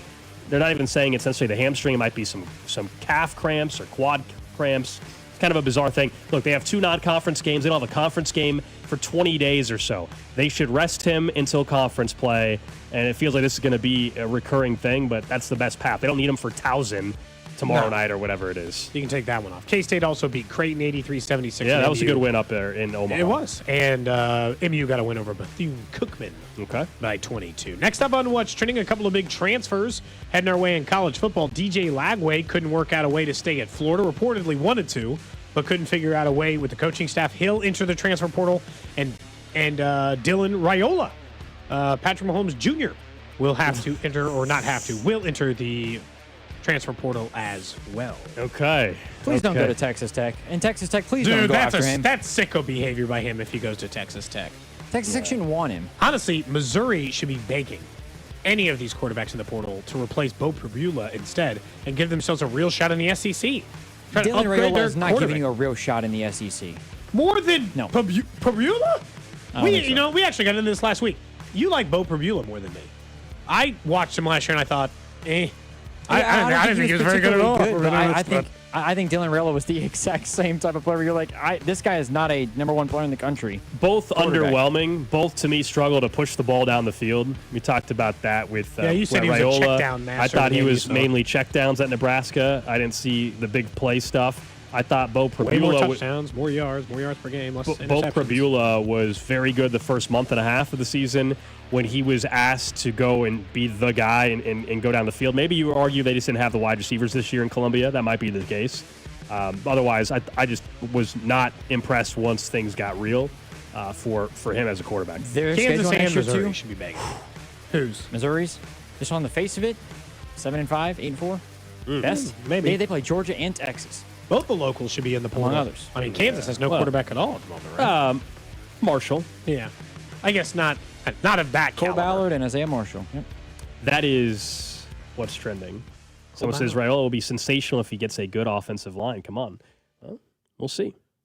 He's still very young. I'll give him that. Like he just finished up his sophomore year, correct? Yeah. So he's still got multiple years going. And Draft yes, eligible next year, technically. he does not need to go tear his ACL to continue to be like Mahomes or anything like that. He can stay healthy. Yes, that's I just true. go back to like the Will Howard move, and you're telling me that Raiola couldn't go to a high-level program like that and be as good as Will Howard was? Will Howard was pretty fine at Kansas State, and then went on to win a national championship because you put him around all the talent in the entire when you're world. with Jeremiah Smith and Carnell That's what he's Tate saying. and- That's my point. That's what he's saying. Raiola has more talent than Will Howard had talent.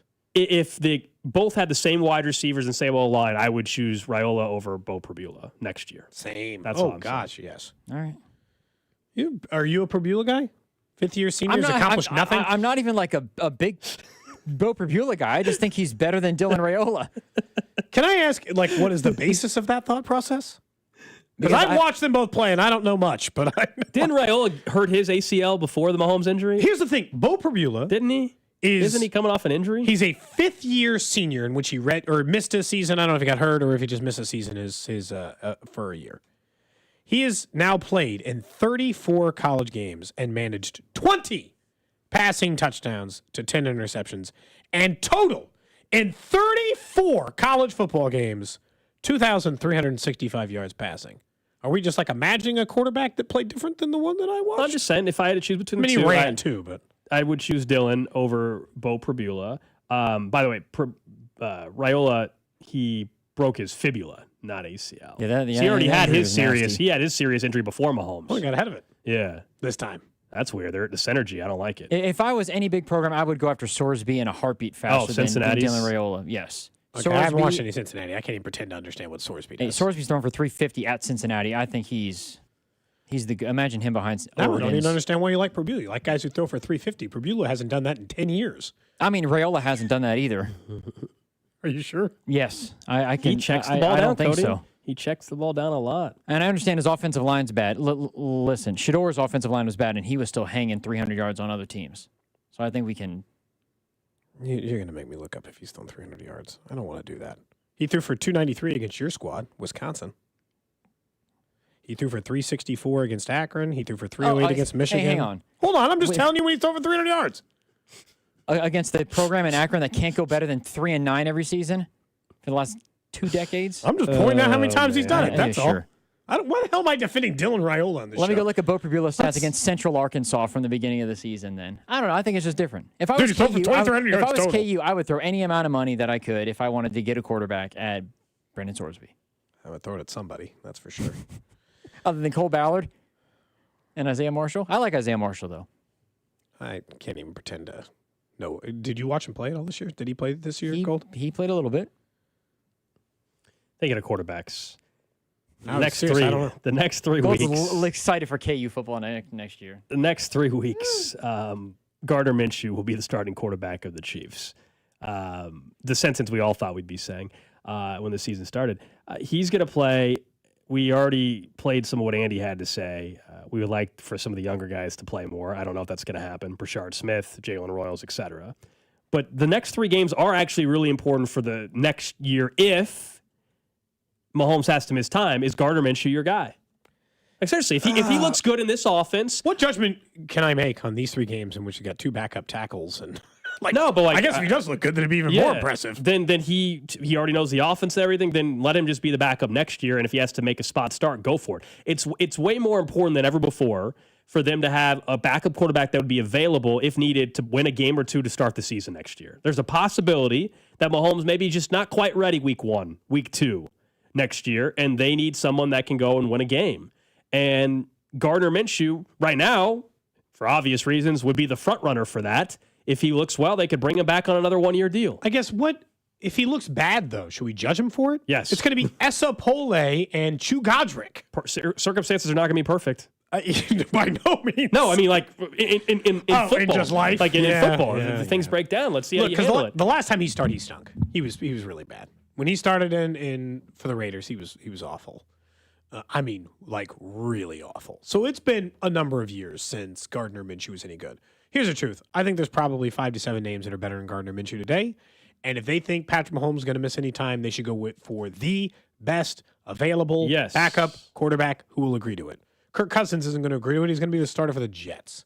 So just find But that's the thing. They don't the best know backup yet. quarterback who is available for it. And yeah, you'll have to make the decision in February. Do not jump the gun on signing a backup. Wait. Yeah, well, what's the timeline? They'll know as recovery goes on in the spring and the summer too, where things are at. Is he trending toward being ready for the end of training camp? Is he trending towards no, pup list, going to miss the first 6 games? Yeah. I think that's the most he would miss. Like I think if 6 games is the most I think he misses next year, and there's a chance he doesn't miss any, but that's the range. 1 to 6 games is the range, I think, of who you might have to have make starts. And if it's on the longer end and it's 4, 5, or 6 games, then yeah, you need to have a pretty damn good backup, a guy that has won some games in this league. And look, I understand Gardner Minshew has, but he's got a chance to audition these final 3 weeks to make them think hard about signing somebody else in the offseason. If not, I'm with you. There's going to be some names. People are texting in Mac Jones, please stop. He's not a free agent. He's going to have to get traded. The Chiefs aren't trading for a backup. That'd be silly. So no, my dream is Jameis Jameis Winston. It's not Mac Jones. My dream is Jameis Winston. Please. You just want that for fun. Cody wants obviously. Cody wants week 1 to be 5 touchdowns and 3 picks and a walk-off win. Yes, obviously. Yes, it's one, but he's also one of the best available backups. If it's a win, hey. If it's a win, yeah. Both things can be true. True. Yes, I want him like eating W's on the sideline like a maniac, and he's one of the better backup quarterbacks available. Again, both things can be true. They'll kind of like neuter him down, though. We won't even get the fun, Jameis. I was gonna say that same. Are we sure we're gonna Like get from the a full media Jameis perspective? experience? Yes. Yeah. I don't think you can stifle Jameis Winston. I don't know. I think he's too far down the. Someone said Marcus Mariota. That's actually not a terrible name. I don't know if he's playing a ton for the Commanders. I'm assuming he only signed a 1-year deal there. He would be in the mix. Like, these are the names: Winston, Minshew, Mariota. These would be some of the names that you would look at in the offseason to come in as your backup. Now I'm just looking at the list. Let's see who else. Man, I mean, you don't want Chris Oladokin as your backup. He's not going to be the starting quarterback for week 1 next year. Okay, you want tame answer that's way more boring than Jameis Winston, but is probably the best backup quarterback available? Jacoby Brissett. Yeah. He gives you functional. This is what he is great at. Just running the offense and causing no problems. And I think that's Andy Reid's. You want to know the truth? That's Andy Reid's ideal backup. If it's not Minshew, and I'm fully willing to give Gardner Minshew a chance to thrive and shine here in these next 3 games and prove why he deserves, as someone who will have already known the system, know the weapons, understand what Andy wants, all of those things in there. If it can't be Jameis for me, the more fun, exciting version of the guy I just mentioned, Jacoby Brissett's probably the answer. But they're all in the same vein, aren't they? Someone said Jimmy There's not Garoppolo. like a huge difference between the Your two. guy, Jimmy G. Is he still backing up in L.A.? I think so. Is he still backing up Stafford? I think that's right. He started a lot of games. When's the last time at least some of the guys we're mentioning right now are either actively starting games or have started games. When's the last time Jimmy G got on the field? Feels like it's been 2 years. Someone said Kyler Murray. He's going to have to get cut or traded by the Cardinals this offseason. Yeah, but they're not going to sign him to be backup. Jimmy Garoppolo, exactly. I apologize to Jimmy. Oh, no, he came in for Neil Downs. He has not made a pass this year.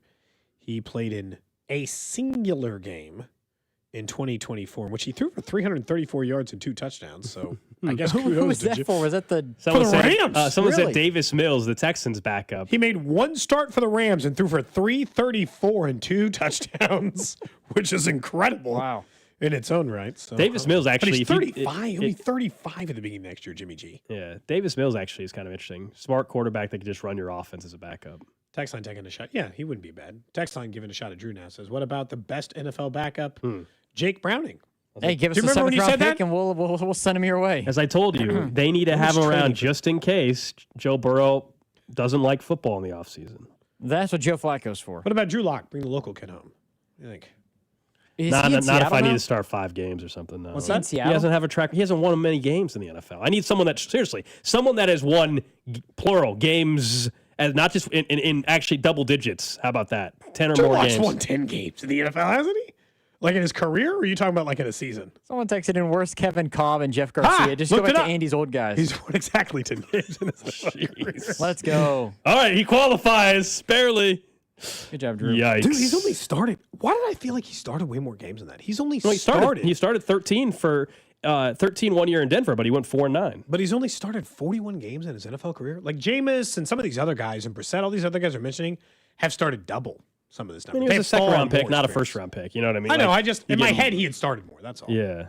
We'll see. These are all questions throughout the offseason that are going to Flacco? have to be answered. No. Why? It works for everyone else. No. It got mentioned over on Twitch. No. Someone says Derek Carr on Twitch as Someone well. said Russell Wilson. That's my last choice. Dead last.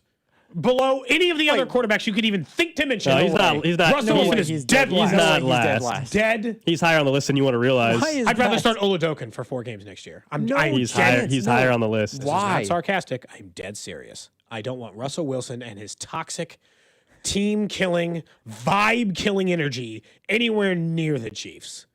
As far away as possible. I would rather start. Who was that? I'd rather start KJ Hinton. Who was that? Was that the wide receiver who started for Denver in the COVID year?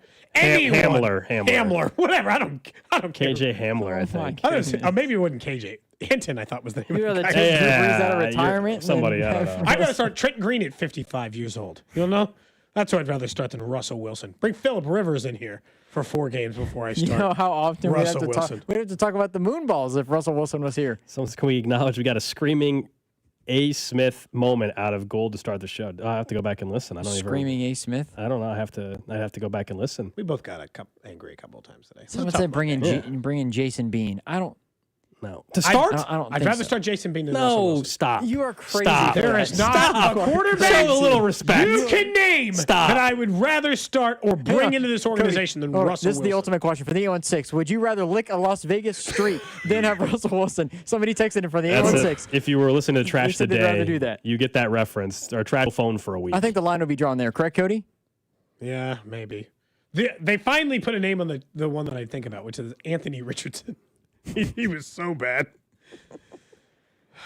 Is there any redeemable? Justin Fields, somebody said. Oh, I'd rather start Justin Fields than Russell. I don't want Russell Wilson. Part of it is the absolute black hole of negative energy he is for a team, and I'm convinced that he is. Sean Payton would have sold his own child to get Russell Wilson off his team. He hated him so much. Now I want to bring him in? I don't think so. Zach Wilson. No, yeah, sure, fine. Look, they will have Gold. They will have plenty of time in the offseason to figure this whole thing. out. People are just mentioning quarterbacks and finding every my possible answers. name. Cam Newton was offended that they didn't call him instead of Phillip Rivers. I know. Jeez. You would rather have Cam Newton than Russell Wilson? Yes. No. He's also got a bad energy at the moment. The fact that he said he was offended. Cam Newton. Here's what touchdown and hit that dab real quick again. Well, that's fine. Here's what would actually happen. This is, I mean, seriously, I don't think this is that far-fetched. Cam Newton would start 3 games for the Chiefs next year. He would look good, and then he would go on a rant and complain that the Chiefs started Patrick Mahomes again. He would be so arrogant